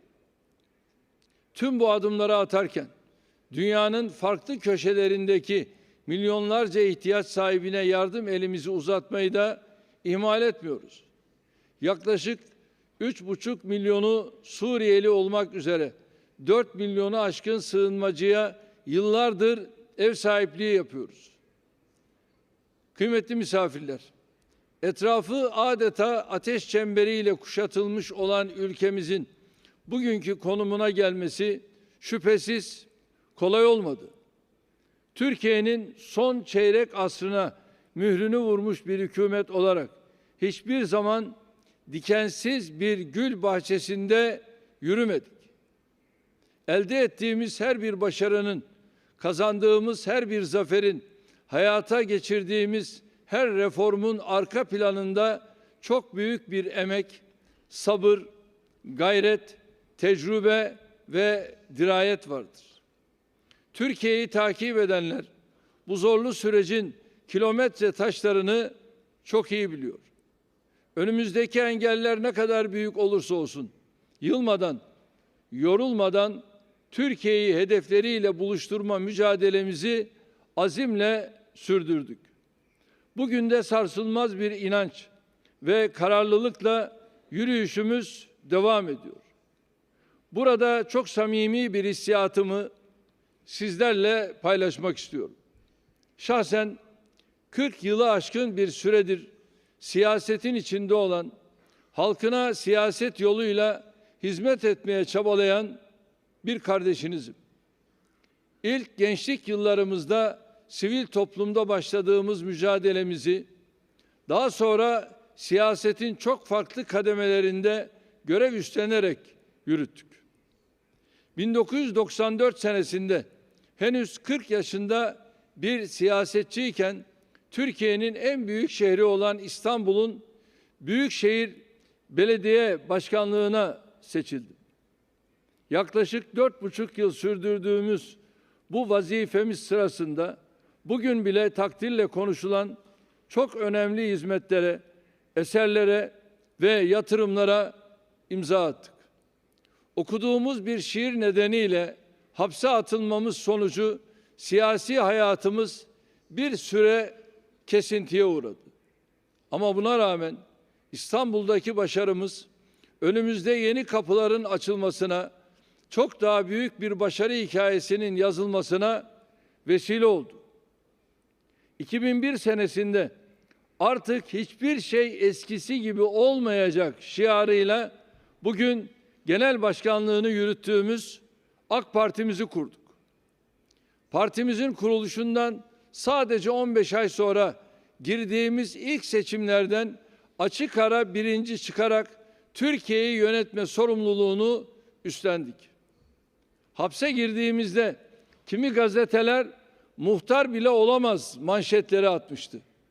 Ama biz insanımızın teveccühüyle önce başbakan, sonra cumhurbaşkanı sıfatıyla yaklaşık 21 yılı aşkın süredir milletimize hizmetkarlık ediyoruz. Bu döneme sadece ülkemize çağ atlatan eserleri, hizmetleri ve reformları sığdırmadık. Aynı zamanda 17 seçim zaferini de sığdırdık. Son olarak Mayıs ayında %90'ları bulan katılım oranıyla gerçekleşen ve oldukça çekişmeli geçen seçimlerde tarihi bir başarıya daha imza attık. Şimdi de 31 Mart mahalli idareler seçimlerine hazırlanıyoruz.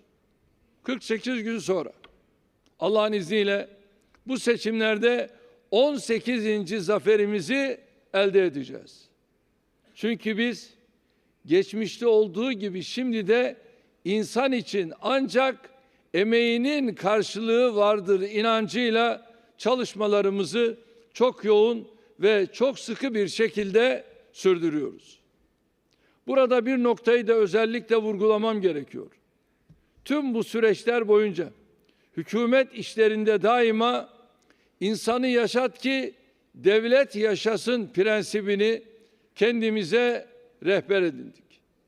Biz insanı yaşatarak, insana dokunarak, insanı yücelterek, insanların kalbini kazanarak devleti yaşattık, büyüttük, güçlendirdik. İnsanımıza sahip çıktıkça, insanımız da devletine ve bize sahip çıktı. Halkımızın gücü ve desteği olmasaydı, bunların hiçbirini başaramazdık. Bugün de aynı çizgide yolumuza devam ediyoruz. Bizim siyasette varlık gayemiz, geride hayırla, şükranla ve hayır dua ile yad edilecek güzel bir miras bırakmaktır. Türkiye 100 yılı vizyonumuzu hayata geçirinceye kadar inşallah durmadan, dinlenmeden, zorluklar karşısında yılmadan koşturacağız. Değerli kardeşlerim, bölgemiz ve ötesinde adil ve kalıcı barışa hakim kılmak bu vizyonumuzun temel yapı taşlarından biridir. Nasıl dünya 5'ten büyükse, daha adil bir dünya da mümkündür. Buna gelecek nesiller başta olmak üzere tüm insanlığın ihtiyacı vardır. Ancak dünyamız değişim, gerilim, krizler ve kimi yerlerde çatışmaların birbirlerini tetiklediği bir alacakaranlık kuşağından geçiyor. henüz bir krizi çözmeden yenisinin patlak verdiği sancılı bir tabloyla karşı karşıyayız. Hatırlanacağı üzere COVID-19 salgınında bunun sağlık boyutuna şahitlik ettik. Tam tünelin sonundaki ışığı gördüğümüzü düşündüğümüz anda Rusya-Ukrayna savaşıyla sarsıldık. Bu savaş zaten ciddi belirsizliklerle boğuşan küresel ekonomi ve siyaseti çok daha büyük bir girdabın içine sürükledi. Enerji fiyatlarından gıda krizine, silahlanma yarışından düzensiz göç baskısına geniş bir alanda ilave sorunlarla yüzleştik. Türkiye bu meydan okumaları en iyi yöneten ülkelerin başında geliyor. İlk günden itibaren hep barıştan, adaletten, diplomasiden ve dayanışma halinde sıkıntıların üstesinden gelmekten yana olduk. Rusya-Ukrayna savaşında ateşkesin sağlanması ve ardından kalıcı barışa giden yolun aralanması için elimizi taşın altına koyduk. İstanbul süreci tarafların bir araya gelip asgari noktalarda buluşabildiğini gösterdi. Karadeniz girişimi gıda krizinin daha da derinleşmesinin önüne geçti. Daha bunun gibi ateşi körüklemek yerine yangını söndürmeyi amaçlayan pek çok siyasi, diplomatik ve ekonomik hamle yaptık. Akan onca kana, yıkıma ve acıya rağmen adil bir barışın mümkün olduğuna dair inancımızı halen koruyoruz. İnşallah bunun için çabalarımızı yoğunlaştırarak yola devam edeceğiz. Değerli kardeşlerim, çözüme kavuşturulamayan her mesele zamanla büyümüş, çetrefilleşmiş, adeta bir körüm haline gelmiş olarak karşımıza yeniden çıkmaktadır. Halının altına süpürülerek sorunların çözülemeyeceğini yaşadığımız her hadiseyle bir kez daha görüyoruz. Bunun en son ve acı örneği Gazze'deki krizdir. Geçen yılın 7 Ekim'indeki hadiseden bağımsız olarak bugünkü krizin kaynağı Birleşmiş Milletler kararlarına rağmen Filistin topraklarındaki işgalin artarak devam etmesidir. Kendini uluslararası hukukun üstünde gören İsrail 10 yıllardır işgal, gasp, yıkım ve katliam politikalarından vazgeçmemiştir.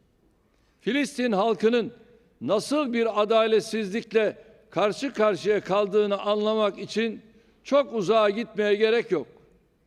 1948 tarihinden bugüne İsrail, Filistin haritalarına bakmak bile meselenin vahametini göstermeye yeterlidir. Biliyorsunuz, tedavinin yarısı teşhisin doğru konulmasıdır. Burada da sorunun kaynağını doğru tespit etmezsek çözüm yolunu da bulamayız. İsrail bölgede kalıcı barış istiyorsa yayılmacı hayaller peşinde koşmayı bırakmalı, 1967 sınırları temelinde bağımsız bir Filistin devletinin varlığını kabul etmelidir. Gazze'deki insani trajedinin de giderek bölgeye yayılma riski taşıyan çatışmaların da sona erdirilmesi her şeyden önce İsrail'in Filistin halkının en temel haklarını tanımasına bağlıdır. 1967 sınırlarında başkenti Doğu Kudüs olan bağımsız, egemen ve coğrafi bütünlüğe sahip bir Filistin devleti vücut bulmadan atılan her adım yarım kalacak, sorun çözüme kavuşturulmuş olmayacaktır. Dolayısıyla bölgemizde barış, huzur ve ekonomik kalkınmaya giden yol Filistin devletinin kuruluşundan geçiyor. Bu çerçevede bir barışın tesisi ve temini için diğer bölge ülkeleriyle birlikte garantörlük dahil sorumluluk üstlenmeye hazır olduğumuzu dile getirdik. Bunun yanında çoğu çocuk ve kadın, 28 binden fazla masumun hayatına mal olan 70 bine yakın sivilin yaralandığı, 1,5 milyondan fazla insanın göçe zorlandığı Gazze'nin büyük bir enkaz yığınına çevrildiği trajedi karşısında her türlü çabayı gösterdik, gösteriyoruz ve göstereceğiz.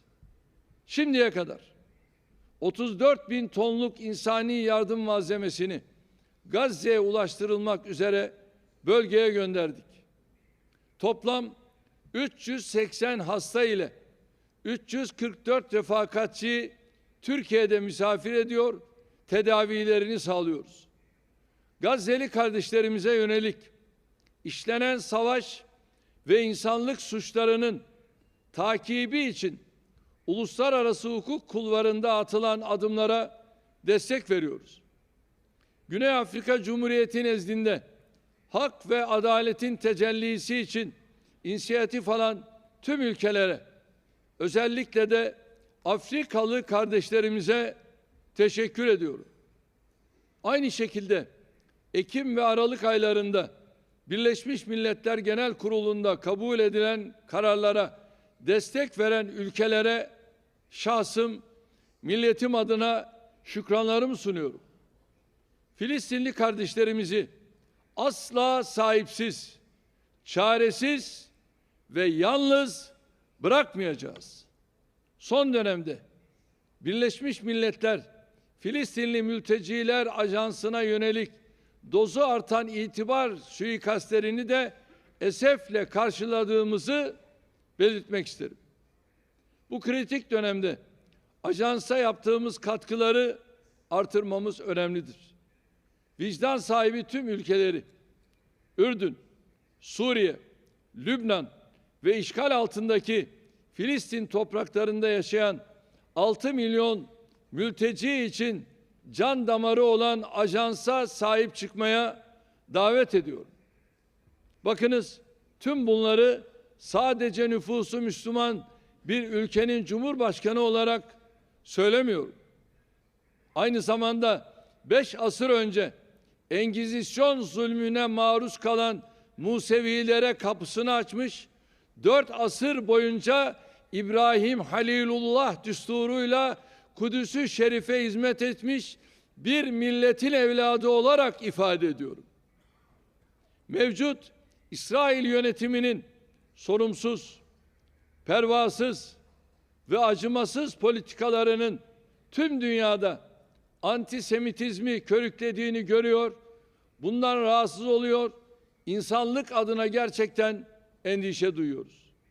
Daha fazla kan dökülmeden, daha fazla çocuk, kadın ölmeden, daha fazla gözyaşı akmadan, bölgemiz çok daha büyük tehditlerle karşı karşıya kalmadan bir an önce Gazze'deki katliamı durdurmamız gerektiğinin altını burada tekrar ifade etmek istiyorum.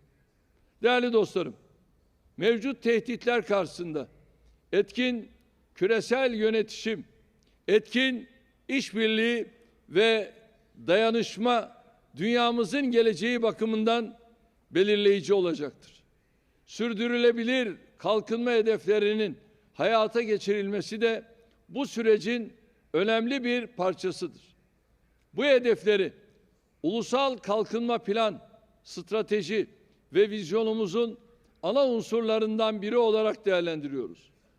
Bununla yetinmiyor, hedeflere ulaşmak için uluslararası çabalarda en ön saflarda yer alıyoruz. Ancak bu konuda da uluslararası toplum ne yazık ki başarılı bir sınav veremiyor.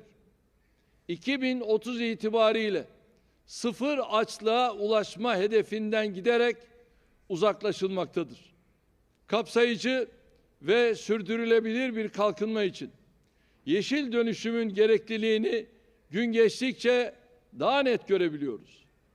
Ortak yuvamız olan dünyamızı çevre felaketlerinden, atık krizinden korumak da hepimizin sorumluluğudur.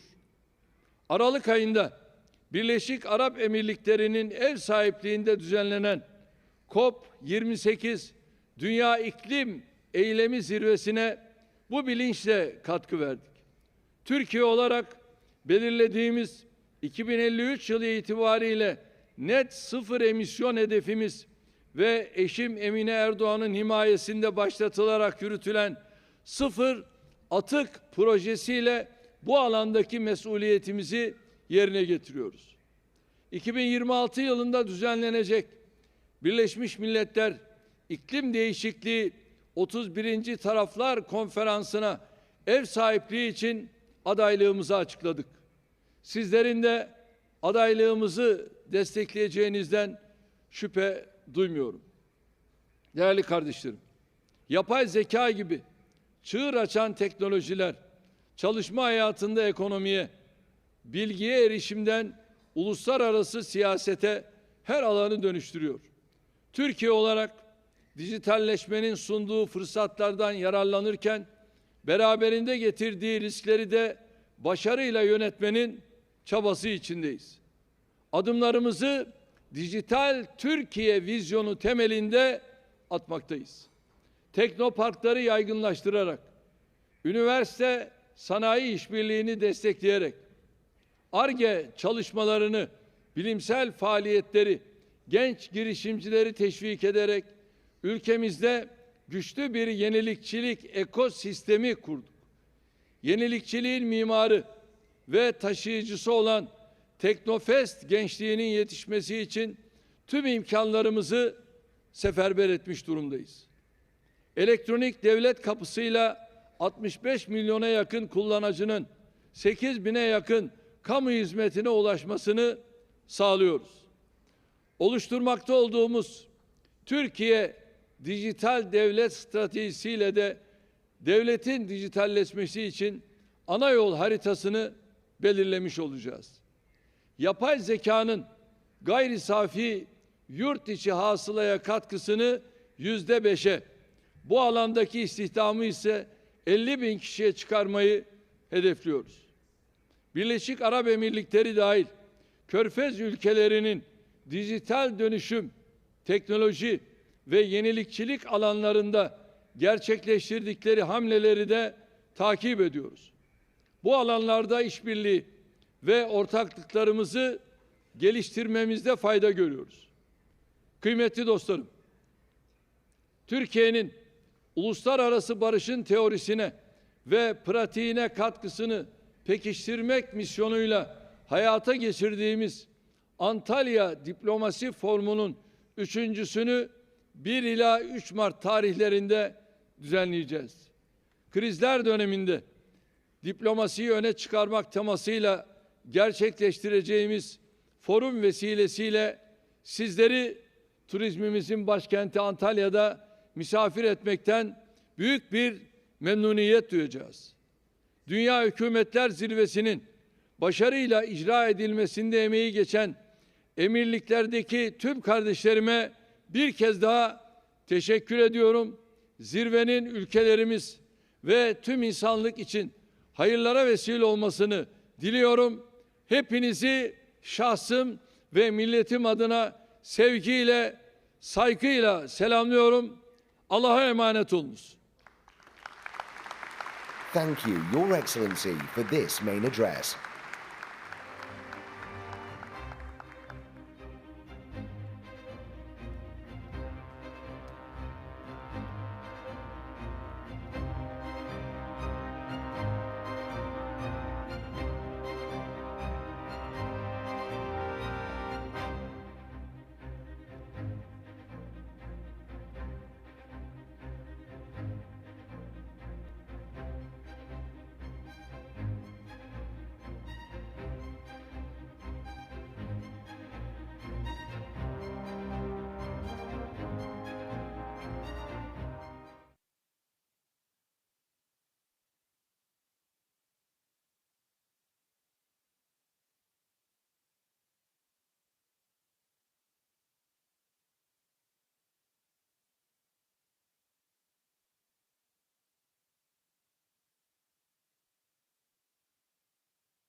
and Mrs. Rosemary Leith, co-founder of the World Wide Web Foundation. Our next panel will explore how governments can integrate educational technology in its initiatives to improve education systems and make the public sector work better, thus help government leaders grow. Please join me in welcoming our guests. Hello. Please have a seat.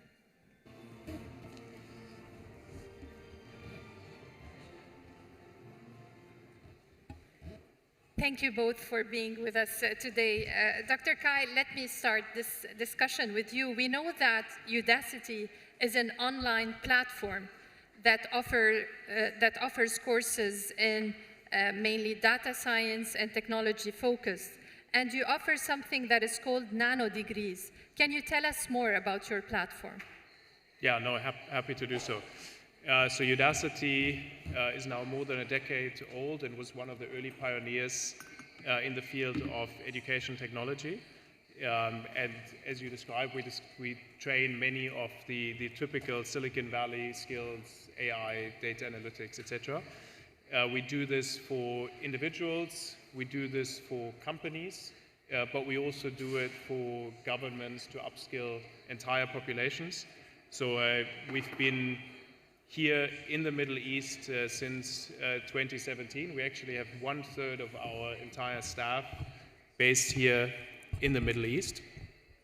And we work with, in Abu Dhabi, we work in Dubai, together with Dubai. One of the big successes that we've done was the initiative to create 1 million Arab coders.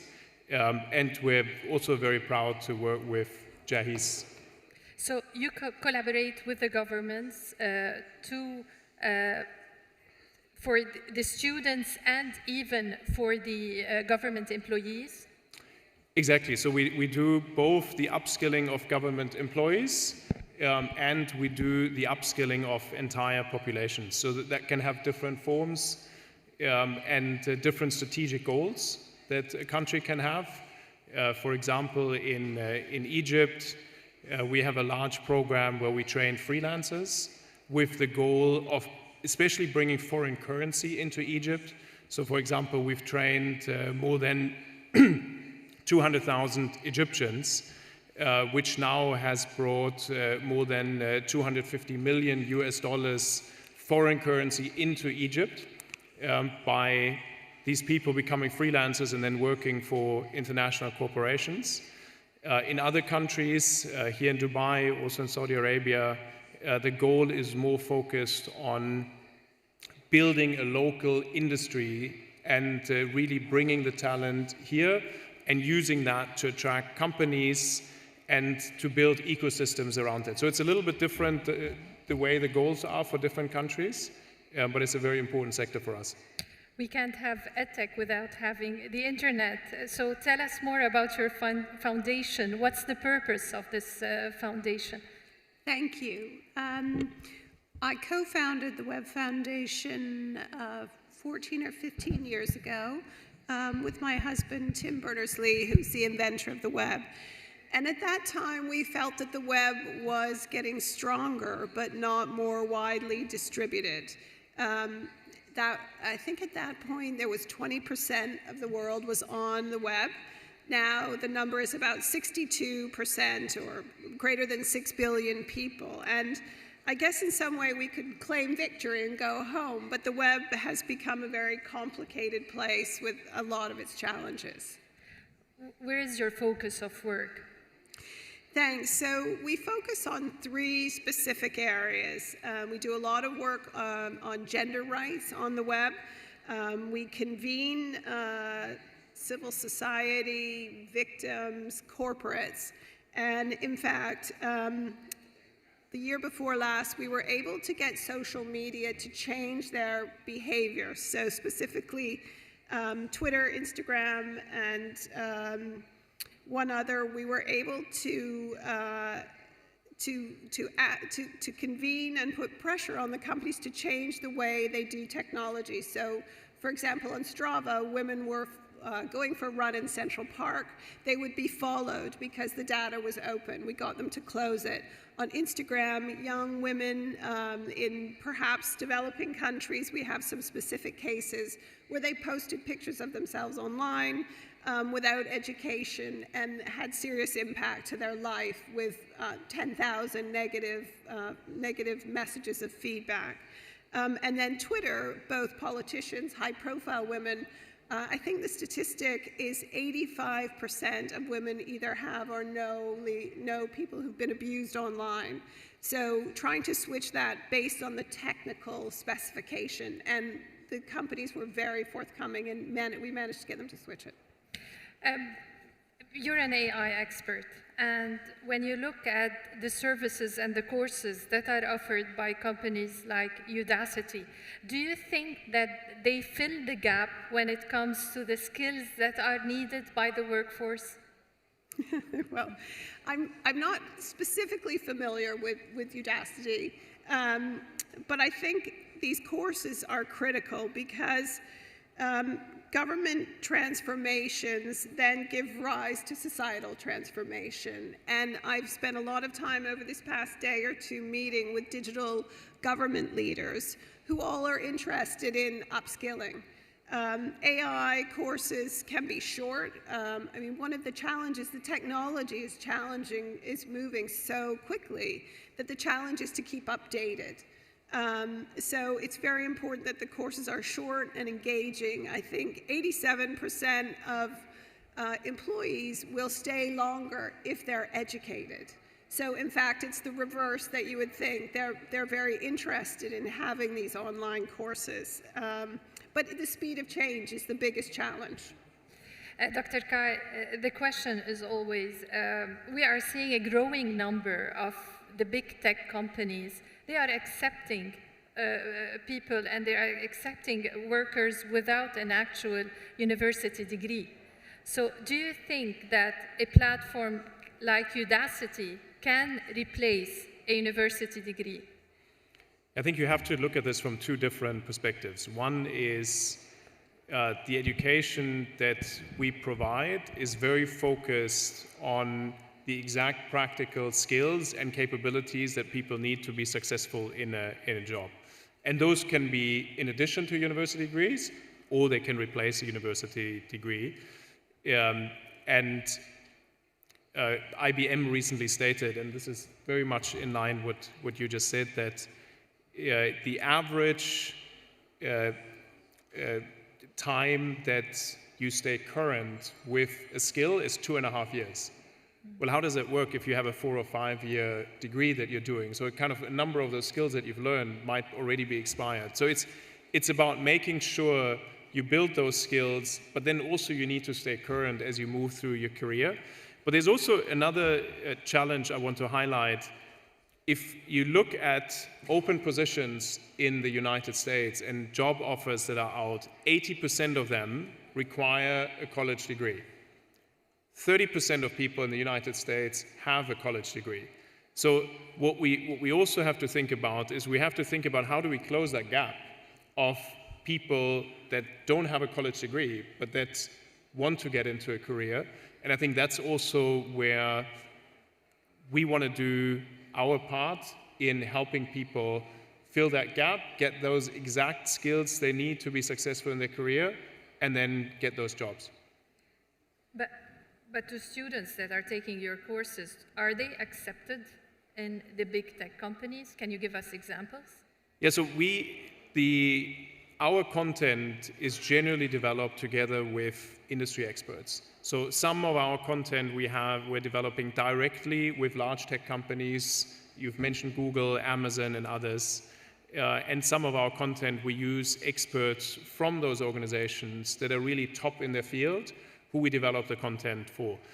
That's why ultimately the skills that are being built are exactly what those companies need and what you need to be successful in that field. And that's ultimately where we also see that our graduates get hired. I can also share an example with you of one of our B2B customers that I think is doing a phenomenal job in how they think about skills and skilling, and that's Shell. And what Shell has done is that they really look at capabilities that people build and skills, and they've turned that into a currency inside the company. So if you want to qualify for certain jobs and certain careers within the organization, they look at what capabilities and what skills do you have, and they see our degrees and as the ultimate currency to demonstrate that you have those skills, and that's then what qualifies people in to get the promotion, the next job, etc. Rosemary, probably the biggest challenge in these degrees and whenever it is that you're learning online is keeping the student engaged or keeping the government employees engaged when they are trained with these courses. Which strategy can be applied so that you can benefit in a better way from such programs? So I think there are a lot of challenges with EdTech that Kai's talked about.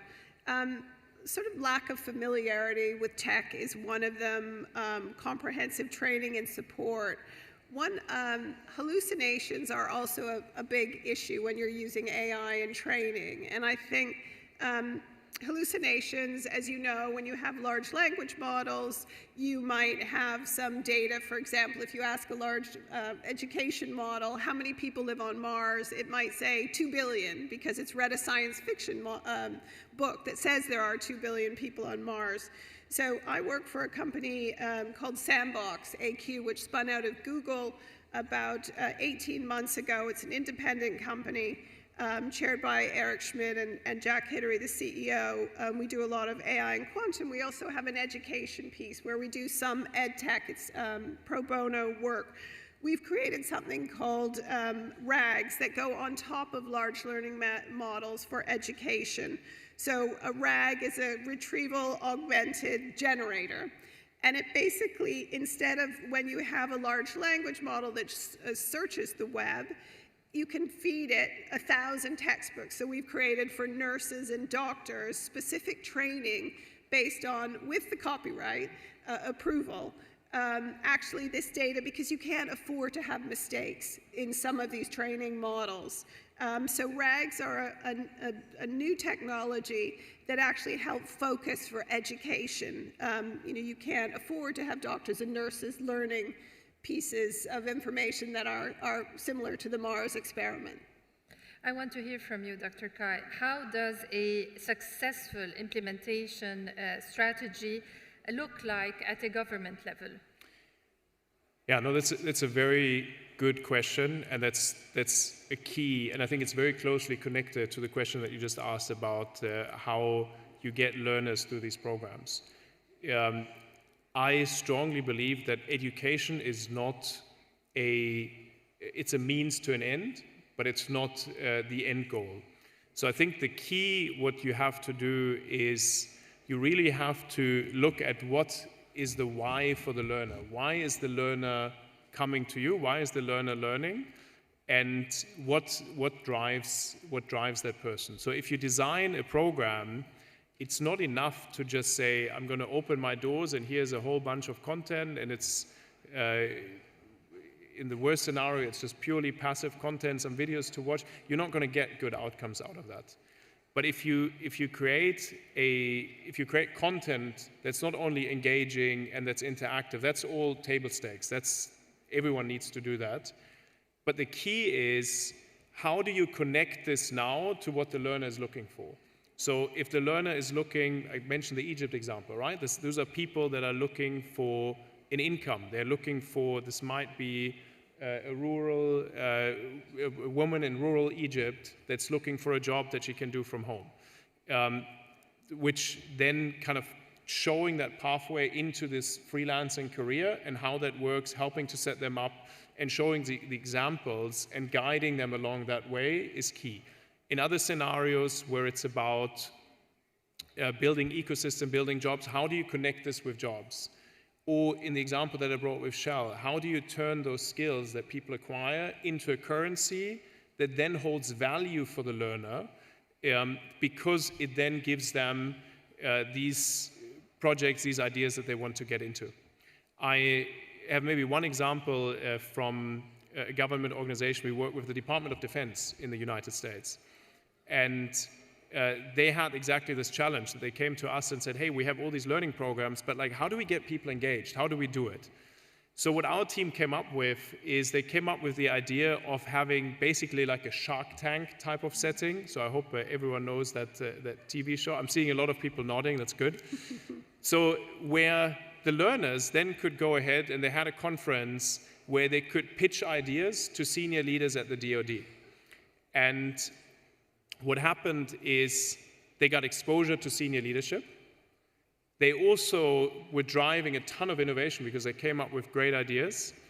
And then senior leadership at the DoD took those ideas, got behind them, and turned them into a lot of real projects that now these learners could actually go run and get done. And this gave them exposure, it showed them there's a career path, and these stories then create a culture of learning and innovation that just keeps going. And just to give one example of a project that came out of this is they're now developing a system where they're using machine learning and AI to detect counterfeit spare parts. Again, that's probably something that would have never been, they never would have come up with this in the ivory tower. And this can be applied also in the private sector, in your projects with the private Yes. sector. You have done something successful that you can share with us?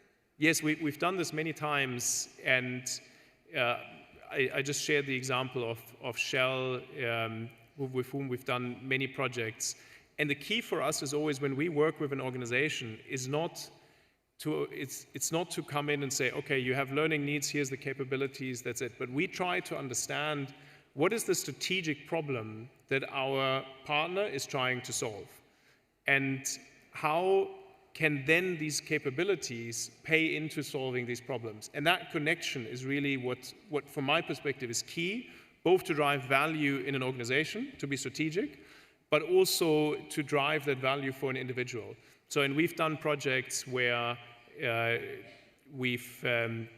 we also have a customer in the healthcare space who's using us to build their team up to use AI for skin cancer detection. And so there's many of these projects, but the key is to be strategic, both for the company, but also have that strategic relevance for the individual. Thank you. Rosemary, as an AI expert, what kind of critical skills that you would like EdTech companies to teach that you don't see right now or you don't find right now on a university level? I think, actually, just to finish the point that Kai was talking about, I think the culture of experimentation for leadership is really, really important. And that's a little bit about what you've given some great examples. And I think we need to encourage people who are here to go back and to be able to experiment a little bit. Often learning, it can be very rote. And I think as you bring in AI, first of all, we need to train, whether it's government sector, ed tech, train them about AI. So at Sandbox, we're developing a course of AI on AI so that there is an understanding, a clear understanding from the base up to what the benefits that AI can provide, how to go about it, how to weave it through. You know, we used to talk about a tech, have a tech division over here, a technology division, and then it became pervasive. I think it's the same for AI. AI will be pervasive, so it's very important for employees to understand exactly how AI is going to work across all departments and what benefits can come from it. Thank you so much. One last word, Dr. Kai. What are the critical courses that you're looking to introduce, or you are introducing right now, that are essential for the current workforce to learn for the future? And so we've just introduced a set of courses on generative AI, and they have already become kind of the highest, most in-demand courses on the platform. Those courses, and as you just highlighted, what we're doing is we have what we call discovery and fluency level courses, which are more entry level, We have the deep nano-degree level that really gets you to a practitioner level. And we have courses for managers in order to be able to manage teams that do it and do that translation work. But we also see, and it's interesting, with the rise of the AI courses, we've seen a similar uptick in a lot of basic courses such as Python, etc. And we still see that, especially in the B2B world, topics like cloud computing, data analytics are still absolutely essential. Thank you so much. Thank you for your valuable insights today. Thank you. Pleasure. Thank you. Thank you very much. Thank you.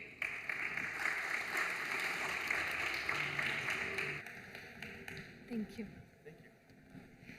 So I would like now to invite Mrs. Helena Lurch, Vice President of TikTok, Mrs. Aparna Bawa, Chief Operating Officer of Zoom, and Mr. Matt Dalio, Founder Endless, to continue these discussions. And our next panel will explore more the role that the private sector should play to foster the minds of the future. Please join me in welcoming our speakers.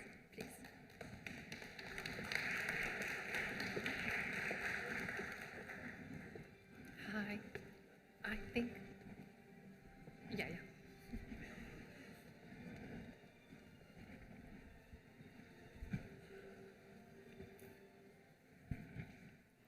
Thank you and welcome. Helena, I would like to start with the impact of social media on education.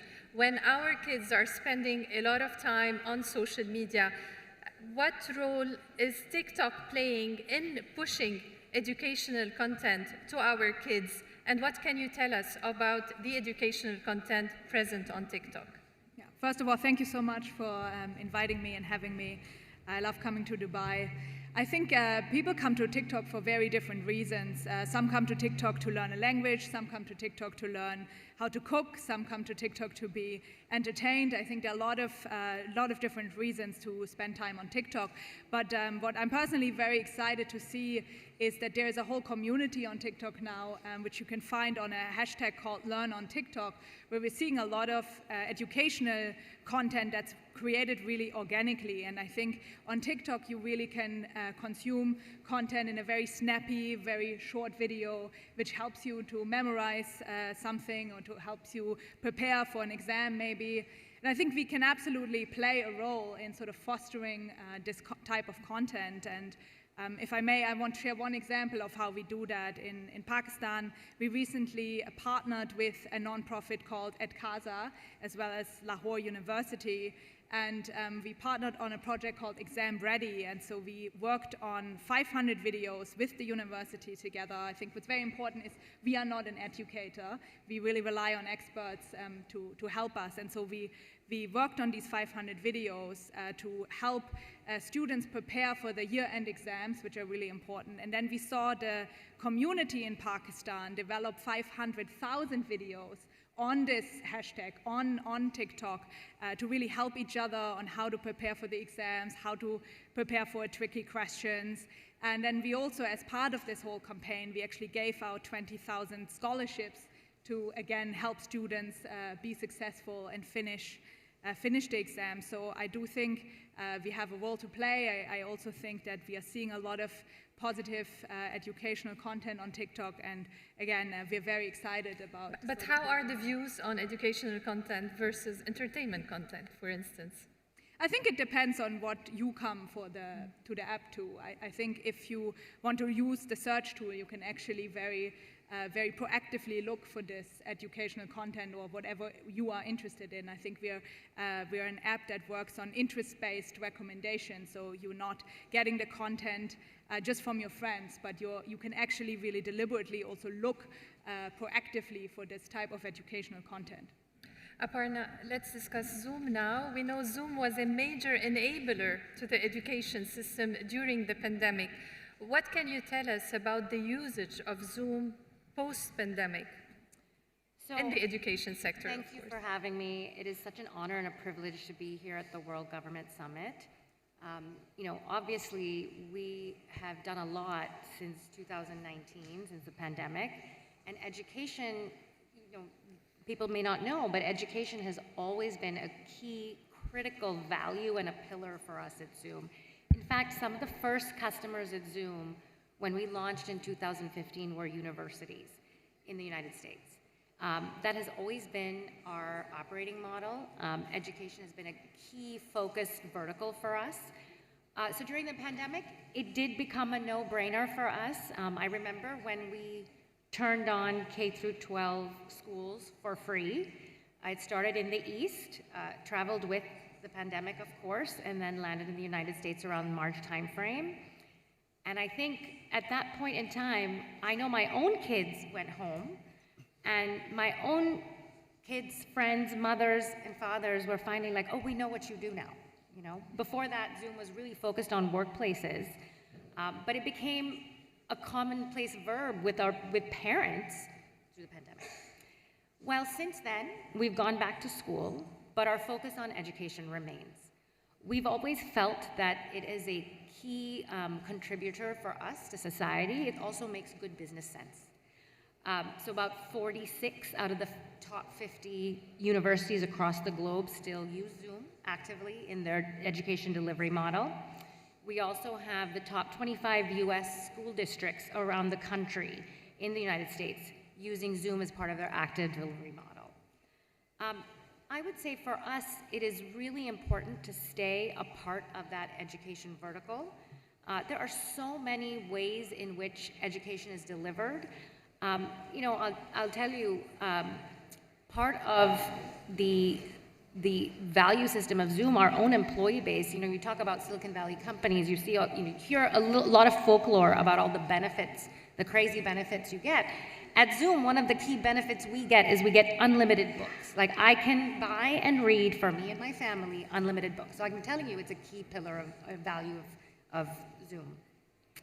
Post-pandemic, we are enabling the same applications, a hybrid environment where you have, you know, children, youth, college-age students, even adult students coming to class, maybe not able to coming to class, enabling a hybrid environment. It's the same platform that technology that powers our enterprises that allows you to look in this classroom-style setting where there's a lecture, just like what we're seeing today, and the person remote can actually see you know, each speaker in a box. Those types of technologies enable a hybrid environment.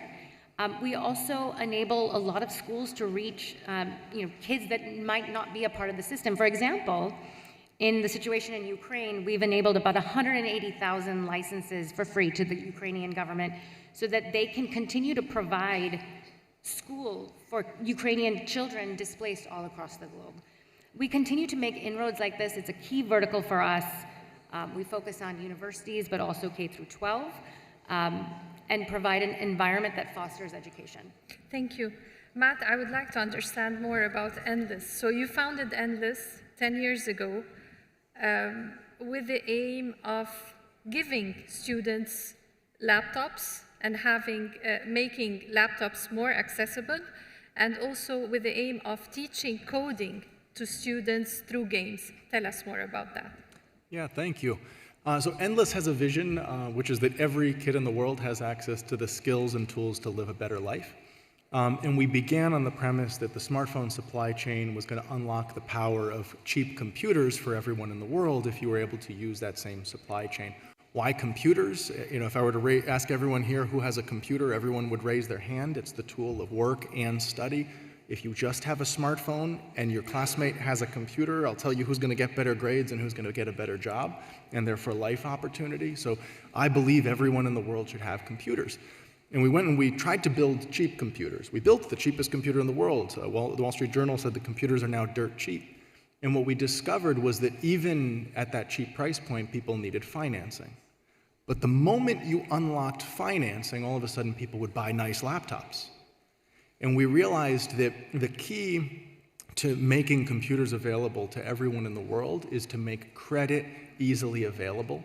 And the way to do that is to make it quite simply the same way our electricity, the moment you stop paying for your electricity, it stops working, so people pay. So the moment you stop paying for your cell phone bill, it stops working, therefore people pay. The moment you do that to a computer, all of a sudden you can go to people who normally wouldn't be creditworthy. In other words, banks normally wouldn't lend to them, and you can now make them bankable, which means that all of a sudden, quite literally, that little simple idea of financing for laptops, I believe, can unlock 1 billion more laptops to 1 billion more people, and therefore unlock education. So that's the first half. The second half is really something from top to bottom is relevant, which is how do we prepare our kids for a world of AI? How do we prepare our kids for a world that's so digitally centric when our schools so often aren't doing it? There aren't enough teachers to teach all these skills. There isn't enough time in the classroom. And our answer is really simple. If you look at most people who learned, like Elon Musk and Mark Zuckerberg, like how did those people actually learn? So often the answer is, as kids, they discovered that they could hack their games. And the process of hacking their games was more fun than the process of playing the games. And all of a sudden, that got them hooked, and now they're Elon Musk and Mark Zuckerberg. And we found that so consistently across so many engineers. And so what we've built is a really simple model of we're going to help youth build their own video games. Why? Because that's where they want to spend their time. The average kid spends 10,000 hours playing video games. If you can take some of that enthusiasm and channel it towards making games, then they're learning how to make software.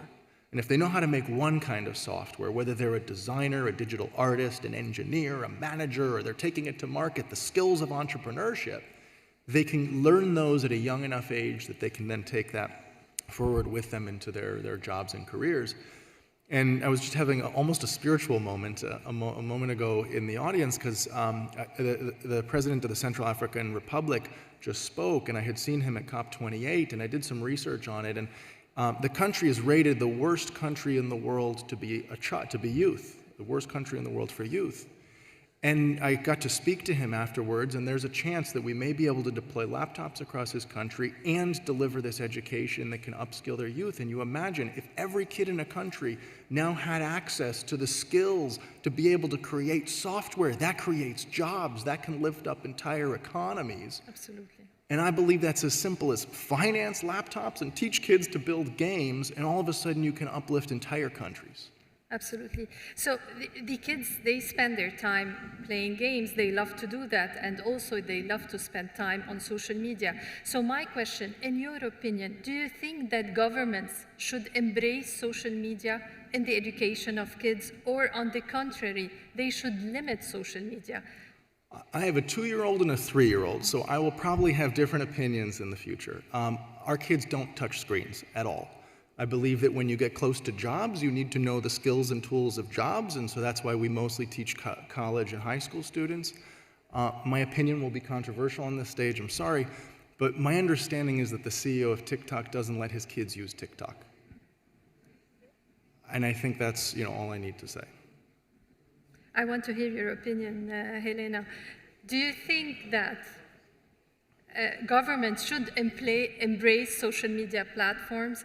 At the same time, it's interesting to see, for instance, Seattle public schools are suing social media platforms for causing a youth mental health crisis, making it hard for the school system to fulfill its educational mission. What do you respond to that? Well, I personally as a social media representative. Yeah. Thanks a lot, and I think it's a really important question. I think there is a huge opportunity actually to collaborate with governments and work on programs and work on the really vibrant platform and really vibrant community that we can reach on TikTok. Actually, just this morning and during this conference, I have worked with other governments trying to find new programs to work on. You've mentioned upskilling, which I think is very important. I think we run an upskilling program in the UAE with Injas, which is another nonprofit. We also do that in Egypt with the youth ministry. So I think there's actually a lot of excitement and a lot of opportunity to work together with TikTok. And I do believe that the topic of well-being and safety is incredibly important. We actually restrict the time that we want anyone under 18 to spend on TikTok to 60 minutes. We also set accounts for under 16-year-olds to private. We don't allow DMs to be exchanged between under 16-year-olds. I do believe that this is really an incredibly important topic, and we at TikTok really prioritize this. I don't think this is a job that's ever done, investing in this topic and working on this topic. Thank you. Aparna, there are also some privacy concerns when it comes to Zoom and the leakage of data when using these platforms, and that's why maybe governments can be hesitant in using your platform. So how are you addressing these challenges? So first, I'd just like to say that I have a 15-year-old son and a 12-year-old son, and my kids were in grade school during the pandemic. And my younger son, so I'm responding to you, my younger son did not have a computer, did not have a phone, and it was inevitable to give him the computer during the pandemic. It was going to happen. I couldn't stop it. And I work for Zoom, and he was on Zoom school. And I will tell you, it's a challenge, because I do know that ever since the pandemic, the kids, you know, I'm a well-meaning mother as well, okay? And I've realized that taking the screens away completely, it's also cheating them of a social life that they had and developed during the pandemic in a lot of communities. And so it's a really tough conversation. I don't think it is one and done.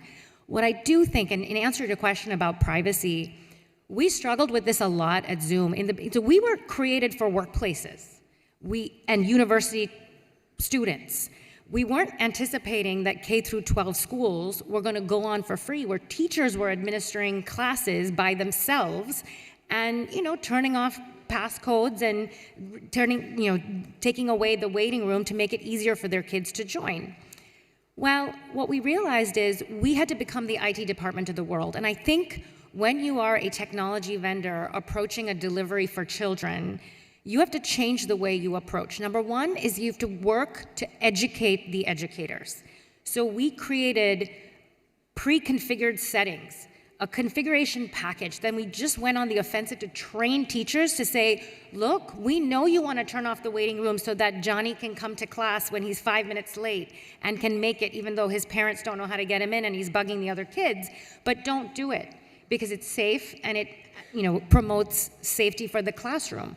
Or don't post your passcodes online. We shifted the way we even had the passcode set up, so you couldn't see meeting rooms and passcodes so obviously on the UI. These are all things we did, and we created a little package, and then we had something called a summer academy where we invited teachers all across the globe to train them, not just how to keep Zoom safe, but how to deliver, you know, very quality delivered educational packages to their kids.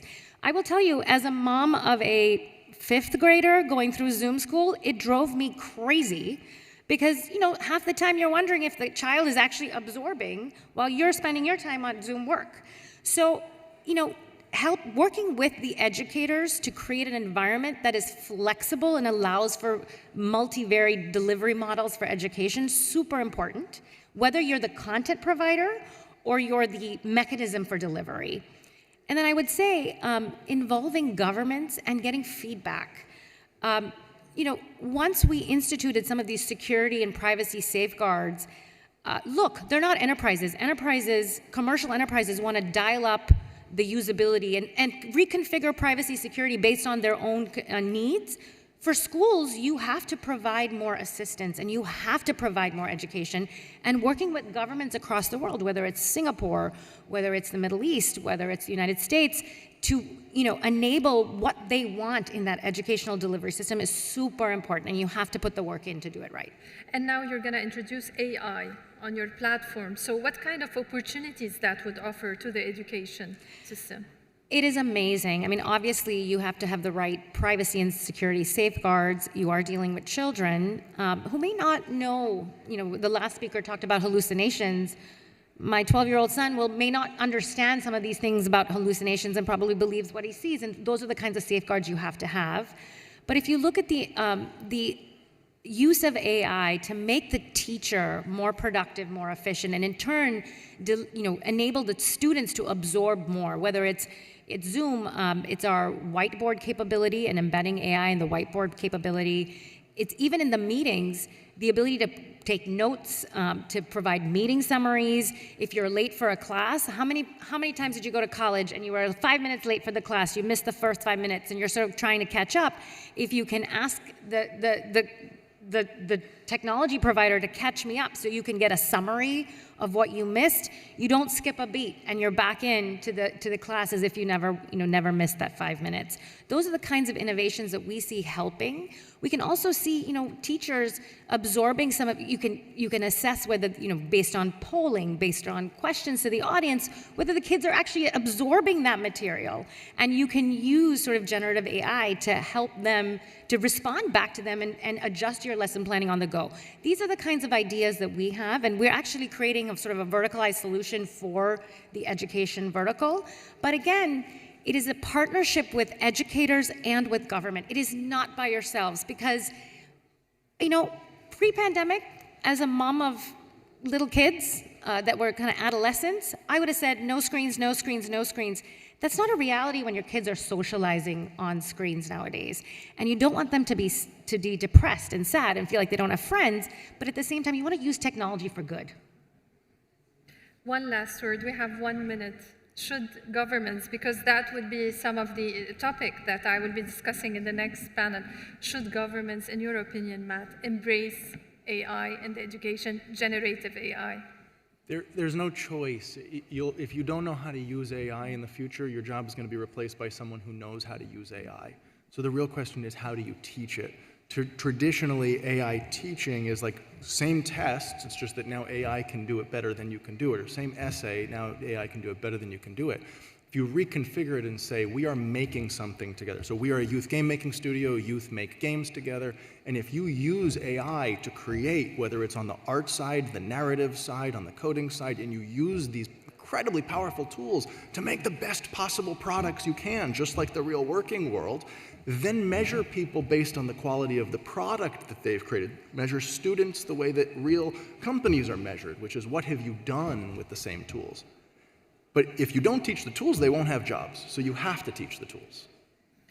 Thank you so much. Thank you for your participation here today. Thank you.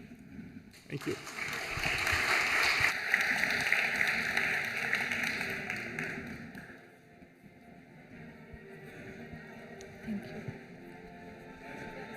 Thank you. Thank you. We'll have an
Ladies and gentlemen, the topic of our next session is Investing in the Future, What Governments Can Learn from the Past, with Her Excellency Dilma Vanna Rousseff, President, New Development Bank.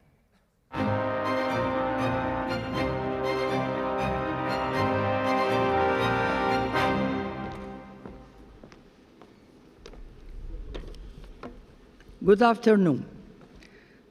I would like to thank our host for the kind invitation to take part in the World Governance Summit 2024. The world is facing overlapping crises.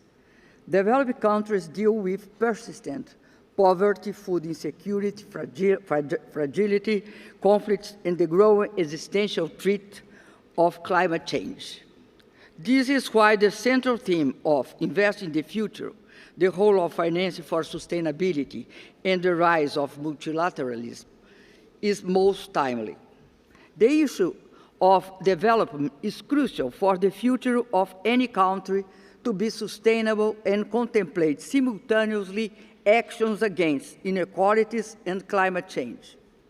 It is important to highlight that international community agree with this in various meetings. For example, the Conference of Parties, the COPs, with their consensus over the SDGs in the Agenda 2030, the adoption of nationally determined contribution under the Paris Agreement.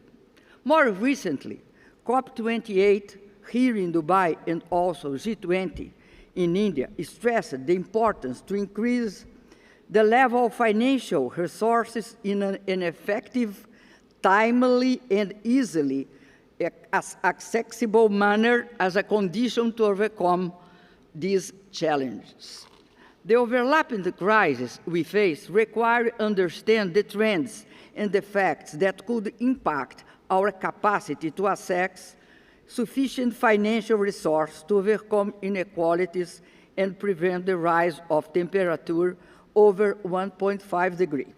In this sense, we need to take note that the globalization drive with the internalization of trade and finance lost momentum as far back as the 28-29 crisis. And since then, protectionism was strongly introduced in international trade. Geopolitical conflicts, in turn, have created uncertainty and instability with the indiscriminate use of sanctions. In addition, the disruption of global trade chains was intensified as a result of COVID-19 and the coupling and the risky policies that are still in practice. The very dynamics of globalization, however, although more fragile, combined with all that issues that I mentioned before, has given rise to a counter-movement, producing a deep interdependence among economies and regions of the so-called the Global South. We are talking about an increase in international trade among the emerging markets and developed countries, opening the way for the emergence of a more multilateral and financial order, deepening the density of global value chains. While the great emerging economies in Asia, Latin America, and Middle East have seen the multiplication of capital flows in their direction. As an example, let's look at the BRICS. The power of the BRICS countries has indeed grown rapidly, which is a good base for understanding the force that support multilateralism. Measured by purchasing power parity, the BRICS countries already account for 31.5% of the global GDP, surpassing the G7's, which has 30.8%. According to IMF, by 2028, the BRICS countries will account for between 35 to 40% of the global GDP, while the G7's share will drop to 27.8%. Even with difficulties related to the unfair international financial order and the great indebtedness of developed countries, the figures of the International Monetary Fund are good illustration of this new trend. The share of emerging markets in developed countries in global trade raised from 37% in 2016 to achieve 41% in 2022. In contrast, advanced economies have been losing their participation in global trade, decreasing from 62% to 58% in 2022. So, in recent times, the globalization is increasingly becoming more multilateral, strongly expanding between emerging economies and developing markets. Despite of the coupling and the risking policies, disconnected the markets has become more difficult. Multilateralism is a symptom of the emergence of the global south new players. Yet, the emergence of this named global south has to coexist with imbalances, asymmetries, and unfairness in trade and finance of the international order. The issue of finance, economic, social development, and actions on climate change urgent demands structural changes in the international financial architecture that we make possible to channel the available liquidity, the international liquidity, in such a way as to enable finance both on the scale and under the conditions required by developed countries and emerging economies. For many decades, the world adopted a single international reserve currency, which has given rise to an asymmetric and unfair financial system that has always generated great advantages for the countries issuing that currency and huge penalties and indebtedness to the countries that have no convertible currency, like the countries of the Global South, mainly the low and middle income countries. Yet, the recent trends in international trade above mentioned and the reaction to geopolitical conflict point out that the financial and monetary system are suffering an ongoing process of adjustments. Everything indicates that two scenarios are clear unlikely. The first one, the emergence of an alternative hegemonic currency to replace the dollar-based monetary system with another cent currency, is unlikely.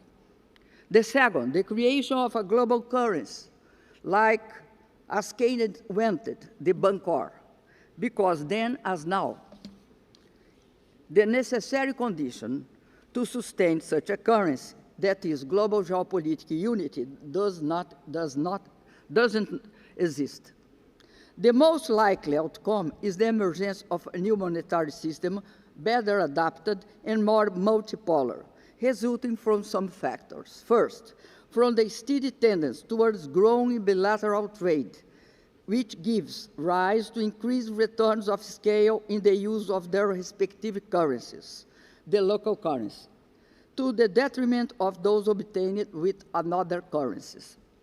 Second, from the deepening of the local capital markets in emerging economies and the trend to have a hedge against the volatility in interest rates and exchange rates. In developed countries, that is the issuance of bonds in local currency also.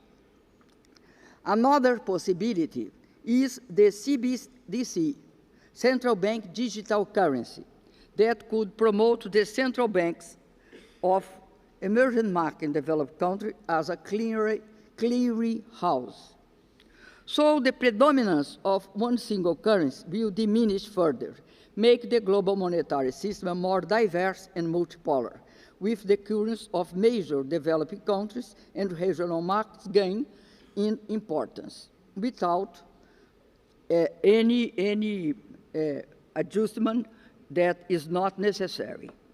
What is at stake today in finance sustainability is the fact that the countries most affected by the consequences of climate change and inequalities are the countries with less access to to financial resources to face it.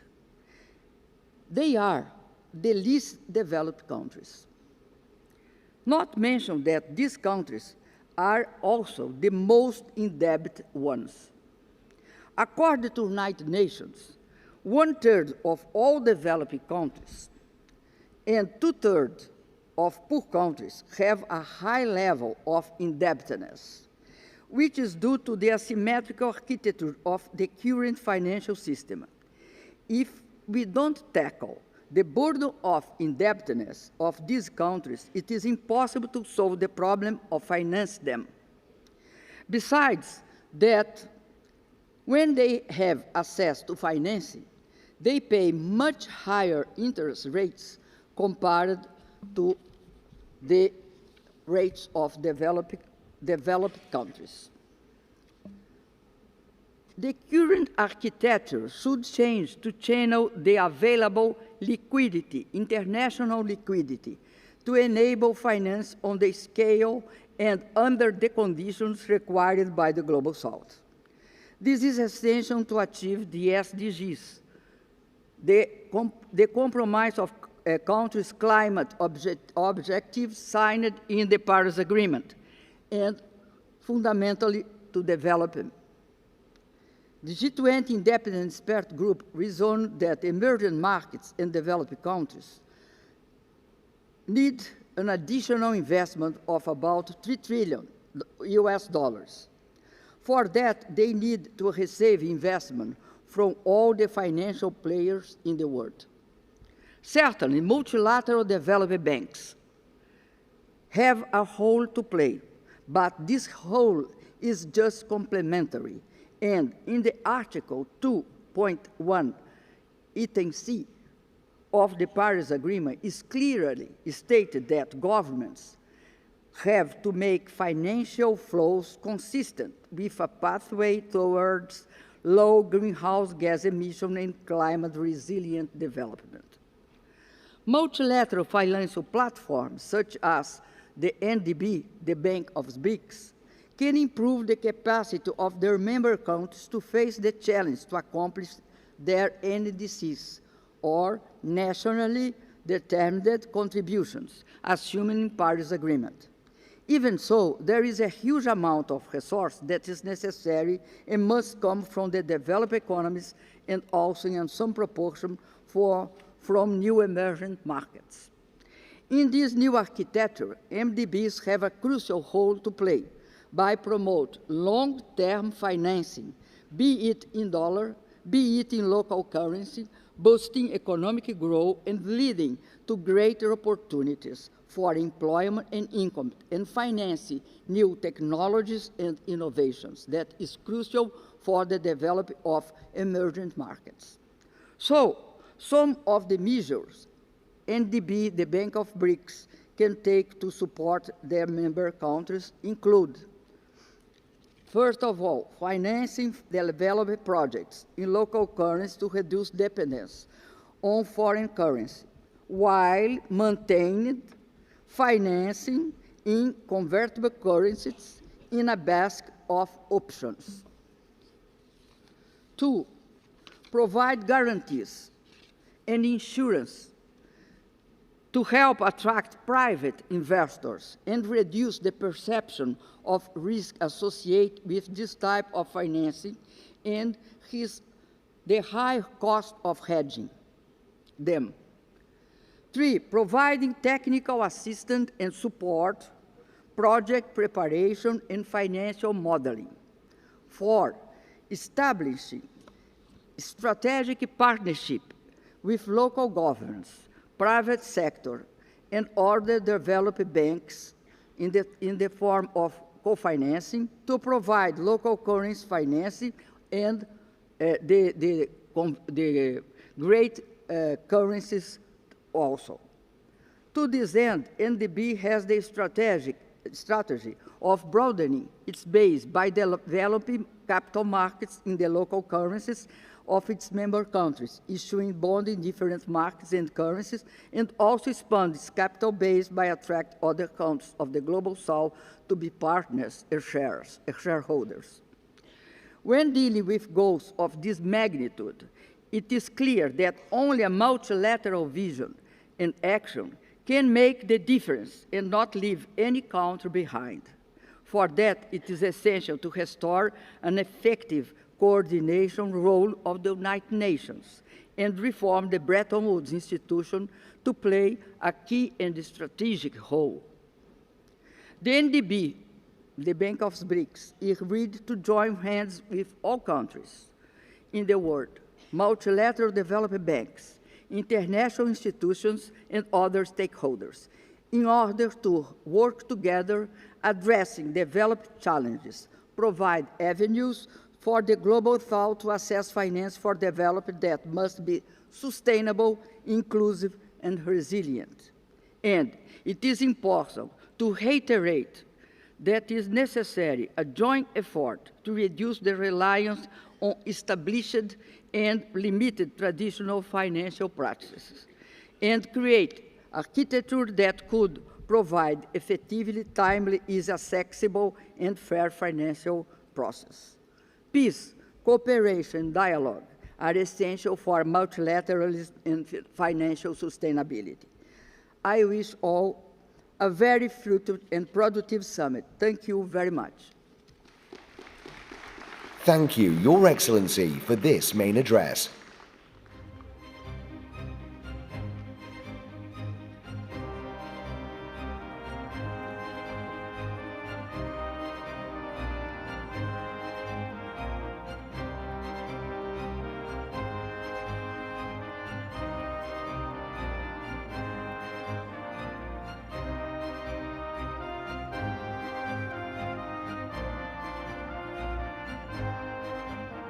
Ladies and gentlemen, the topic of our next session is the next chapter, AI's evolution and emerging opportunities, with His Excellency Faisal Al-Banai, Secretary General of ATRC and Chairman of AI71.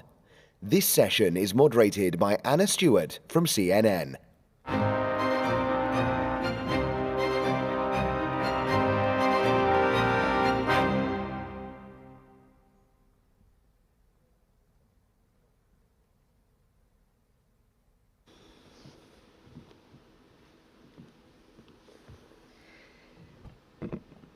Your Excellency, this is such a pleasure. Now, before we launch into this session, I think it's important to note some of the conversations we've all been having around the halls, and so much has been focused on what governments should do to develop and deploy artificial intelligence. And just to consider where we're at here in the UAE, this is the first country to decide that AI was so significant that they needed to create the position of an AI minister.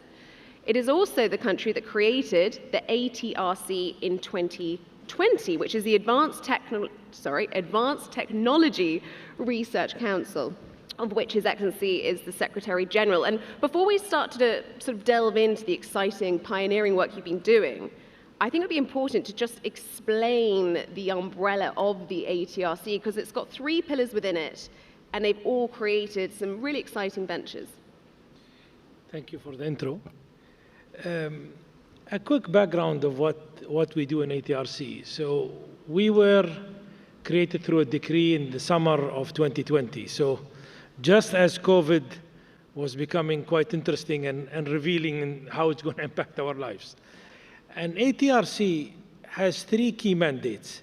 The umbrella mandate, of course, is driving and helping Abu Dhabi and the UAE move to the knowledge economy. Really leveraging everything done in the last 50 years in terms of building infrastructure and building services and building a number of other sectors, and really helping the journey of UAE in the knowledge economy. So we have TII, which is the Technology Innovation Institute, around 10 research centers, everything from quantum research center to crypto to autonomous to biotech and others. We have Aspire, which is the program management office that really talks to clients and talks to the research center and tries to identify which are the most interesting research topics to address, since at the end of the day, we are an applied research center. We are not an academic research center. We are here to solve very specific problems. And last but not least is Venture One, which is as we work on our research, and again, as I mentioned, it's applied research, it's to drive fixing a problem. if we are successful in our research and we reach a stage where we have a solution that we can demo and it shows its ability to meet its goals, Venture One is there then to take it to license it or to create a startup out of it in this regard. And we own all of that journey. And within the last 3 years that we started, we now have over 1,000 researchers in the UAE within our research centers. We have over 100 universities globally that are on our payroll for the next 2 to 3 years that are working on our problem statements. And we have over 150 research projects that we are engaged in, and we are really moving extremely fast on them.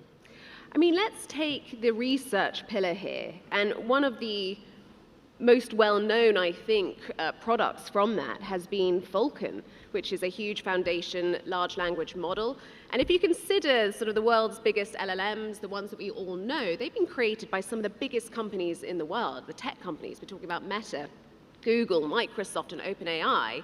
And then you have one that's been created by a government, which is a very interesting concept in itself. But also, what's so interesting about this specific one is you've decided to make it open source. Why is that?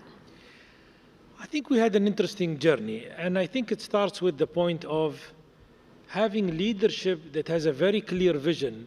And we are chaired by His Highness Sheikh Khalid bin Hamad bin Zayed, which is the executive chairman of Abu Dhabi Executive Council and the chairman of ATRC. And the vision that says we are committed to research, we are committed to technology, and hence we have room to also start experimenting. So the experiment in the AI and how important AI was, we started playing with large language models sometime in the summer of 2020. And at that time, ChatGPT was not out, so we had not heard of ChatGPT at all. But we started funding the internal teams to work on that concept, although frankly we did not know where it's going to head. But we knew it's an interesting technology to play with. Very soon after ChatGPT came out, and we were like, oh, okay, I guess this technology is more interesting than what we thought it would be. And then that's when we started moving. And in April, May of 2023, we started having Falcon, the 40 billion parameter model. And this was a small experiment within the research team that we had. And I remember the research team mentioned saying, we think we have a good model. We think it performs well globally. You know, what do we think we'll do about it? And my view was, I'm no expert in AI. I don't know whether what you're telling me is true or not and how good we are. Let's do an experiment. Let's release this open source.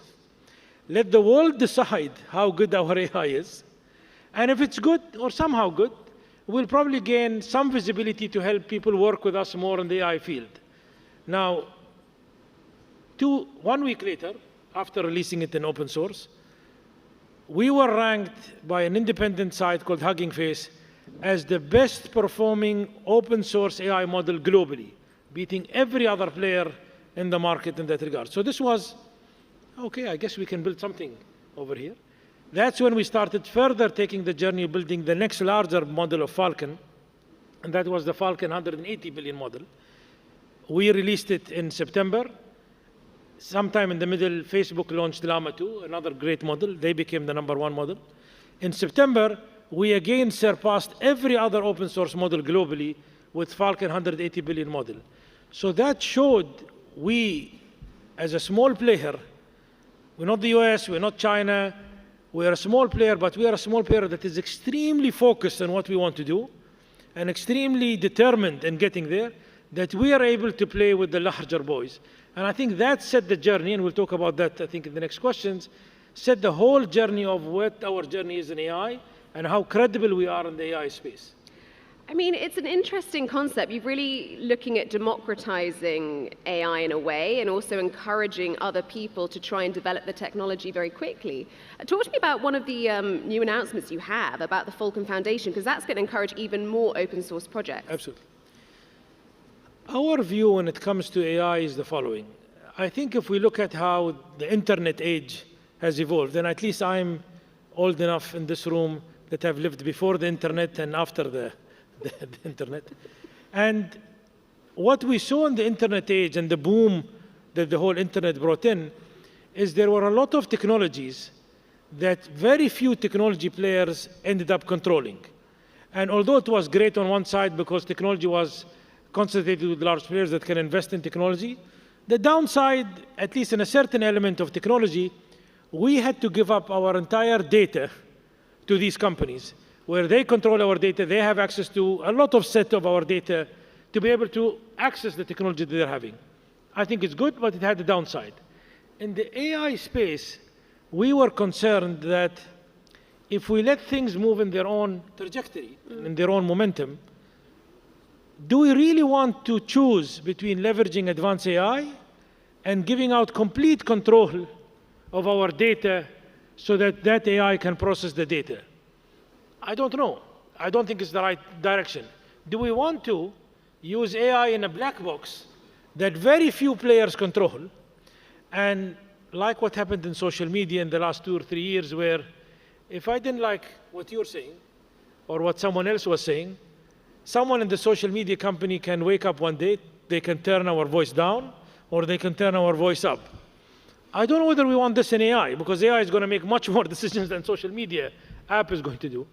So combining whether we're going to give up our data or not, combining whether we want AI in a black box that someone will fully control, and at the same time really controlling the destiny of how we're going to leverage AI, we were determined to ensure that there is a parallel option available. Other than proprietary AI, AI should be made available for everyone.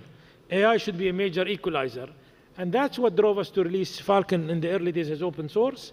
And we announced yesterday the creation of Falcon Foundation model, very similar to the Linux model in Linux Foundation, where it's an independent body. It will manage Falcon and Falcon future generation. And as UAE, we are going to contribute to this foundation over $300 million of further future model upgrades that will happen, and it's free for everyone. Any country, any company, any individual that wants to use that Falcon base will use it for free. That, combined with what we are going to do now under AI71, which is the more commercial company building medical, education, and other sectors, it's all built on you, the country, you, the company, you, the individual, should have control on your data, regardless of the AI you use. And I think that's the future that we see, and that's a key part of us setting up the foundation. I mean, I see one small issue with being a trailblazer in AI, and that is the disruption. Because when we look at technical sort of revolutions around the world, this one's happening really rapidly. How concerned is the UAE about the disruption this will create in the workforce? I think whether we all like it or not, AI is here to stay, and AI is moving fast. Now, whether we can all stay very concerned about it or not, the current spike in AI, at least this generation of AI, large language models or generative models, has only happened in the last 14 months since ChatGPT really brought it to the world. If you're going to take a year or two to decide policy, this train has seriously left the station, and you will be behind. I think the opportunity is, will there be a disruption? In every technological revolution, there's been a disruption. I think the time now is, especially for a lot of the growth countries, a lot of the developing countries, it's a golden opportunity to act as a multiplier effect for your capabilities. Let's take a good example. If you are an individual lawyer, or you are a guy that has ambitions to produce, I don't know, movies or whatever it may be, one lawyer today, combined with AI, can act in the power to serve other companies as if you are a 50-man law firm. The AI can dramatically amplify your capabilities. So suddenly it's going to create a lot of small companies that will be able to compete with very large companies. The same is happening in the media industry, in the movie industry, in engineering industry, and other industries. So there's a lot of opportunity for the small to medium players to grow and grow dramatically. And when it comes to AI, I think this is the time where countries like UAE has a golden position. Other countries that want to move the same. You need to be very decisive, like currently how the UAE is in terms of its journey in AI and how fast it wants to move in AI. You need to be very clear how you're going to remove bureaucracies around data. If you don't start leveraging your data clearly, you're going to lose. If you don't prepare your data, whether you're a company or you're a country, you don't prepare your data to be ingested by AI, AI is not a magical wand, it needs data. If you start giving your data out to companies that will use your data to train their AI, you've just given out, I mean, if I take a good analogy, in the last 10, 20, 30 years, there has been countries that had oil, and countries that had oil or other resources or other minerals did very well. The new oil in the AI world is data. Every country, every enterprise has data. Now, either you willingly give that data out to AI companies to train on, and hence you've given out your data oil well, or you use that for your advantage to improve it for your country. And I think that's where the opportunity is. I mean, it feels almost like the UAE here is being the world's sandbox for AI. Let's move on to one of the other announcements you've made this week in regards to you're going to welcome problems from other countries and try and solve them. So again, in line with the spirit of this country, in line with the vision of the leadership of this country, stemming out of the vision of the president of the country, we are a country that is connected to the world. We are a country that's welcoming everyone and engaging with everyone. So the view has been is with the creation of ATRC and the momentum we've had in technology and how we're able now to go from zero to actually building technology that's already going into industry and going to multiple fields in the space. So we are today serving a lot of the UAE ecosystem, but we made an announcement today of launching a platform where we are opening up for a lot of the growth countries, a lot of the developing countries, I mean anyone in general, but I think the growth and developing countries will benefit the most, where we're saying, here is our 1-800 number. You can call us. Tell us what's the challenge that you have, whether in agriculture and medical and whatever it is. Maybe you have a lot of uncleaned water in certain areas and it's costing a lot to clean this water for drinkable part, or whatever problem or challenge you have. We would listen to that challenge. We would see whether we can solve it in our research center or our ecosystem, where we are connected to over 100 universities globally to work on whatever problem statements we have. And if we think we can do, we are willing to fund it ourselves, work on that problem statement, work with you to test it in your market, and see then how is the right way to deploy it in whatever means or commercial structure we have. And for that, we've allocated another $200 million to be able to work on these problem statements, leveraging not just money, but leveraging money and our now technical capability, where UAE is truly becoming a technology exporter and a connector to many parts of the world. And that's the role the leadership sees this country, and to be able to really share what we do with many other players. So if anyone in the audience has any problems at all, please contact His Excellency, because he's got some money to solve it. Thank you very much. It was such a treat to meet you. Thank you. Excellent. Thank you, Your Excellency, for this session.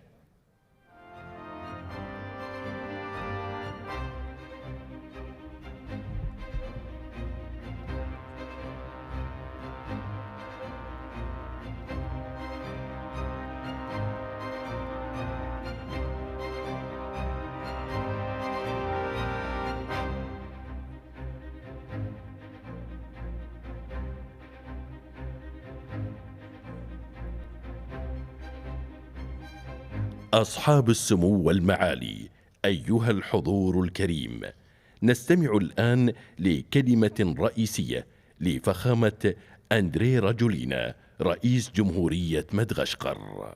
هذه الجلسة ستكون باللغة الفرنسية. يرجى التكرم باستخدام السماعات للترجمة الفورية.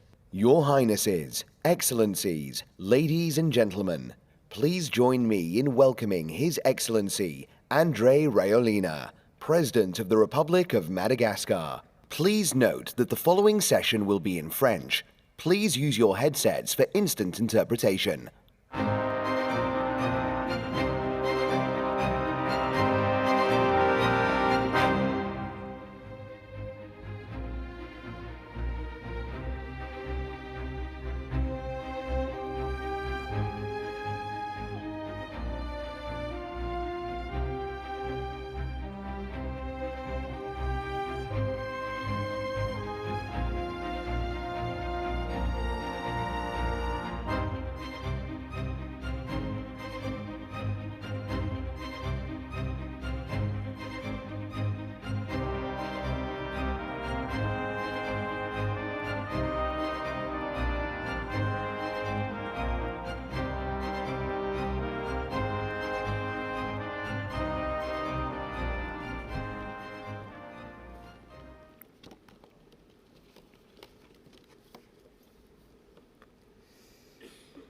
Vos Altesses, chers leaders, chefs d'État et de gouvernement, chers participants, mesdames et messieurs, je tiens tout d'abord à adresser mes chaleureux remerciements à son Excellence Monsieur Mohamed bin Zayed Al Nahyan, président des Émirats arabes unis, pour l'hospitalité qui a été réservée à ma délégation et moi-même. Les Émirats arabes unis, à travers Dubaï, incarnent aujourd'hui un modèle de développement économique planétaire. La transformation d'un désert en métropole économique mondiale en quelques décennies prouve qu'avec une vision et la force du travail, on peut transformer un rêve en réalité.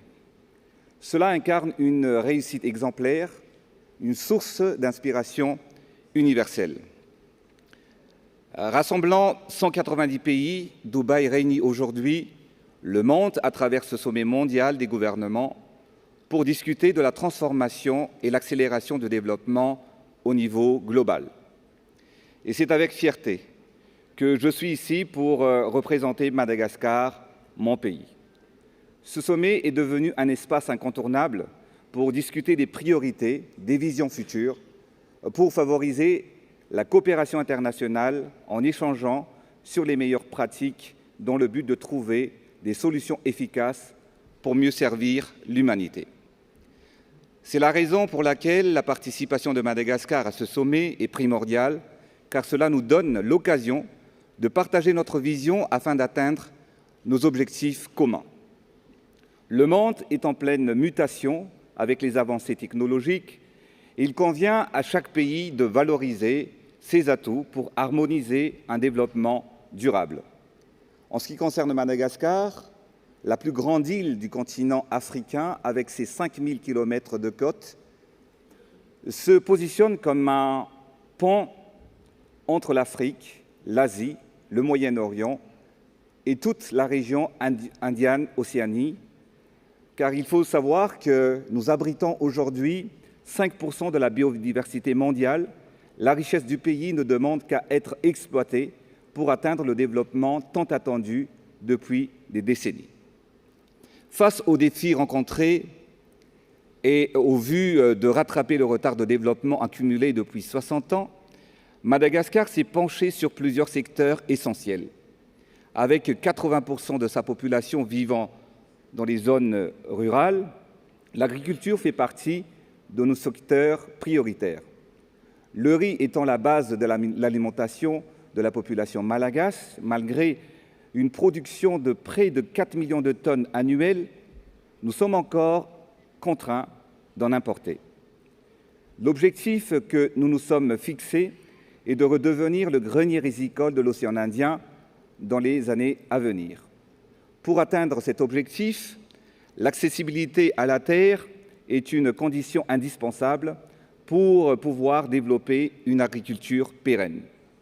En effet, la population rencontre de nombreux problèmes d'ordre foncier et cela ne les encourage pas à intensifier leur production. Comme vous le savez, au commencement, même Dieu a créé les cieux, la terre et les hommes. Et c'est pourquoi nous avons le devoir de valoriser cette richesse.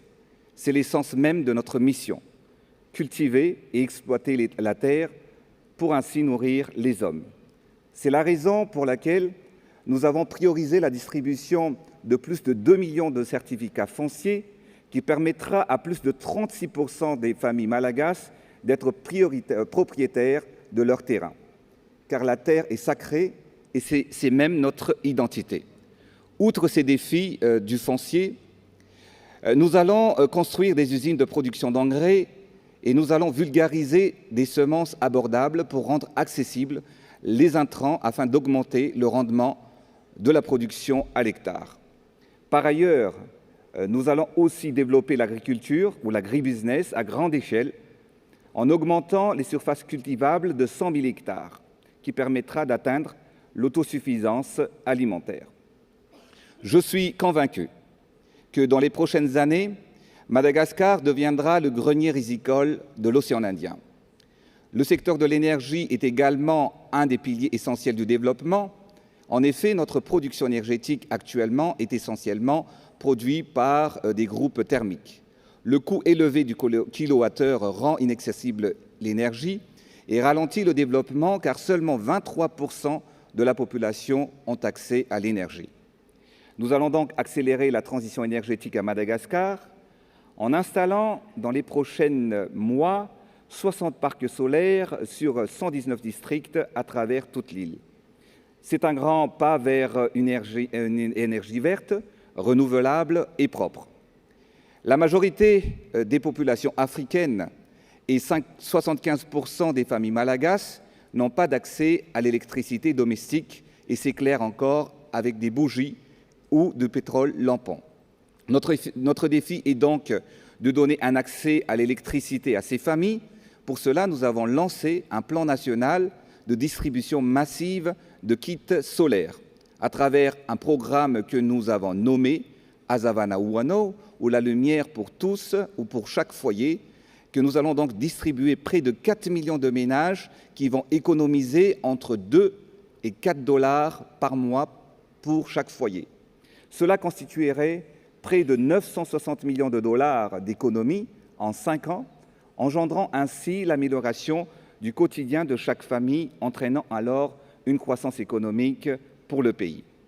Ce progrès inédit de fournir de l'éclairage dans chaque ménage pour illuminer le pays sur l'ensemble du pays apportera bien évidemment le développement pour le pays. Dans le domaine de la santé, selon la Banque mondiale, 400 millions de personnes dans le monde n'ont pas accès aux services de santé, surtout les plus élémentaires. Plus particulièrement en Afrique occidentale et subsaharienne, 93% de la population n'ont pas les moyens de se payer des soins médicaux ou vivent trop loin des hôpitaux ou avoir l'accès à un traitement. Pourtant, le droit à la santé est un droit universel minimum pour chacun. La problématique du manque d'infrastructures hospitalières a fait perdre la vie à de nombreuses personnes, même pour les maladies les plus bénignes. Les hôpitaux sont éloignés, les routes ne permettent pas les accès aux centres de santé. Madagascar donc a instauré des réformes structurelles considérables depuis les 5 dernières années. Savez-vous qu'un grand pays comme Madagascar, depuis notre indépendance en 1960, on ne compte seulement que 18 centres hospitaliers universitaires pour une population de 28 millions d'habitants. C'est ainsi que, depuis le début de mon mandat en 2019, nous avons construit 30 hôpitaux suivant les normes internationales en seulement 5 ans. Proches de la population, ces hôpitaux sont équipés de blocs opératoires et de nouvelles technologies de pointe telles que les scanners. Par ailleurs, 110 centres de santé de base ont été construits à travers 119 districts sur tout le territoire. Je suis convaincu que c'est une population bien portante et une bonne santé qui peut apporter sa contribution au développement de la nation. Dans le domaine de l'éducation, comme vous le savez, en Afrique comme à Madagascar, plusieurs milliers d'enfants marchent encore pendant plusieurs heures pour rejoindre les écoles ou lieux d'éducation, parfois même sous les arbres et étudient à même le sol, sans toit et sans équipement de base tels que les tables de banc. C'est pour cela que nous avons relevé le défi de construire 4 198 salles de classe pour scolariser plus de 200 000 élèves en 5 ans seulement. C'est un record à Madagascar qui se rayonnera sur le continent africain. Des manuels et des livres pédagogiques et des outils informatiques ont été distribués dans toutes ces écoles. Des cantines scolaires ont été également mises en place. Nous avons construit des universités et dans les 5 années à venir, nous allons nous focaliser sur la mise en place d'un programme de formation professionnelle adapté aux jeunes et aux besoins du marché du travail. Comme dans le continent africain, 75% de la population malagasy est jeune. C'est une force et un avantage que nous devons exploiter au maximum. C'est dans cet esprit que la politique générale de l'État malagasy s'adresse aux jeunes à travers la formation. Notre objectif est donc que chaque citoyen doive être utile et acteur du développement et non un fardeau pour sa famille et qu'il ne devienne pas une charge pour sa communauté et pour le pays. Nous allons donc investir massivement dans la formation professionnelle pour augmenter la compétence de nos jeunes et réduire le taux de chômage. Excellences, Mesdames et Messieurs, au terme de mon allocution dans ce même registre, c'est avec satisfaction que nous venons concrétiser des projets de coopération avec les Émirats arabes unis dans le domaine de la digitalisation à travers le Digital School et Coders Initiative qui formeront plus d'1 million de jeunes sur les nouvelles technologies. Étant donné que les jeunes malagasy sont talentueux et maîtrisent ces outils, ces programmes favoriseront les accès au marché du travail et permettra l'absorption, le chômage et le taux de chômage. Avec les Émirats arabes unis, nous avons la confiance d'avoir un partenaire avec un savoir-faire de qualité et des expériences pour accompagner Madagascar vers le développement rapide et durable. L'avenir se résume en la préparation de nos générations futures à affronter les défis avec des armes technologiques innovantes qui forgeront le monde de demain. L'espoir de toute une génération repose entre nos mains, nous, les leaders d'aujourd'hui. Notre devoir est de les accompagner pour un avenir meilleur. Vive la coopération entre les gouvernements mondiaux, que les leaders que nous sommes soient porteurs de la transformation d'aujourd'hui et du développement de demain. Que Dieu bénisse nos nations. Je vous remercie de votre aimable attention. Thank you, Your Excellency, for this main address.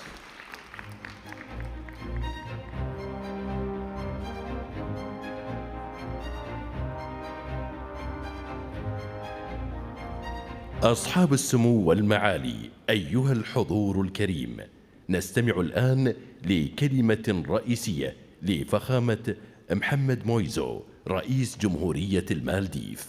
Your Highnesses, Excellencies, ladies and gentlemen, please join me in welcoming His Excellency Mohamed Mizu, President of the Republic of Maldives.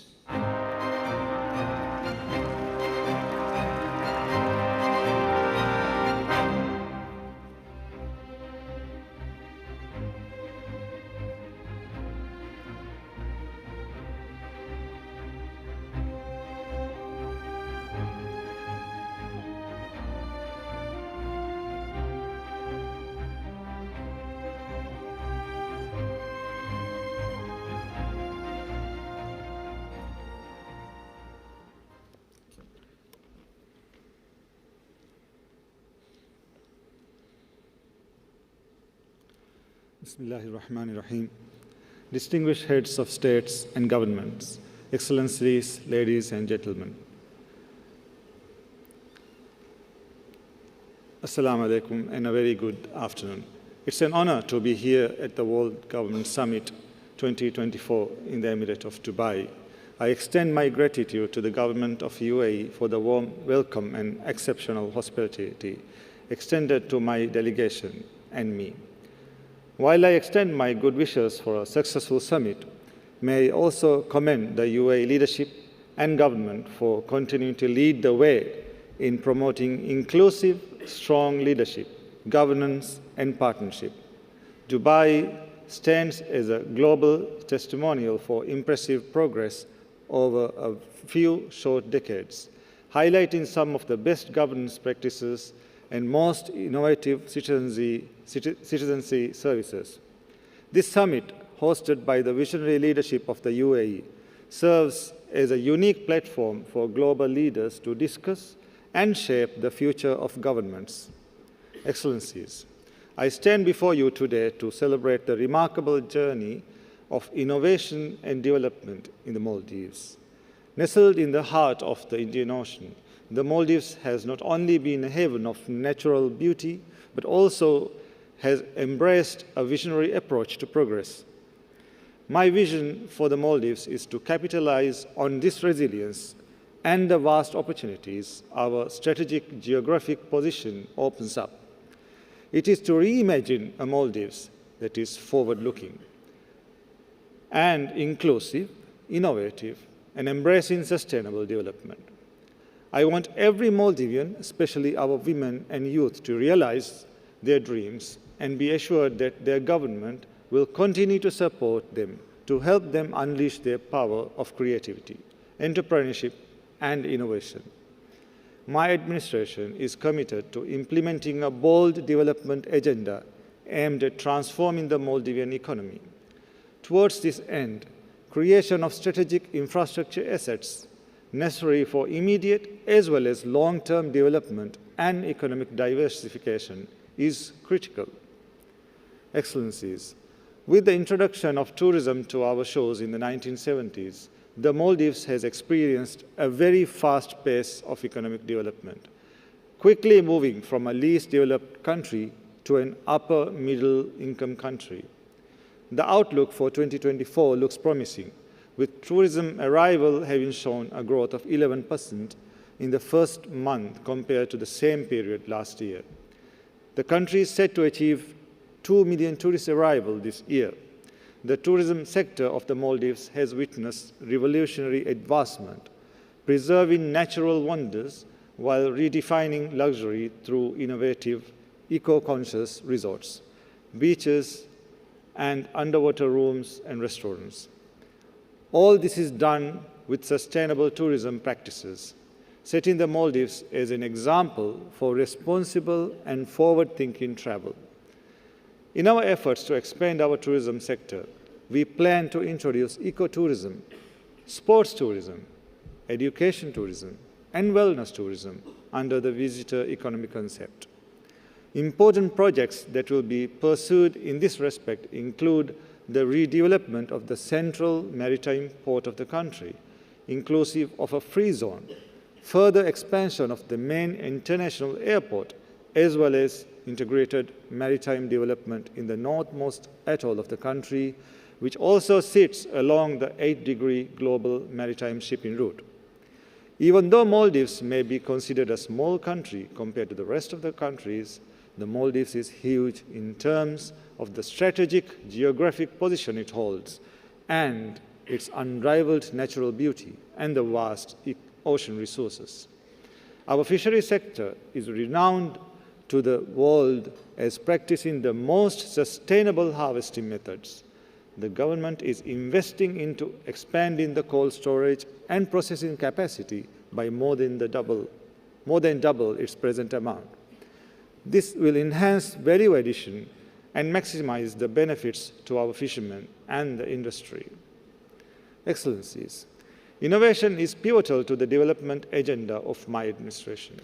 Complementing strategic infrastructure development and further strengthening of our key industries, we are committed to establishing urban centers across different regions of the Maldives, aiming to reduce the island's population's dependency on the capital Male, while promoting self-sufficiency.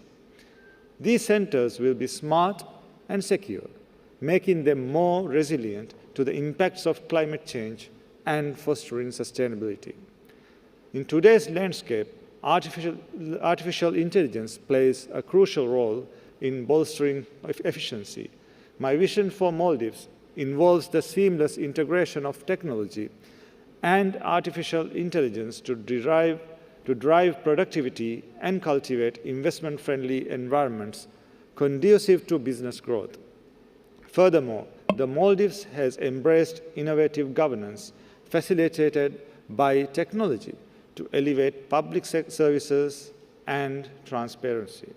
This approach not only promotes citizen engagement in the democratic process, but also fosters a culture of accountability within our society.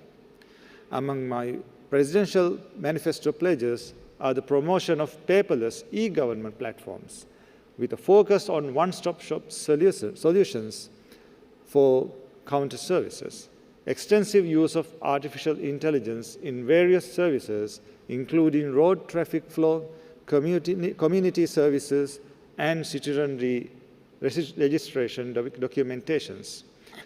Keeping the country abreast with technological advances in e-commerce, automation, blockchain, and AI-powered solutions will continue to be a priority throughout the next 5 years. Excellencies, the dream of adequate and affordable housing remains elusive for many Maldivians. I am committed to realizing this dream. I am pleased to announce here that the reclamation of the first Maldives eco-city, Ras Maleh, began in December last year. Ras Maleh will transform the Maldives metropolis. The brand new model city will revolutionize the country's urban landscape, addressing housing challenges in the Greater Malé region by providing 65,000 housing units.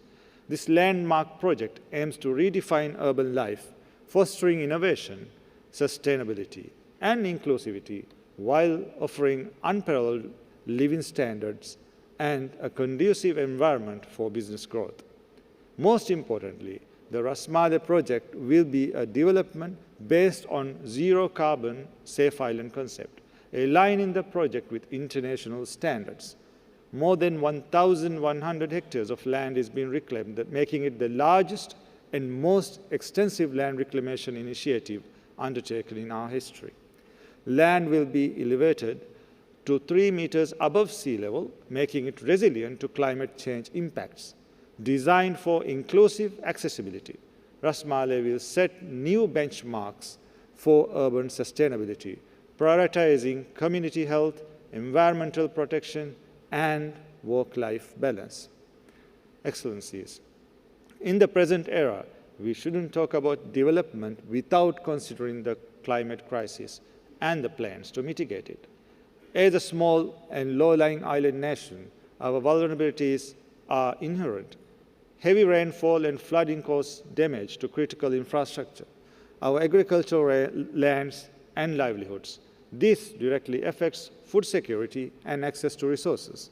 The rise of sea surface temperature and El Niño events cause coral bleaching. Our coral reefs have protected our shorelines for centuries. They lay the foundation of our livelihood. Any impact on the reef directly affects fisheries, marine biodiversity, and tourism, which are vital for our economy. My government is resolutely committed to addressing the climate crisis. We are doing everything in our power and with all available resources to contribute to climate action. As such, in response to UAE's call as the presidency of COP28 to increase mitigation ambition, I announced our intention to increase the renewable energy share that meets 33% of the country's electricity demand within the next 5 years. Furthermore, building resilience of our islands is the utmost priority for my government. We have 91 protected areas and 3 UNESCO biosphere reserves. We plan to have 3 more biosphere reserves and at least 1 nature park in each atoll. We have embarked on an ambitious greening project to plant 5 million trees in the Maldives, bolstering resilience in our island communities and achieving our biodiversity targets. Alternative technologies for agricultural farming, such as vertical farming, are being explored to enhance food security. We are drawing our long-term 20-year development plan and will have climate resiliency at the very core of this ambitious vision. Excellencies, as we reflect on the innovation experience of the Maldives, let us acknowledge the resilience and determination that fueled our progress. As Maldives continues its journey of growth and progress, we look to exemplary nations such as our host UAE for guidance and participation. Our relationship with all countries is founded on mutual respect and mutual gain, focusing on economic and political resilience and addressing the needs of our people. As governments, our commitment is first and foremost to our people. Our priority is to do what is best for them by listening to them, uplifting them, and supporting their targets for the development of their communities. My government is here to serve my people, and in order to do that, I plan to work with all of you as partners. The Maldives is eager to learn from your knowledge and share our experiences. No progress is complete if it leaves friends behind. Development must uplift neighbors and friends that respect you. So let us today forge a partnership that transcends hardship and differences, a partnership that recognizes individual priorities and celebrates each other's successes. I thank you all. Thank you, Your Excellency, for this main address.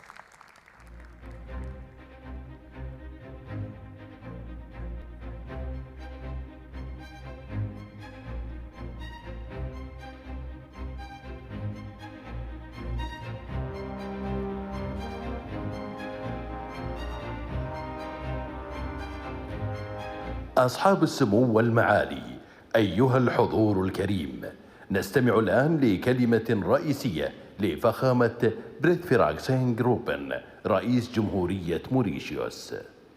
Your Highnesses, Excellencies, ladies and gentlemen, please join me in welcoming the Honourable Prithviraj Singh Rupan, President of the Republic of Mauritius.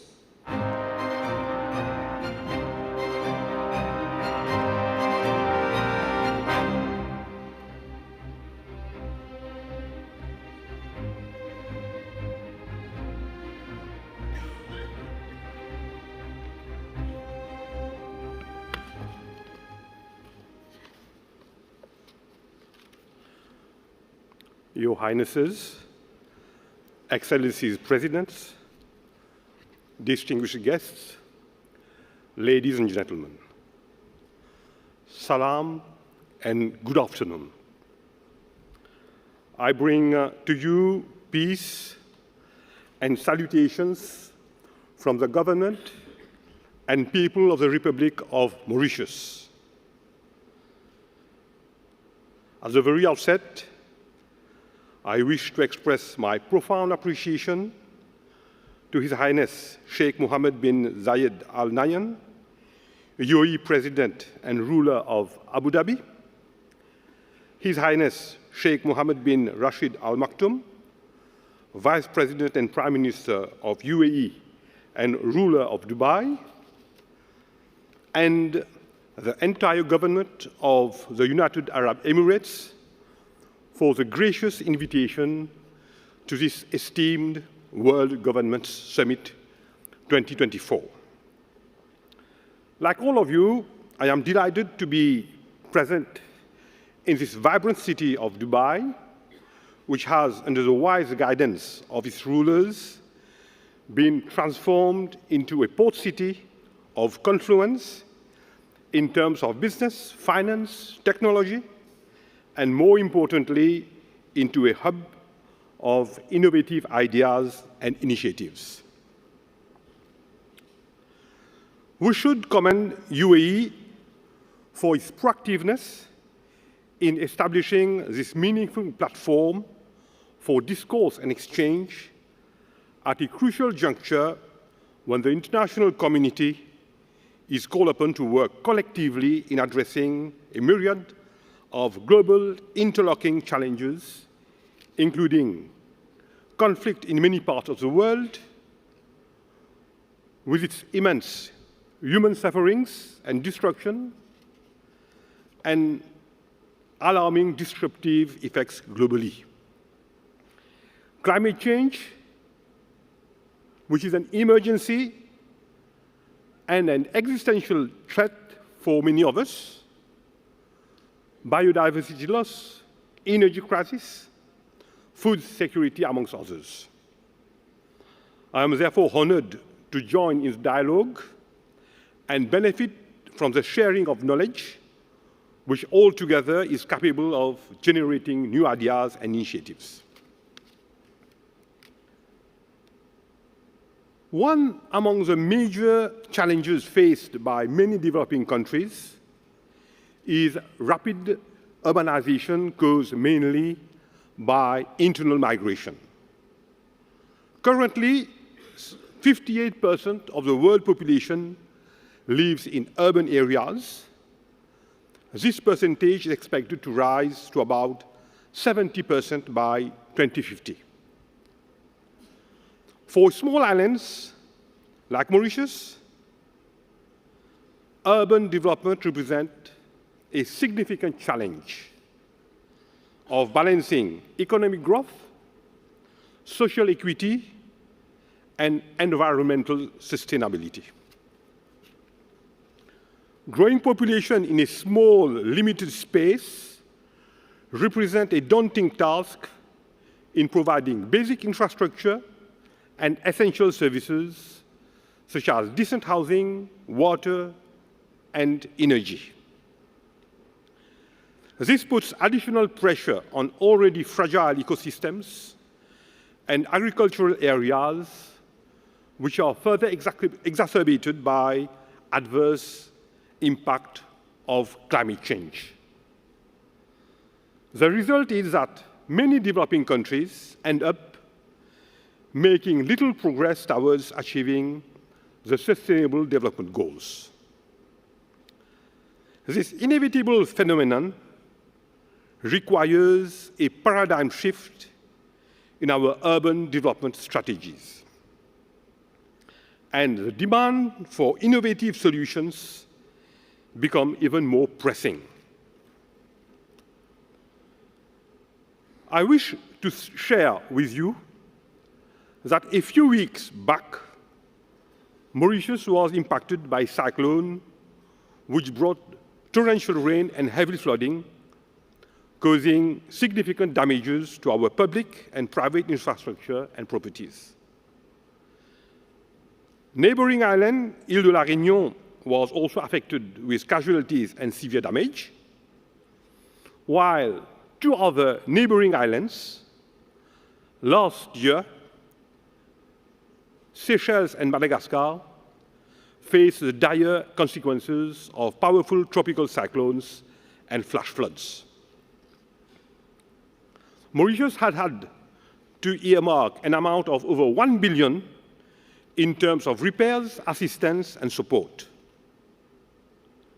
However, ladies and gentlemen, present financing model designed to reduce vulnerability while increasing resilience fails to accommodate SIDS' unique needs, realities, and vulnerabilities.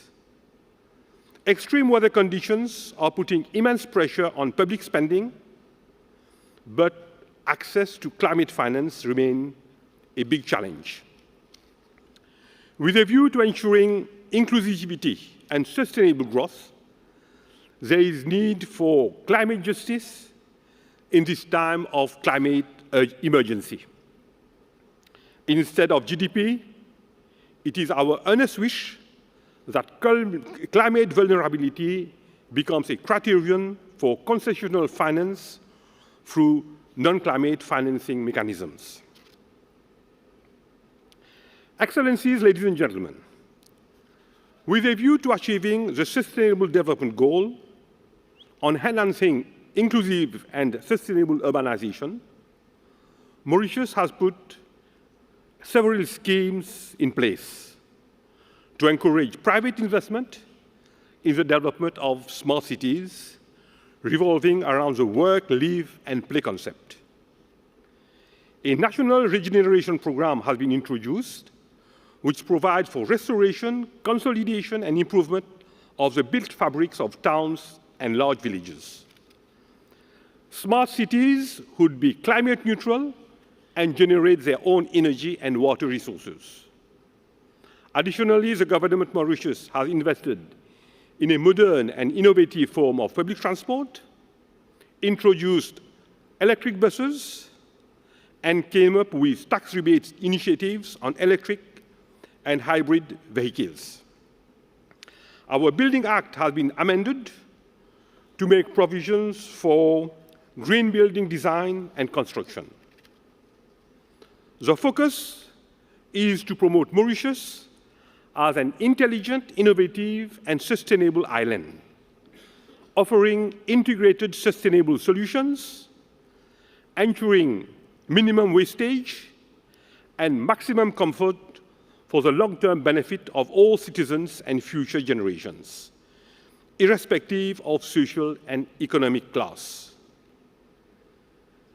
In the endeavor to making our country a sustainable island, We also welcome cross-border cooperation, most particularly in terms of urban planning, digital governance models, development of green smart cities, sustainable infrastructure, circular economy, energy management, and transportation systems.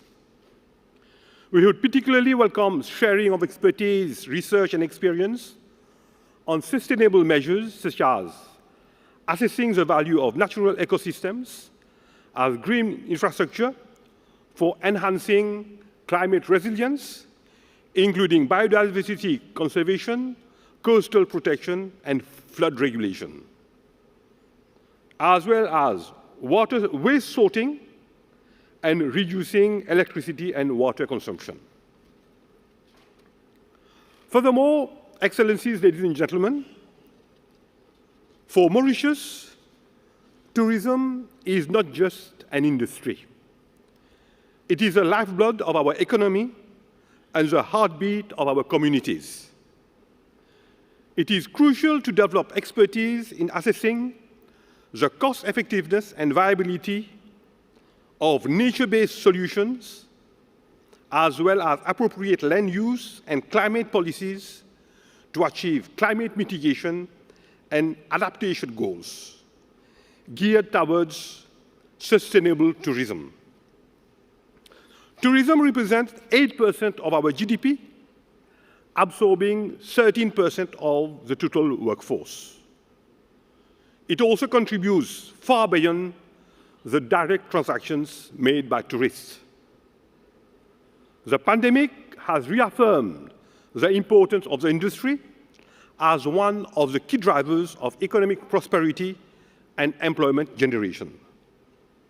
Thus, for us, preserving our natural assets is not a choice, but an imperative for survival.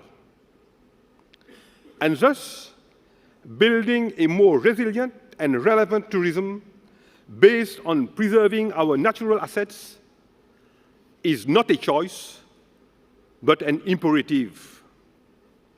We envision heading towards a sustainable tourism industry, promoting eco-friendly accommodations, implementing renewable energy solutions, conserving water resources, while attracting responsible tourists who are fully engaged and reaches every level of society, wishing to learn from different cultures and to return home enriched. Furthermore, SIDS have yet to harness the full potential of emerging technologies to foster the sustainability of this industry. Digitalization is key to maintaining competitiveness and meets expectations of the new and dynamic consumer. Mauritius envisions a holistic approach to enhance a tourism industry, bolster healthcare, modernize agriculture, and create a more efficient public sector by leveraging AI. To promote inclusive access to such digital innovations and avoid widened digital divide, we would welcome international cooperation and partnership and capacity building programs.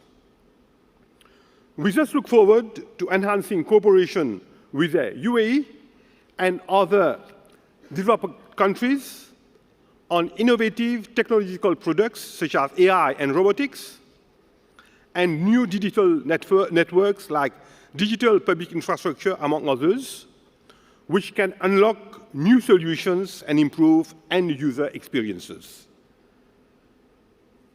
In sub-Saharan Africa, we have also a number of limitations, such as difficulty of access to digital payment infrastructures, lack of operating systems for digital public infrastructure, and lack of harmonization in digital identity standards across jurisdictions.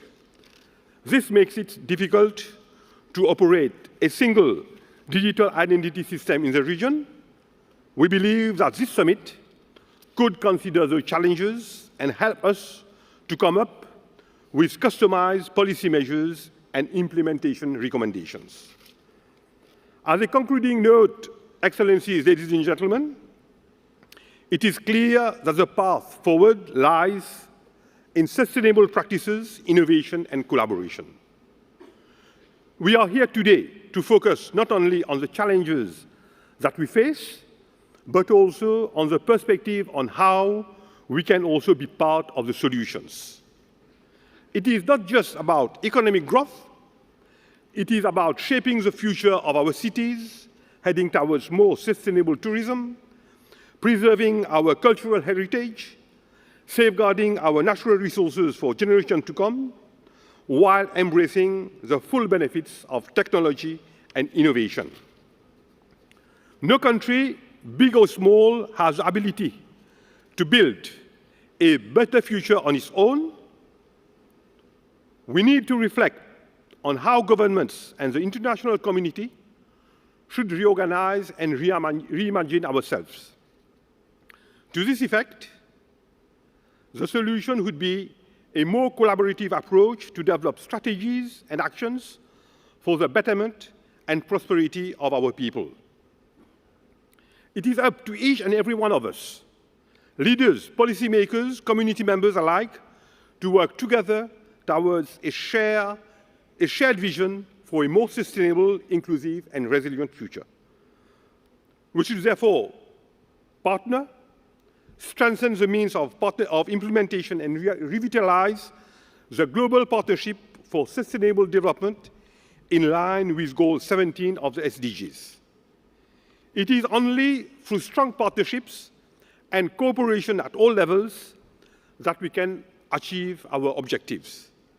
With this expectation, I thank you for your kind attention and wish all success to the World Government Summit 2024.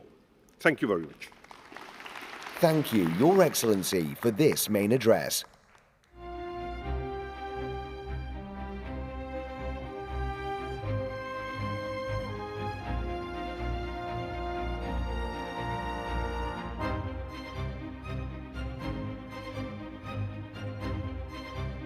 أصحاب السمو والمعالي، أيها الحضور الكريم، نستمع الآن لكلمة رئيسية لفخامة وافل رامكالوان، رئيس جمهورية سيشل. Your Highnesses, Excellencies, ladies and gentlemen, please join me in welcoming His Excellency Wavel Ramkalawan, President of the Republic of Seychelles.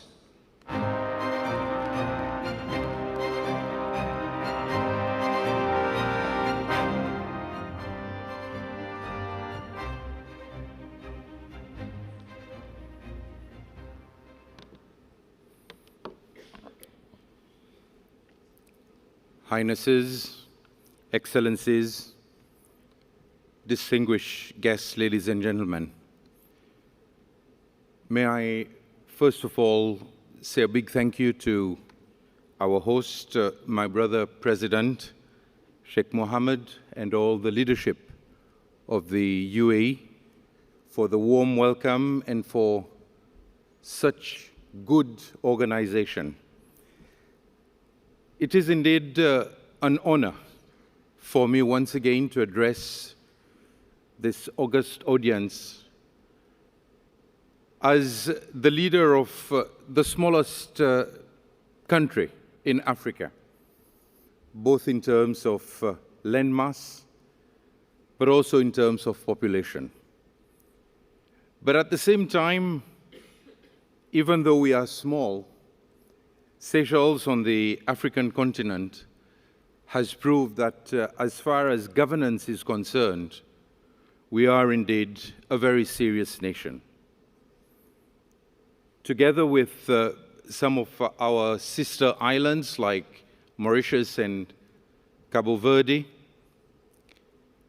we lead in many instances, be it on the Mo Ibrahim Index, be it in terms of the strength of our passport, or when we look at perceptions of corruption, we are way up there. And therefore, we take governance very seriously.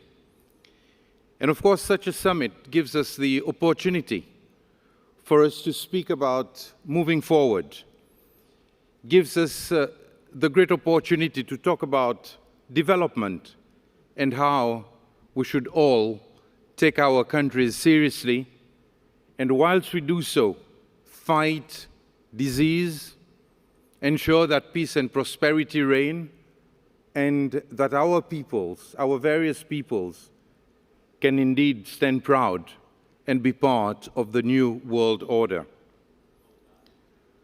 For me, today it is a pleasure to address you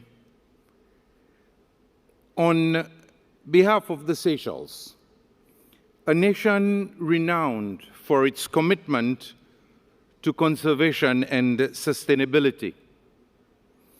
Today, I am pleased to share with you Seychelles' remarkable initiatives aimed at ensuring sustainable tourism practices while carefully balancing preservation and economic prosperity. Seychelles, as we all know, has long been a global leader in conservation, implementing various initiatives to promote sustainable tourism and safeguard the nation's ecological balance and economic well-being. Central to Seychelles' approach is its commitment to the blue economy, which includes designating a significant portion of the country's marine territory as protected areas, including marine parks and reserves. These efforts are crucial in preserving biodiversity and safeguarding marine ecosystems for future generations. Maybe too often we think of today, but Seychelles is concerned about tomorrow and what legacy we will leave for future generations.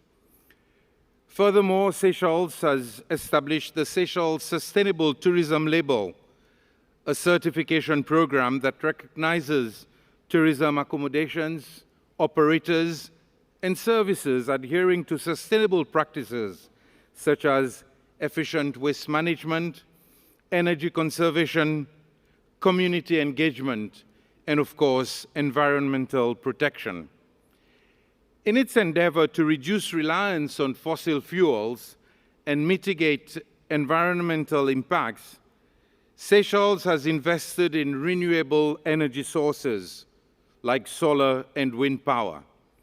These initiatives not only contribute to reducing carbon emissions, but also promote a more sustainable approach to tourism activities. I have on this podium mentioned before that Seychelles is now protecting seagrass and also our mangrove forests at 100%. And this means that not only do we clean up what we emit, but that we also clean up what the world emits.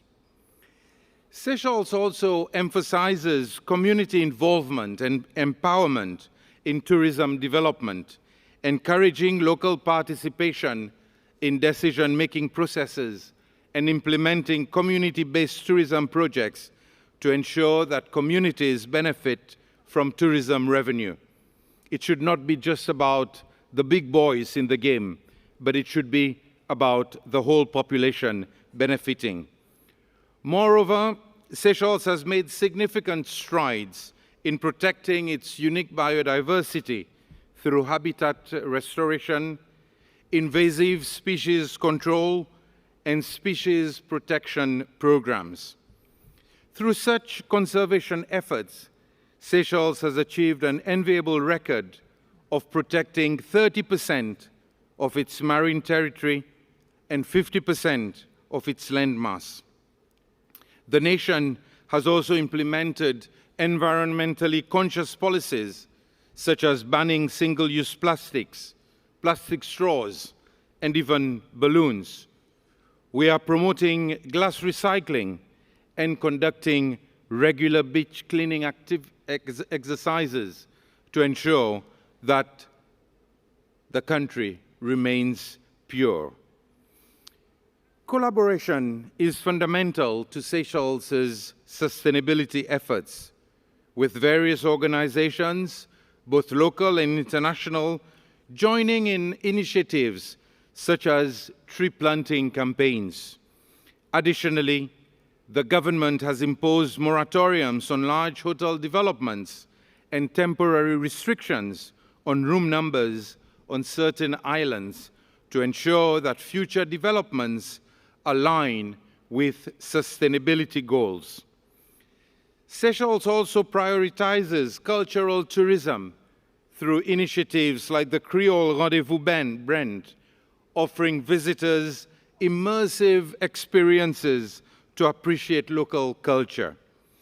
Preserving and promoting Seychelles' culture and heritage are integral to future development plans, incorporating vernacular architectural styles, supporting local arts and crafts, and integrating cultural activities into urban planning are key components of sustainable development.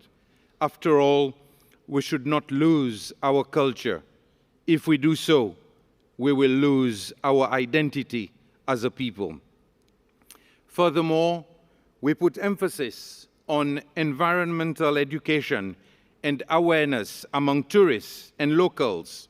And these are key priorities for us because it helps foster a culture of sustainability and responsibility amongst tourists. In pursuit of sustainable development, Seychelles is investing in green projects across the islands, including eco-friendly buildings, renewable energy systems, waste management facilities, and smart technology solutions for infrastructure management and resource efficiency. Seychelles also explores regenerative agricultural practices to achieve vibrant, resilient communities while preserving natural beauty and cultural heritage, promoting food security, sustainable land use, and economic prosperity. But of course, international cooperation and partnerships are essential for Seychelles to realize its vision for sustainable island development, particularly in managing marine resources and developing sustainable blue economy sectors like fisheries, aquaculture, and marine tourism. Collaboration with international partners provides access to funding, expertise, and technology transfer, crucial, of course, for maximizing the economic potential of ocean resources while ensuring their long-term sustainability. I take this opportunity, speaking of international cooperation and partnership, to once again advocate for the adoption of a multidimensional vulnerability index, the MVI, which calls for the comprehensive assessment of vulnerabilities to be taken into consideration, and not only the traditional economic metrics for a country to access concessional financing for its development needs. Seychelles' unique geographical challenges, such as susceptibility to climate change and small island status, like all the other islands of the Indian Ocean, leaders who have spoken before me, underscore the importance of a nuanced approach considering various dimensions of vulnerability, including environmental, social, and economic factors. We are not begging as small island developing states. We are not asking for grants. What we are asking for is the opportunity to access concessional finance. In the absence of the MVI, states like Seychelles and Mauritius will continue to be excluded from much-needed finance for their commitment to sustainable development and resilience-building efforts. Finally, Seychelles recognizes the importance of accurately measuring the economic impact of tourism. collaboration with the United Nations World Tourism Organization on the Tourism Satellite Account project has been instrumental in understanding the industry's contribution to GDP, employment, and foreign exchange earnings. Through such collaboration, Seychelles aims to align tourism strategies with sustainable development goals and accurately assess the economic benefits of tourism. In conclusion, Seychelles remains steadfast in its commitment to ensuring sustainable tourism practices that balance the preservation of natural resources with the economic benefits of tourism. Through international cooperation, community involvement, and innovative initiatives, Seychelles aims to advance its island development objectives, build resilience against environmental challenges, and foster inclusive and equitable economic growth. I thank you. Thank you, Your Excellency, for this main address.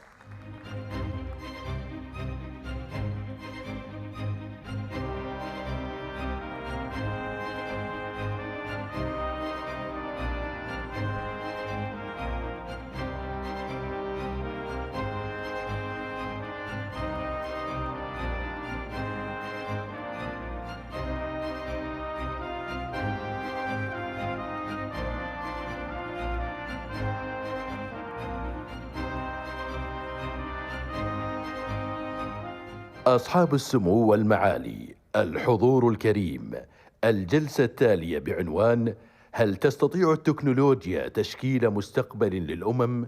نستضيف معالي إيدي راما رئيس وزراء جمهورية ألبانيا، والسير توني بلير رئيس الوزراء السابق للمملكة المتحدة. Your Highnesses, Excellencies, ladies and gentlemen, our next session is a conversation titled Transforming Nations, Is Tech Our Solution? With His Excellency Edi Rama, Prime Minister of the Republic of Albania, and Sir Tony Blair, 51st Prime Minister of the United Kingdom.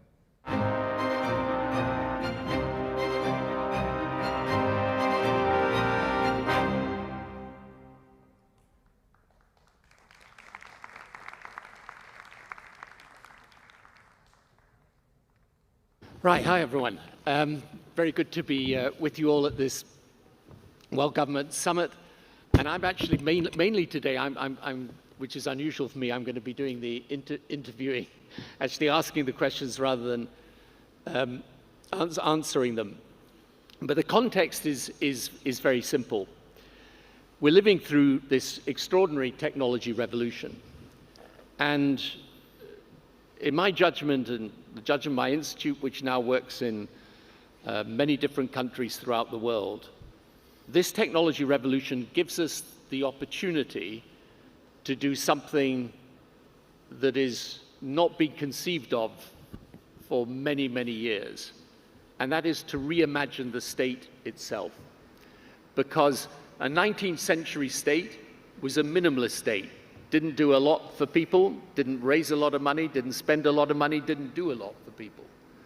The 20th century state grew into this huge apparatus, especially in developed nations, with large amounts of money spent, a large amount of provision from government, but today, often not operating in a very effective way. The question for this century is, can you reimagine the state through the technology revolution, create a 21st century state that delivers high quality services at much lower cost to their citizens? That's the challenge. There's no one better to discuss it with than my friend Prime Minister Edi Rama of Albania. Albania is a country that, you know, back in the 1980s and early 1990s was very much left behind by the world.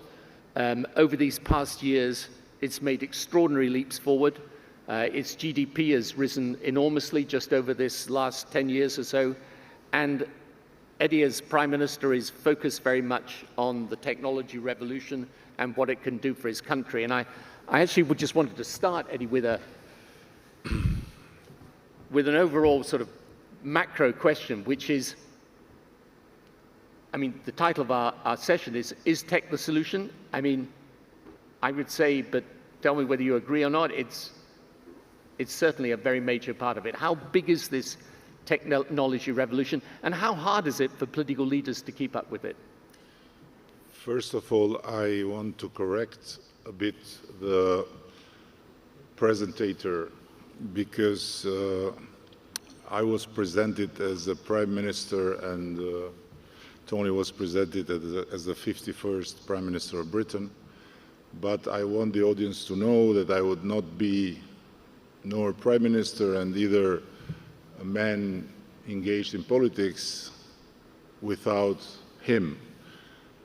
And before knowing him, he was my role model, and he was the inspiration to enter politics, to reform the Socialist Party, and to believe that not only politics can be a force for good, but it can be a third way for the left. So I wanted this to be clear because that's how you will all understand that I can't be more privileged than finding myself being interviewed by someone that now is a friend and is an honor, but is the main reason why I became a Prime Minister. And I would say that we came out from a long time in darkness. We were the North Korea of Europe. We were completely cut off the world. We were told to be the only true communist country. And for us, all of them that pretended to be communists were just traitors. So we were completely on our own in a poverty that for me today is even impossible to process how it was possible, and an isolation like no one. And of course, we entered in the new era of change, of building a democratic state, of building institutions. But what we learned in the hard way is that you can change a system in some days, but you cannot build institution in many years. And so the institution building process in the traditional way would have taken I don't know how many decades, if not centuries. With technology, you can make a jump in the future that it's really something that until the current events of innovation would be unimaginable. And generative AI is obviously, I mean, this is its own revolution, and you're trying now in Albania to take advantage of that. What are you doing? You're building a digital infrastructure. You've got plans for digital identity. I mean, tell us about the different elements of how you're bringing about this digital revolution to the country. Listen, I don't know how many people in the audience are familiar, but I'm sure that everyone that has known something about Albania in the last 30 years have heard that it's a country that suffers from corruption, is a country that suffers from crime, is a country that suffers from all the bad things. And a big part of it has been true. A part of it has been kind of augmented by the international media. But when you have to build a modern state, when you have to build functioning institutions, you have to count on people, right? So in every process, you have to count on people. And counting on people is not enough, because as the saying goes, it's not the people that corrupt the systems. It's the systems that corrupt the people. So you need to build systems that are then capable to keep the people on leash in terms of respecting procedures, respecting everyone's rights. And what technology does is that gets out of the picture the middleman and makes possible that the system of service to the people relates directly with the people. Let me give you an example. We changed completely the way we deal with our public services with papers.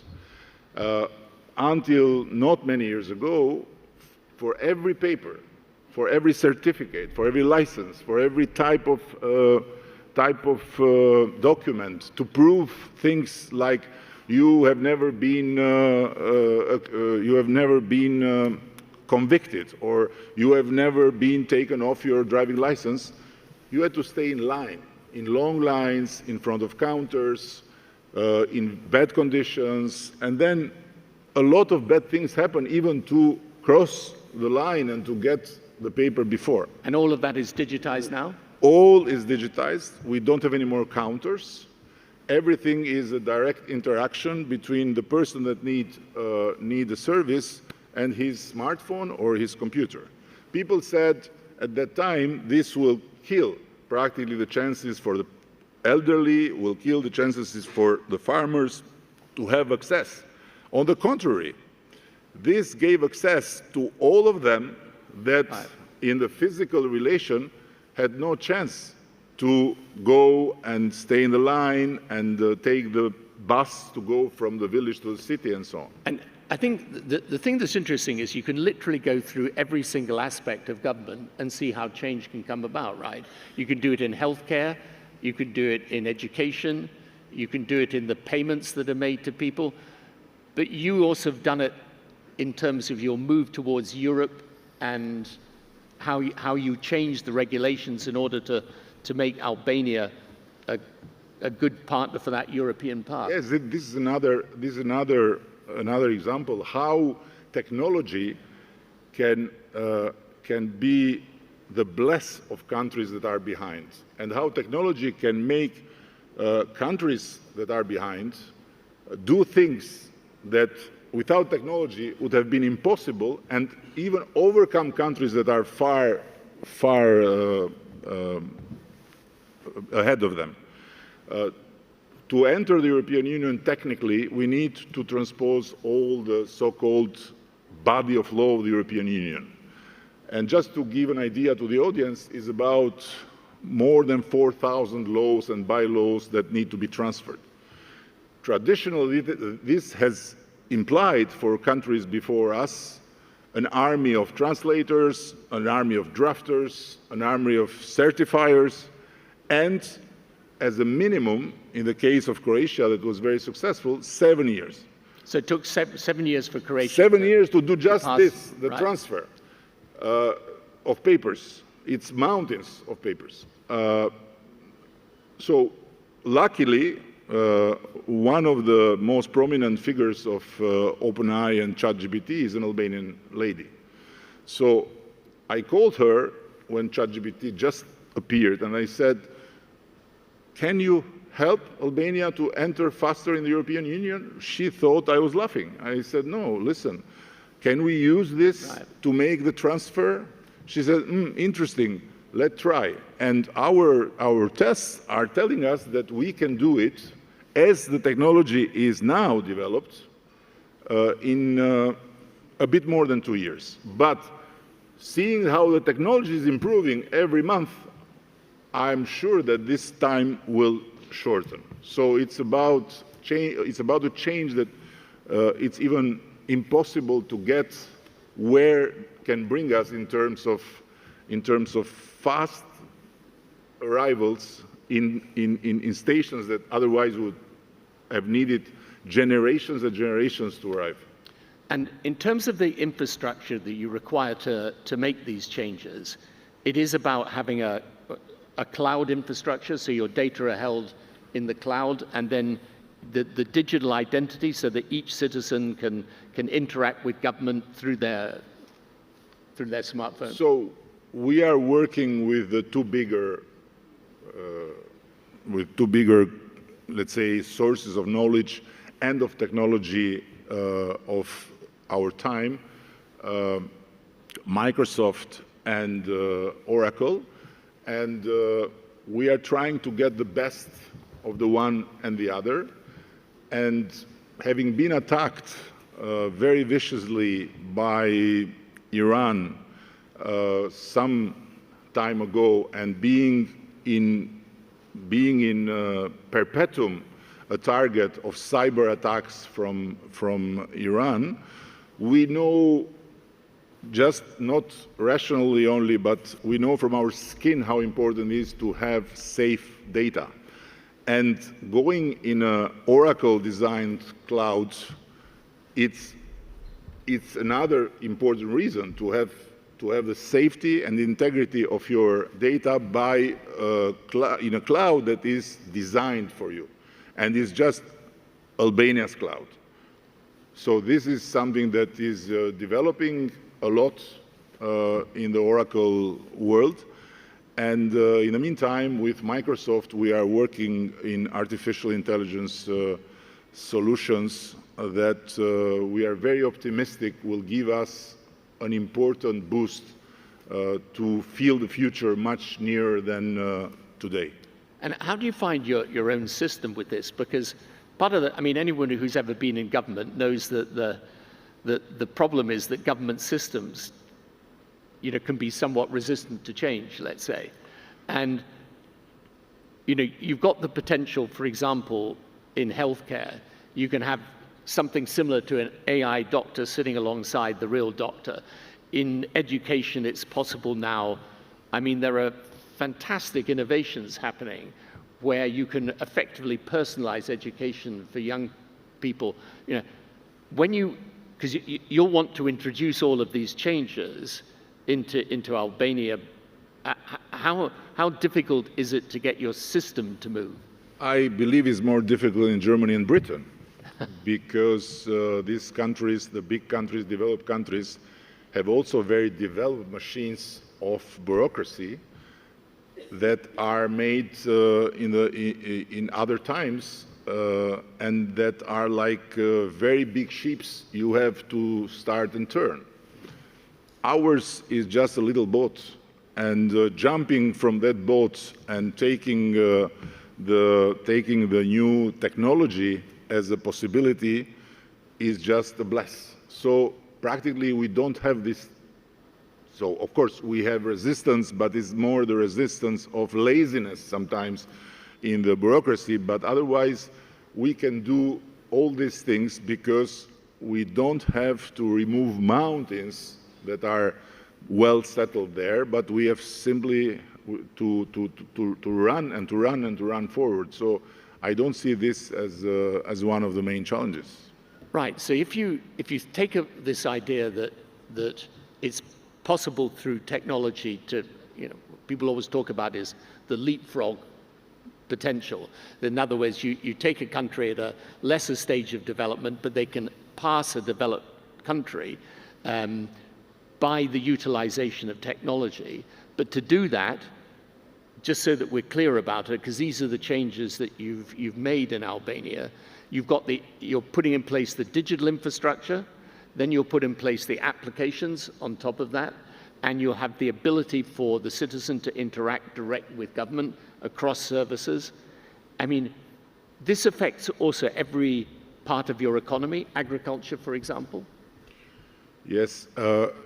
What you mentioned about the teachers and the doctors is another part of the blessing, because it means that countries like Albania will be able through technology to participate in a space of the best know-how of the world.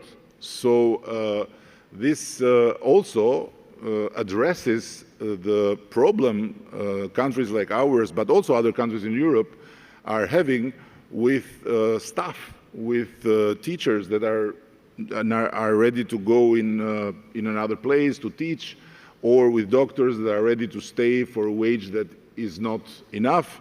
So all the southern European Union is suffering from doctors leaving and going elsewhere. So this is another part of the blessing, the capacity to get the best know-how through technology. And look at this city. This city is one of the most secure in the world. But it's one of the most secure in the world not because there is an amount of policemen that is bigger than in other cities in the world. On the contrary, I have been in the Emirates now a half a dozen of times. I still don't know how a policeman looks in this country because it's the technology. And state-of-the-art technology has made this country one of the countries with the lowest crime rate in the world. So through technology, through this new technology, we can solve problems of criminality, we can solve problems of corruption. And we can give to societies and to countries that, for historical reasons, for many other reasons, are behind in terms of institutional network of a state, the possibility to overcome this very, very long way of falling behind and to proudly serve their citizens. So we're just coming to the last minute, and as you say, I mean, the UAE is one of, I would say, 4 or 5 exemplar countries in the world in terms of its use of technology. So when you look ahead, and you know, Albania, over this last 20 years, I think your GDP has multiplied by roughly 8 times. So it's a country that's been accelerating. Where ideally would you like it to be in 5 years' time with the use of technology? Ideally, I would want Albania to be in 5 years' time a country that behaves and works like an EU member state. And then will be or not formally in the European Union, this is not our decision. But as we are ending, and you know better than many other people that inviting a Balkan guy to have a conversation and pretending to have a short conversation is a mission impossible, but still you are doing well. So I want to say one thing at the end, which has to do with technology, but also not. So we were talking about, also before here, where this technology will go and what will. But one thing I'm not sure the technology will ever be able to bring at home, which is the sun, the beautiful beaches, the beautiful valleys, the wonderful mountains, the great rivers, the fantastic lakes, and the very hospitable people of Albania. So I want to tell everyone here, come to Albania, and in that environment, you will have even better thoughts about how technology can complement the bless of God for a country that has been very much cursed by its history. Well, Eddie, you spoke of your admiration for me. You're one of the leaders I admire most in the world today. Thank you so much for being with us, and congratulations on what you're achieving and what you're going to achieve in the future. And thank you all very much indeed. Thank you. الحضور الكريم، كانت هذه آخر جلسة رئيسية لهذا اليوم. نشكركم على حضوركم القمة العالمية للحكومات 2024. سيتجدد لقاؤنا معكم غدا عند الساعة 9 صباحا. Distinguished guests, this was the last plenary session for today. We thank you for your attendance and look forward to welcoming you tomorrow at 9 a.m. for the third day of the World Government Summit 2024.